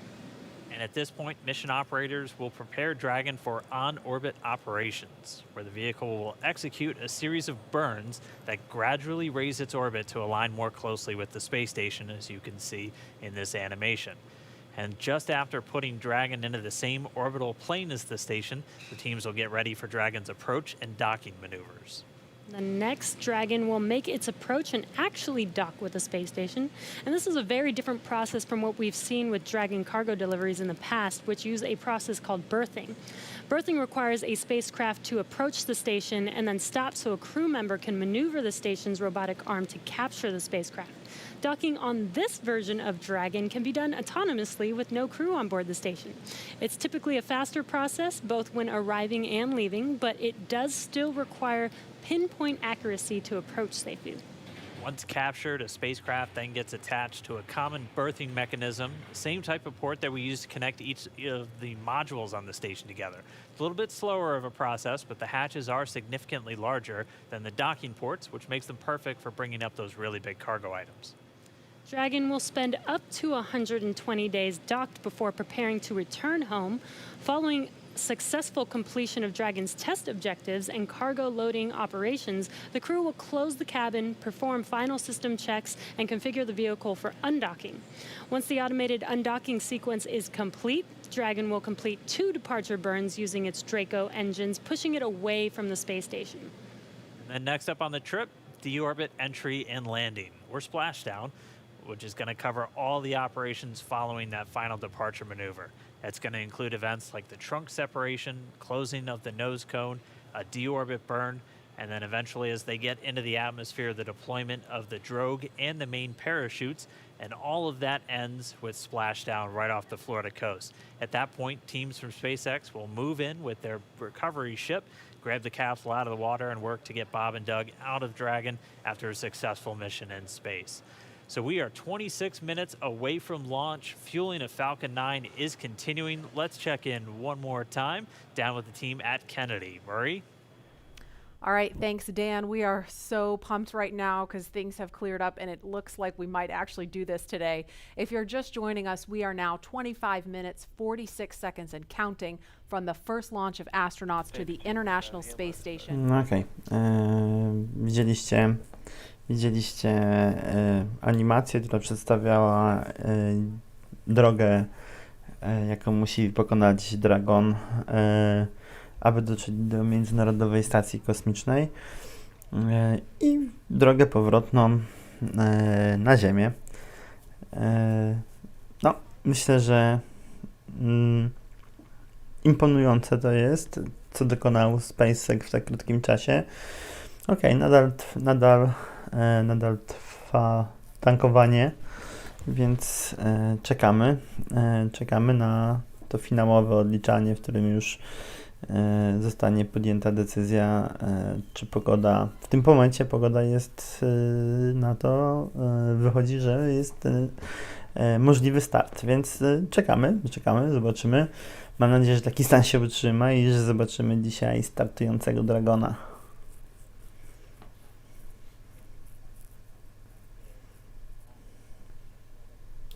Even though I was an antenna engineer, not seeing it, but besides that, that's history. And hopefully, maybe it wouldn't have to be one or the other. That's true. Exactly. Yeah. I mean, we're going to learn more from going where we've never been before, and so we need to go to the South Pole too.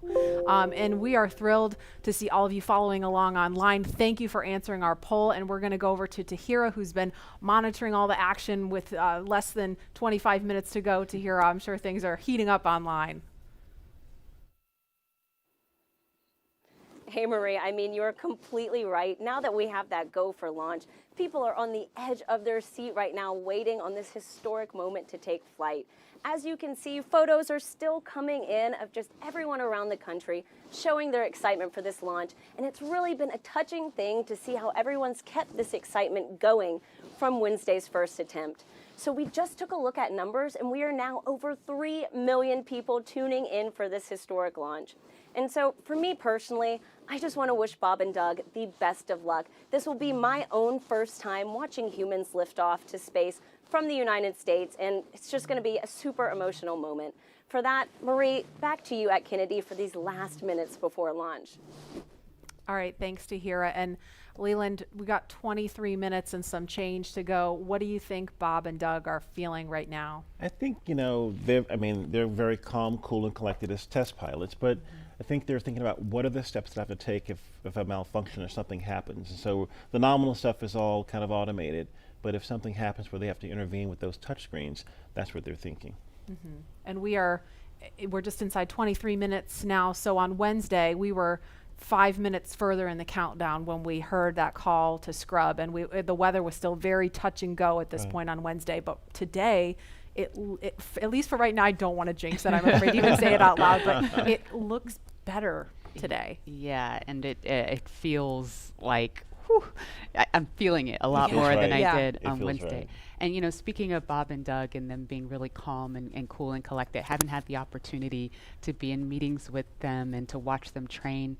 I have to say, and to all of my friends who work with them every single day, the feedback is always just what great people they are, and just how not just bright and sharp they are, but just good people. Right. And around the office, we often refer to them as the dads. The dads? What They're is the that? dads. They're dads. They are dads, Okay. and we've met their families. And when you see people on that very personal level, it starts to mean so much. They Right. are a part of our team. You know, they're not a customer. They're our team. They're not a payload. They're our Right. team. They're our Yeah. family. And so we're just so excited to see the dads up there today. Yeah. Go dads. Yeah. All right, we're going to go send it over to Gary for an update from Houston. Gary? Hey Marie, the space station team here is focused. All eyes are on the system checks that are happening across the board, and we're listening in as we close in on launch, and I can tell you that things are looking very good. Chris Cassidy will be watching from the International Space Station, right now flying over the Pacific Ocean. It's heading to cross right over the launch pad. We might even get some good views from the station. Hope to be capturing those. We'll have the launch view on the big screen up front, and everyone's excited to see our 2 crew members on their way to the International Space Station. But before we get to it, I just want to pass on good luck from the entire flight operations community here in Houston. It's always exciting to be doing something wholly new and history-making with station operations, and we can't wait to see our team members Bob and Doug in low Earth orbit and heading to the International Space Station. That's it from us here in Mission Control Houston. I'll send it back over to the team in Hawthorne for the latest happening there. John. T-minus 20 minutes, 30 seconds. We're Strong back continuing sail to started. count down. Everything is still looking good for launch of Falcon 9 and Dragon. 22 minutes, 45 seconds after the hour. Stage Right 2 now on the RP1 right-hand load is complete. side, you can see a large white cloud coming off of the strongback. That is normal. As we get ready to load the second stage with liquid oxygen, we have to chill in the plumbing lines going up that strongback. And so as we relieve pressure, the moist, humid Florida air condenses around it, and that gives you the cloud. So that tells us that things are actually on schedule. We did begin propellant load at T-minus 35 minutes. Fuel loading on the second stage, I believe we just heard the call out that it is complete. First stage fuel load is continuing, and right now that's a little more than, that's about 60% of the way full. So things are looking good. Second stage is getting ready to begin the liquid oxygen loading. After they finish chilling in the lines that you see on the monitor, they'll begin the load at T-minus 16 minutes and 30 seconds. The range right now is go, ready to support. Weather continues to be go. As we inch our way closer, we're keeping our fingers crossed. No, dzisiaj to wygląda dużo lepiej, więc naprawdę mam nadzieję, że zmierzamy w kierunku startu. Słuchajcie, to już się dzieje się ta historia. Szkoda, że nie za pierwszym razem, nie? Taki mamy trochę chyba niedosyt, no przynajmniej ja mam taki niedosyt, że chciałbym, żeby to się wydarzyło za pierwszym razem, kiedy wszystkie te przygotowania, całą tą otoczkę widzieliśmy po raz pierwszy. No ale niestety nie udało się, jakby inny jest cel. To jest prawdziwe życie. Nie zawsze zdarza się wszystko za pierwszym razem, za pierwszym podejściem. Nieraz trzeba być upartym w próbowaniu. No i właśnie tą upartość widzimy trochę, nie? Gdybyśmy mieli próbować do skutku, to będziemy próbować. I świetnie. Dragon jest, znaczy Falcon już jest tankowany. Widzicie unoszący się z niego parę. Wszystko jest w najlepszym porządku i pogoda, co najważniejsze, pogoda jest o wiele bardziej dobrze rokująca niż ostatnim razem, więc tak jak mówię, jest duża szansa, że dziś zobaczymy Dragona znoszącego się na orbitę. We are under 18 minutes away from liftoff. Again, it's an instantaneous liftoff at it's going to be 12:22 and 45 seconds here on the West Coast, 3:22 and 45 seconds over on the East Coast there in Florida. Just a reminder, it's going to be about a 9-minute ride up to orbit for the Falcon 9 and Bob and Doug on board Dragon. It'll be a 2-stage flight So we'll see the first stage fly until we hear MECO, or main engine cutoff, about 2.5 minutes into flight. After that, the second stage will take over and continue to power them the rest of the way. Second engine cutoff comes in just under 9 minutes at about 8 minutes and 44 seconds. Following that second stage completing its job, it'll continue to coast for about 3 minutes. It'll do a slight attitude adjustment and null out any rate, so make sure it's not in any kind of a spin before they do separation. So that's when the Dragon spacecraft will physically separate from the Falcon 9 vehicle, and Bob and Doug will be flying free. It's about a 19-hour ride if we launch today on time. So that means Bob and Doug will get on orbit. They'll have a number of burns, or those firings of those Draco thrusters that they'll do over Stage 2 LOX load started. We hear the LOX, the liquid oxygen load has now started on stage 2. But again, they're going to be doing a series of burns on the way uphill towards the International Space Station 5, spread out over the first 16 hours or so of their flight until they get much closer, and it's time for that approach and docking. And we are expecting that with an on-time launch to happen today. That'll be coming tomorrow in the afternoon. All right, now that we're under 16 minutes away, we have a special guest joining us. I'm going to toss it over to Jesse. We are T-minus 15 minutes and 45 seconds from liftoff of our second demonstration mission today, and we have the honor of having SpaceX's President and COO, Gwen Shotwell, join us. Thanks, Gwen, for coming out and taking a few minutes to chat with us. Thanks, Jesse. We know you've been on console. How's the countdown been going so far in there? Countdown is clean today, just like it was Wednesday. We did clear the weather hurdles sooner than we did on Wednesday. And the only thing we're watching right now is downrange weather and lightning at the staging location. Of course. But we will clear that hurdle at T-minus 7 minutes. Awesome, great, very exciting. Now I'm going to throw it back to 2012 because you were on console for Dragon when it was first making its way to the space station. How does that experience compare to today? Stage 2 LOX is on the DPs So and I was nervous anomaly. then. I stopped getting nervous for launches. Today I'm nervous again. Super nervous, stomach and throat. Understandable. No, it's a fantastic day today. I'm really excited. The team is pulled together. It's such a professional operation. And when I say team, by the way, I mean SpaceX and NASA. These folks have been working incredibly hard and have done a fantastic job. Yes, and we are all so excited. And we know that you have to get back inside of mission control, but is there anything that you wanted to say before liftoff to NASA and SpaceX? Well, I want to thank NASA, of course, for their generosity and their help with getting to this place.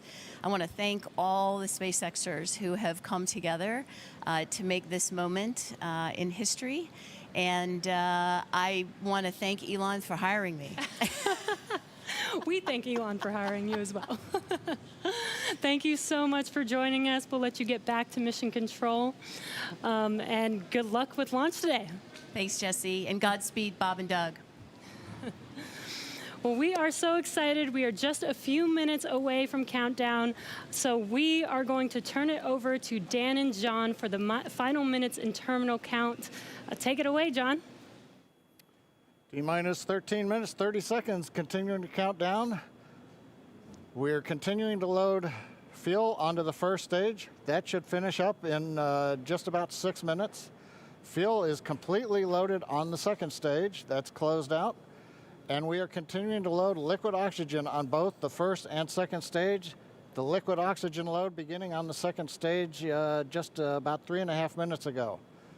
We are also loading cryogenic helium into the storage vessels on the first and second stage, getting in the last little bits of helium when we keep it cryogenic, cold and liquefied. That gets us, just like we do with liquid oxygen, the maximum amount into the storage volume so that we can get the most performance out of the vehicle. Right now, we are in a fairly quiet state on the vehicle. Ground pumps continuing to put the propellant in to first and second stages. Next significant issue, callouts that we're going to hear will probably be inside the T-minus 10 minutes when they talk to the crew. We'll listen for that. but at the moment, everything continuing to look good at T-minus 12 minutes and 20 seconds. Nie wiem, czy wy też czujecie to podniecenie już. To się dziś wydarzy. To się już dziś wydarzy. Pierwszym razem jakoś nie do końca to było takie pewne i chyba wiele osób nie czuło tego.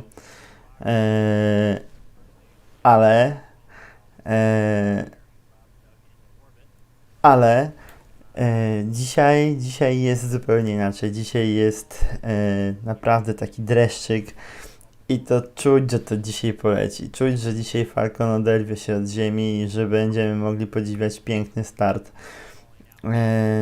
Myślę, że panowie już popatrzcie nawet na widok w kabinie. Tam już się dzieje, oni się już przygotowują. Myślę, że 11 minut do startu oni już wiedzą, że to się dziś wydarzy.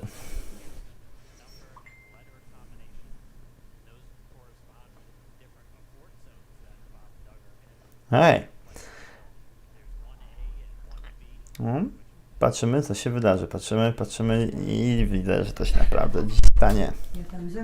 North Carolina, and then we'll have 2A through 2E or 2 Echo, and that will be on the second stage, and that goes from North Carolina all the way up to about the tip of Newfoundland, so in the northern Atlantic, and then there is a zone of the northern Atlantic that we're going to avoid, and so you should hear the call out be something similar to forward to Shannon, and that just refers to Shannon, Ireland, which they'll be going off the coast of Ireland at the later stages of the second stage if they have to abort.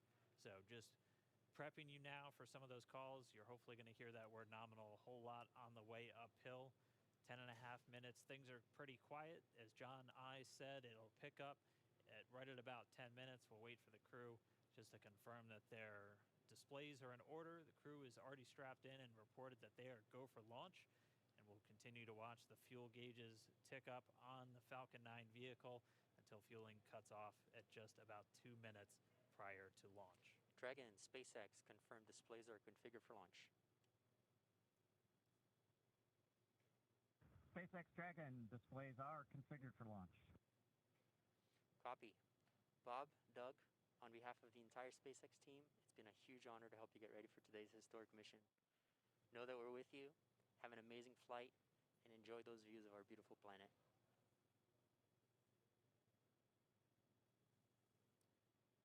Thanks, Jay. It is absolutely our honor to be part of this huge effort to get the United States back in the launch business. We'll talk to you from orbit. Thank you. Copy all. Thanks for those words. The SpaceX core, so again, that voice that's going to be talking to Bob and Doug throughout their mission from right here in Hawthorne, just offering a few quick words. The crew did confirm their crew displays are configured for launch. We are coming up on 9 minutes and counting. Okej, słuchajcie, zostało nam 9 minut do startu. No, podsumujmy, słuchajcie.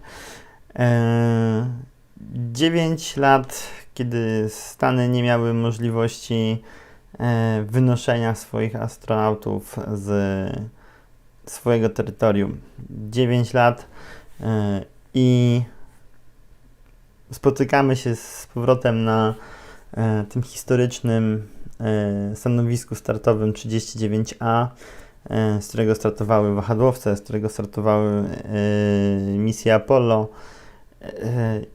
Jesteśmy w kolejnym historycznym miejscu, kiedy to prywatna firma w skonstruowanej przez siebie kapsule dostaje akredytację do wynoszenia astronautów i przeprowadza pierwszą misję testową, drugą misję testową, ale pierwszą z ludźmi na pokładzie. Niesamowita chwila, na którą naprawdę czekaliśmy długo. Niesamowite emocje, bo pierwszym razem niestety nie udało się wystartować, pogoda pokrzyżowała plany, a dziś to się dzieje. Zostało nam 7 minut 40 sekund do startu, więc myślę, że tak jak Doug i Robert powinniśmy poprawić sobie pasy i patrzeć na to, jak Falcon będzie opuszczał stanowisko startowe. Podziwiajmy.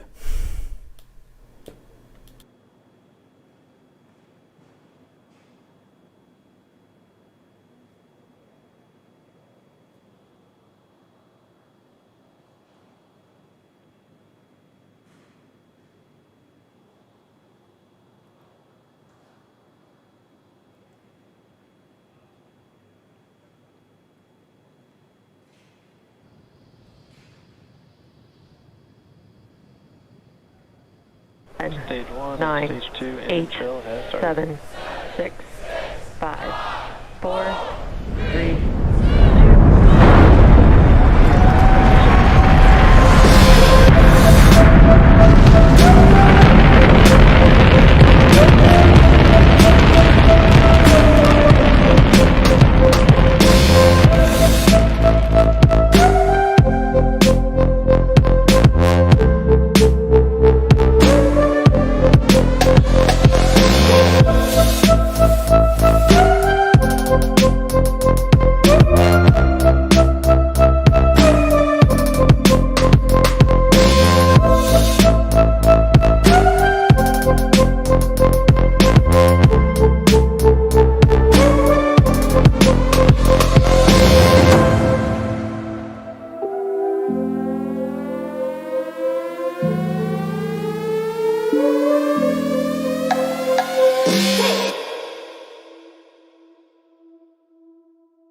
Draining back the lines now, so first stage and second stage fuel are complete.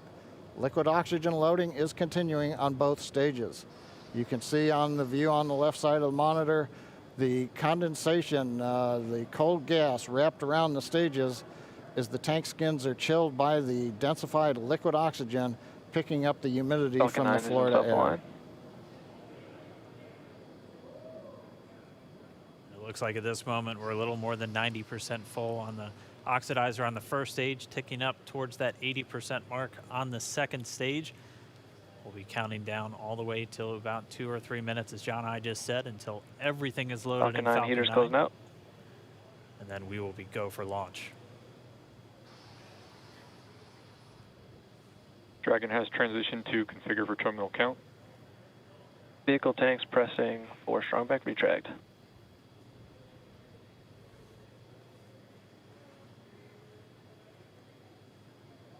We're pressurizing the Falcon 9 tanks. We're going to open the clamp arm around the second stage and begin to retract the strongback.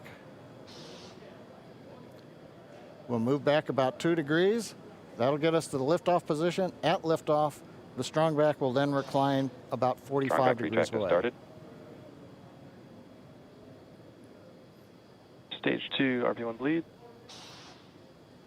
Launch director called out the strongback retract has started. On the left, you'll see it go back just a couple of degrees.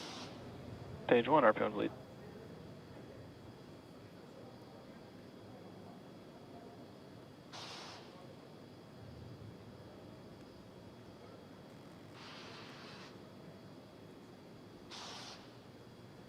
We are just 4 minutes away from liftoff.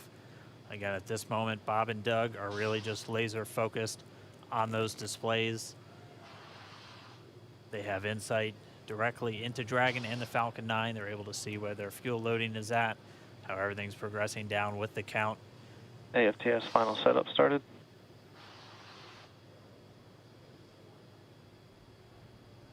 Minuty 3.5 minutes from launch.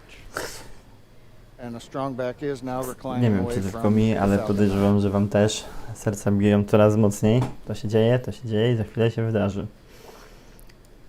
Za chwilę zobaczymy, jak z tego historycznego miejsca dzieje się kolejna historyczna chwila, kiedy załogowa wersja Dragona opuszcza Launchpad 39A. I'll go bleed. Dragon has transitioned to terminal count and is on internal power. Stage 1, LOX load closed out.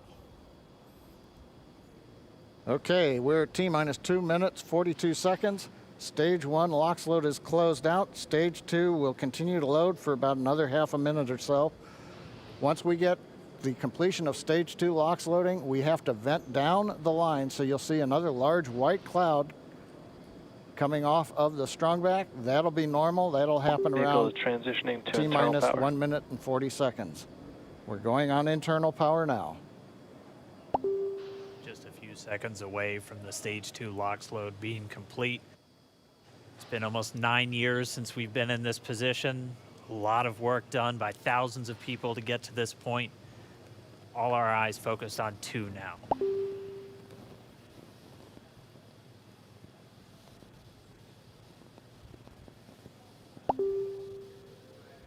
2, LOX load is closed out. Propellant fills are complete. Dragon is in auto idle. Stage 2 LOX load complete. All fuel, all oxidizer on Falcon 9. 1 minute 34 seconds to go till launch. Ground gas closeouts is starting.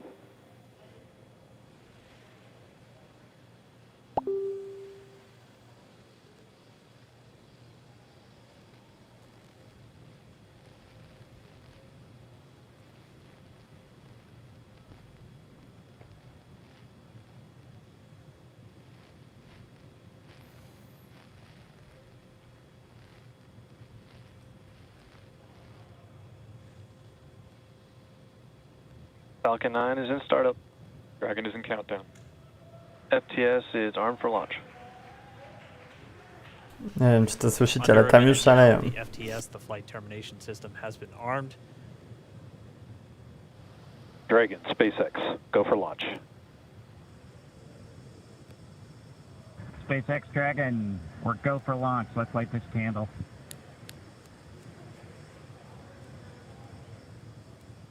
T-minus 30 seconds.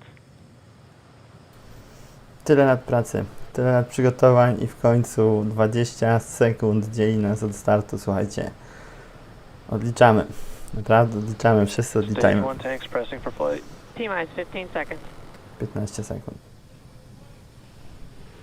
10, 9, 9, 8, 7, 6, 5, 4, 3, 2, 1. 0. Ignition. Liftoff of the Falcon 9 and Crew Dragon. Go NASA, go SpaceX, Godspeed, Bob and Doug. America has launched. And so rises a new era of American spaceflight, and with it the ambitions of a new generation continuing the dream. 20 seconds into flight, stage 1 propulsion is nominal.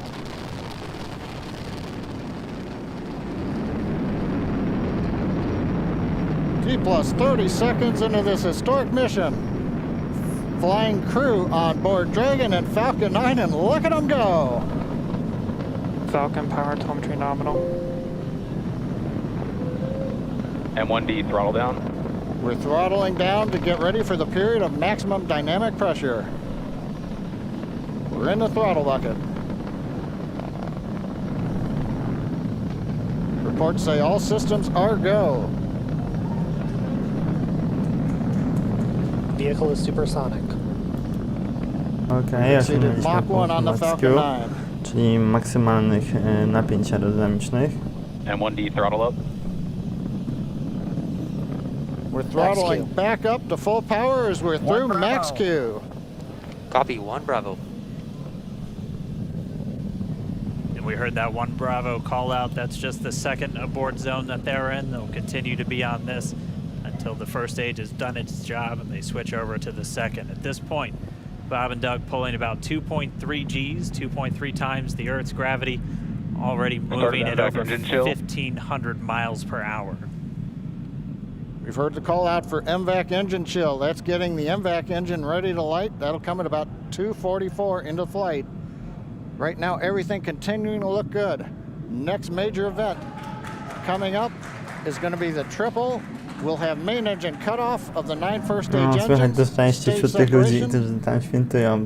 Słuchajcie, tyle osób, które napracuje na to, aby start się mógł odbyć, aby ta chwila mogła nastać. Niesamowita historia. M1D throttle down.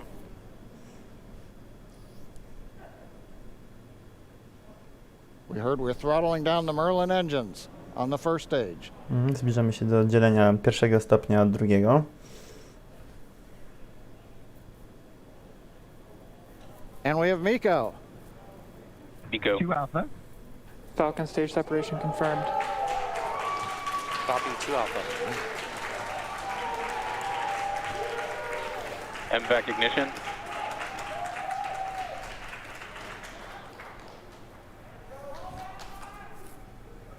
All right, we have stage separation confirmed. The first stage beginning its flight back. The second stage being powered by that single Merlin 1D vacuum engine has ignited and is now carrying Bob and Doug into orbit. So they're going to continue under the power of this second Stage stage, 2 propulsion is nominal. which will cut off at SpcaeX, or second engine cut off at about 8 minutes and 44 seconds into today's flight. So a little over 5 minutes to go No, still dla chłopaków to on muszą this być też second niesamowite stage. emocje. You heard the call out to Alpha, so Zazdroszczę. they're now in the longest abort zone that carries them all the way from about North Carolina up the eastern seaboard almost to Canada. Things looking good though, getting good call outs, nominal propulsion on that second stage. Bob and Doug continuing to make their way into orbit.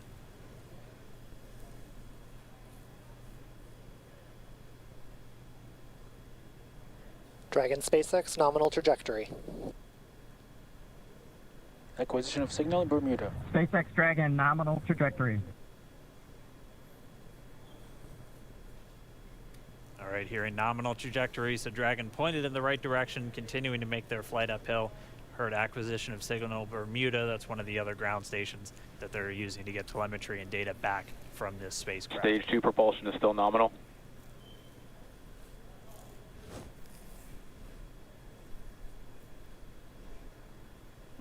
Naprawdę niesamowita chwila.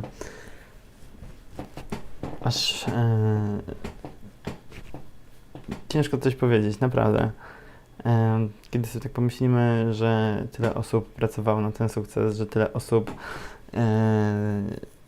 przez taki długi czas starało się osiągnąć ten sukces, to jest ukoronowanie ich pracy. Niesamowita chwila. Dragon SpaceX nominal trajectory. Already almost 200 miles downrange from the Kennedy Space Center. Nominal trajectory continuing. Zobaczymy też, czy uda się odzyskać pierwszy stopień rakiety, gdyż tak jak mówił Elon, nie jest to priorytetem. Priorytetem jest wprowadzenie na orbitę Dragona, co już w zasadzie się prawie udało. Natomiast jeżeli uda się odzyskać pierwszy stopień, to będzie podwójny sukces.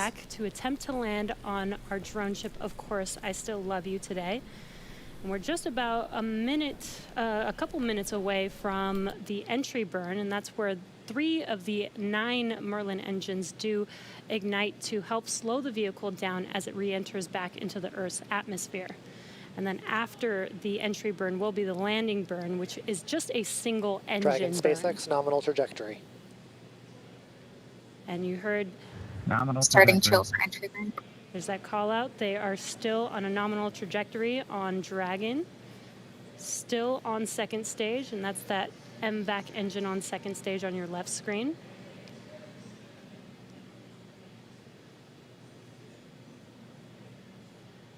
Again, on your right screen is that first stage booster coming back towards our drone ship. Of course, I still love you. We're about a minute away from entry burn. Meanwhile, that second stage continuing to power Dragon into orbit. Again, if you're keeping an eye on that timer, that's going to continue to burn until 8 minutes and 44 seconds into flight. So a little over 2 minutes from now, we'll hear the call out SpcaeX. It'll then be a little Stage 2 propulsion is still good. A little over 3 minutes until Dragon physically separates from the second stage of the Falcon 9 after the upper Dragon stage gets a SpaceX chance. nominal trajectory. Dragon copies, nominal trajectory. Continuing to check in with Bob and Doug as they are on a nominal trajectory.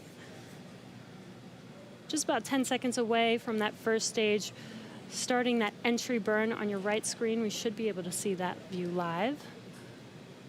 Okej, zaraz będziemy mieć odpalenie silników, 3 silników, bo właśnie widzicie to na ekranach, odpalenie 3 silników pierwszego stopnia, to jest odpalenie wyjściowe w atmosferę. This burn lasts about 36 seconds long. Stage 2 FTS is saved.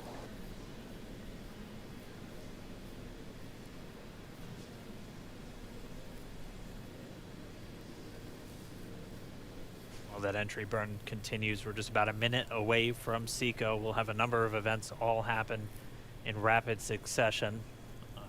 It'll be the second engine cutoff. Stage 1 we'll be looking for that stage 1 landing burn shortly after.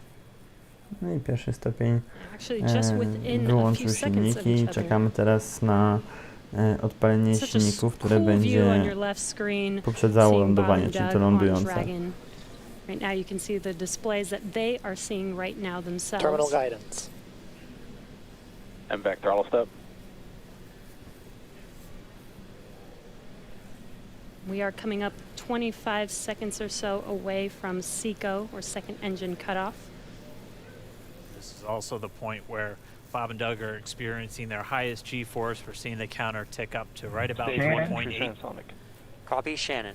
You heard Shannon, so that just means they're in their final abort zones. If they were to abort at this point, it would either be an abort to orbit or to land off the coast of Zaraz Ireland, standing nastąpi by for wyłączenie cutoff confirmation. silnika drugiego stopnia. MVAC shut down. Stage 1 landing clear. I rozpocznie się Confirmation of SECO, second odpalenie engine jednego cutoff. silnika Merlin w celu Now we are lądowania. waiting for our first stage to make its way to our drone ship, Of Course I Still Love You. Dragon SpaceX nominal orbital insertion. Launch escape confirmation, nominal Dragon orbital copy. insertion. Nominal orbital insertion. And what you're seeing on your screen is a live view of our drone ship, where our first stage will be coming down. Looks like we lost that live view, but we'll wait for confirmation of that landing shortly here. Falcon 9 first stage. Woo! And there you Wylądował. can see on your screen, Falcon 9 has landed.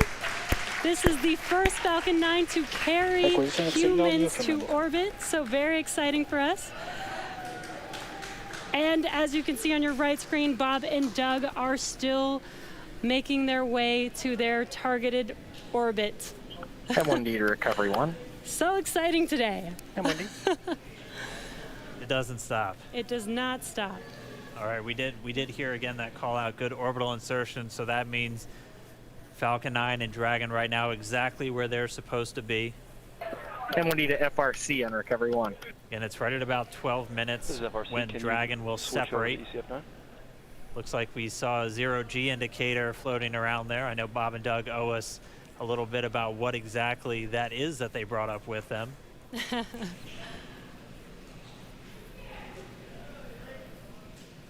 And before separation, before Dragon initiates separation from the second stage, they do make sure to they do ensure that the vehicle is not spinning and it is in good condition before we separate.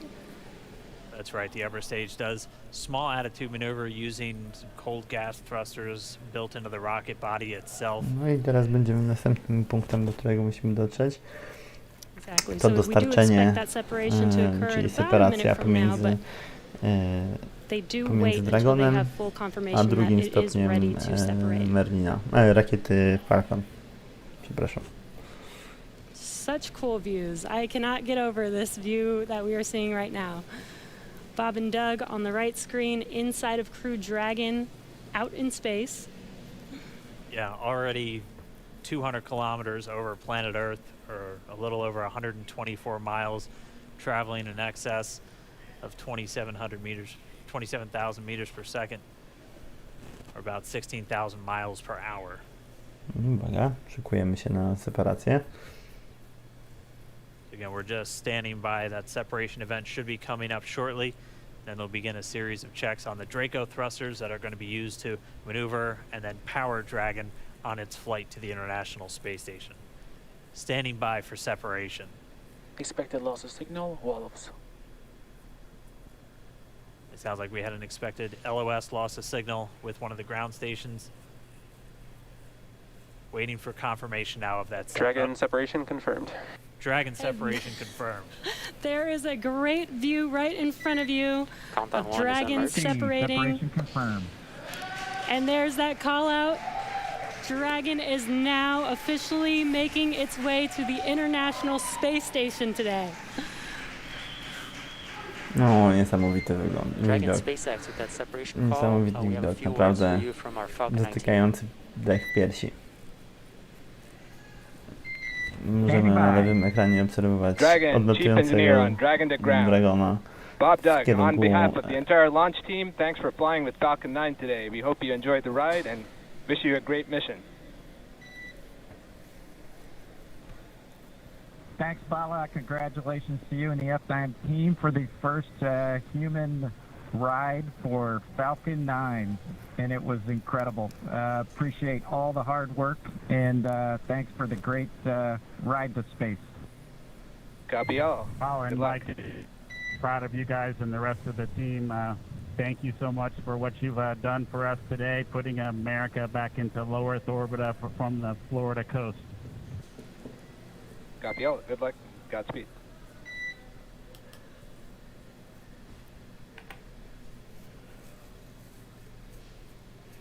All right, so Bob and Doug are in And Dragon space. SpcaeX, we confirm nominal E-class activation and service section Draco checkouts.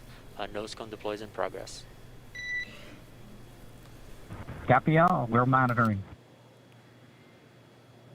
The Corps here in Hawthorne giving the crew a heads up that we have confirmation the nose cone is deploying. So again, that nose cone is going to open up a little bit more than 90 degrees, goes up to about, I think, 105 degrees, and that's going to expose the actual docking ring and the hatch that they're going to be going through once they attach to the International Space Station, and also 4 of those Draco thrusters, we call them the forward bulkhead thrusters, that are going to be used for these major phase burns or firings of those thrusters to actually raise their orbit gradually over the coming hours. Also heard good activation of the ECLSS, that's the Environmental Control and Life Support System. That's everything controlling their atmosphere, just keeping Dragon a nice, safe, habitable environment where they're going to be living for the next 19 hours until they arrive at the space station. Right, exactly. And Falcon 9's job may be done for today, but the mission is not over. Crew Dragon's job is not done. As you can see, Bob and Doug are still inside Crew Dragon, making their way. It will be a 19-hour trip to the International Space Station before they dock tomorrow morning. And such cool views. I love that we can get these live views here and see and watch what they're doing now that they are in orbit. Yeah, it's incredible to just be looking over their shoulder, to be along for the ride. And we're going to be with them, and we're going to be with all of you the entire way for their journey to the space station. We're going to be covering live throughout. Bob and Doug will obviously have a sleep period where they'll get about 8 hours of sleep a little bit later today before they wake up for all of their final approach. One of the major things we are looking forward to in the next couple of hours is going to be their first turn at the controls. So they're actually going to be using those touchscreen displays to take control and manually pilot Dragon. We'll walk you through what that's going to look like, and assuming we have some good ground station coverage, we'll be able to get views from right inside Dragon, looking over their shoulder as they manipulate the controls at the display. But I mean, we had a smooth ride uphill, both stages of the Falcon 9 doing their job, placing Bob and Doug into orbit. I mean, this is a day, this is a historical day. This is us kicking off that new era of space flight that we've all been talking about and longing for since the Space Shuttle program came to an end. Słuchajcie, myślę, że czas podsumować. No, niesamowite wydarzenie. Mówi się, że do 3 razy sztuka, jednak dzisiaj możemy śmiało stwierdzić, że do 2. Piękny start, piękne przygotowanie, sukces naprawdę wielu osób. Myślę, że powinno dzisiaj zostać w siedzibie SpcaeX otwartych naprawdę wiele szampanów. Świetna sprawa. Po raz pierwszy od 9 lat Amerykanie startują na Międzynarodową Stację Kosmiczną z swojego launchpadu, w rakiecie swojej konstrukcji, w statku swojej konstrukcji. No, piękna rzecz, naprawdę piękna rzecz. Myślę, że długo na to czekali i bardzo szczęśliwe to ukoronowanie tej pracy. Teraz będziemy czekać na pozytywne, czy na dobre, na poprawne dokowanie do Międzynarodowej Stacji Kosmicznej. Wiemy też, że będą po drodze robione pewne testy Dragona, które tam będą manualnie sterować nim. Natomiast podróż na stację będzie trwała około 18 godzin, więc spokojnie możemy się uzbroić w cierpliwość. Jeżeli czas pozwoli, to zrobimy też live'a z tego dokowania. Okej. Ja na razie Was zostawiam. Zapraszam Was do polubienia naszych mediów społecznościowych, do subskrybowania tego kanału, do obserwowania, co się tutaj będzie działo, a będzie się działo, zaręczam Wam, że będą się tutaj pojawiać materiały dość często. Mam nadzieję, że podobał Wam się ten live i że były to naprawdę fajnie spędzony dla Was czas, fajne widowisko. Mam nadzieję, że bawiliście się równie dobrze jak ja, oglądając jak pierwsi astronauci po blisko 9 latach startują z amerykańskiej Ziemi w podróż do Międzynarodowej Stacji Kosmicznej.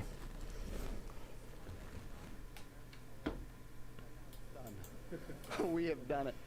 It's been way too long. I want to give a lot of credit to Charlie Bolden. He was my predecessor as the NASA administrator. He fought hard for the program at a time when it didn't get any support in Congress. We now have an administration that is fully supportive of our spaceflight initiatives, not just on the exploration, discovery, going to the moon, onto Mars, but also from a Space Force perspective. Our budgets are going up, things are strong, and today was just just an amazing day. You know, one of the things the president did right out of the gate when he became president is he created what's called the National Space Council.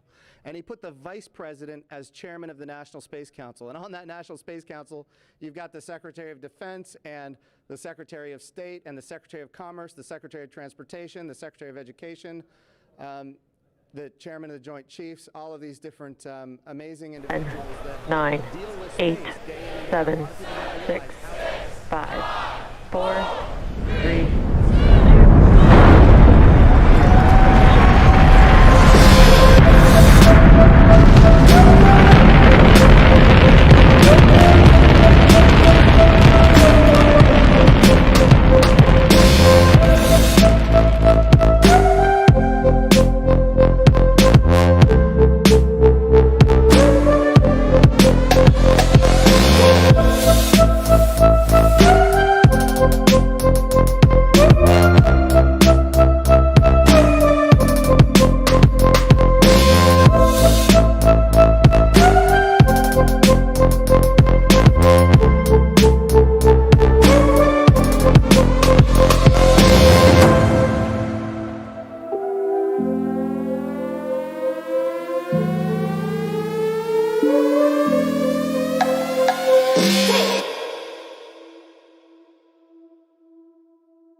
Ten, 9, 8, 7, 6, 5, 4.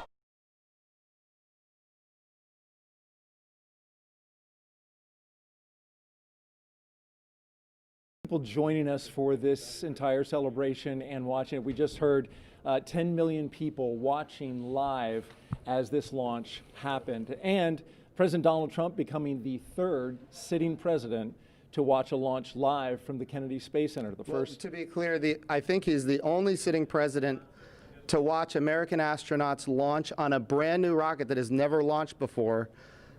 And that's a big risk.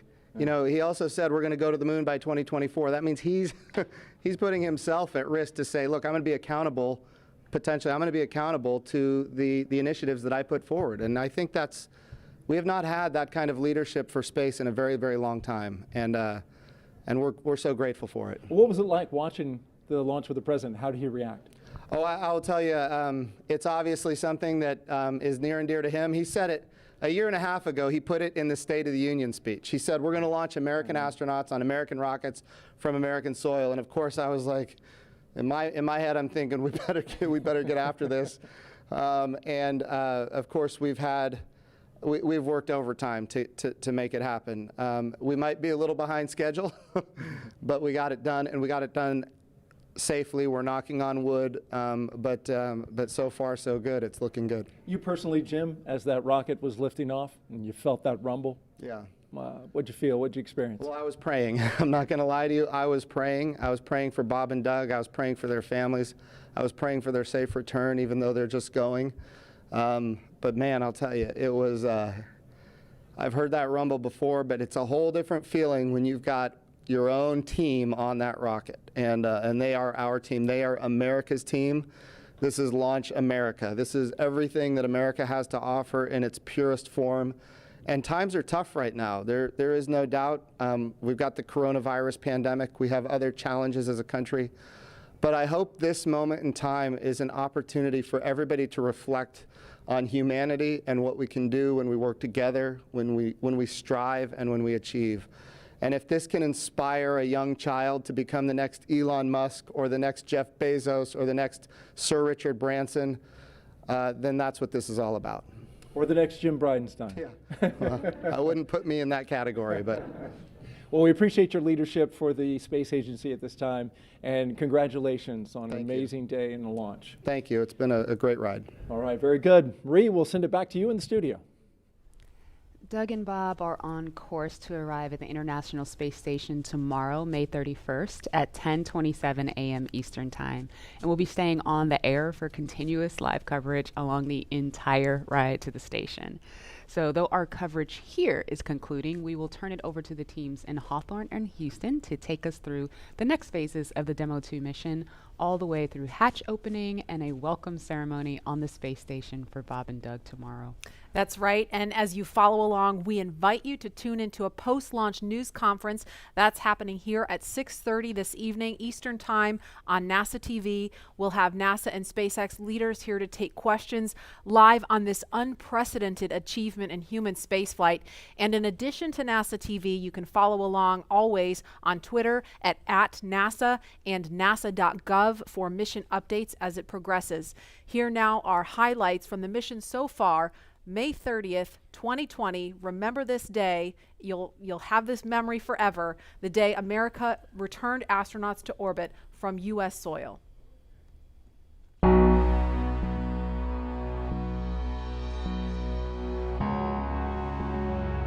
Wow, we're making history again. Let's go.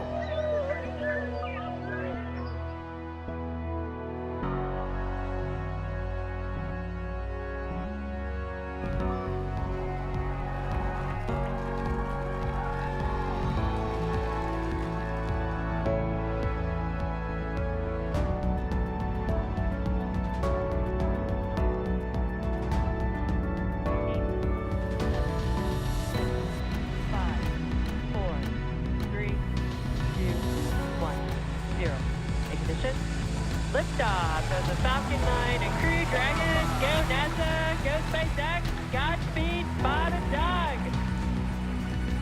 America has launched. So rises a new era of American spaceflight, and with it the ambitions of a new generation continuing the dream.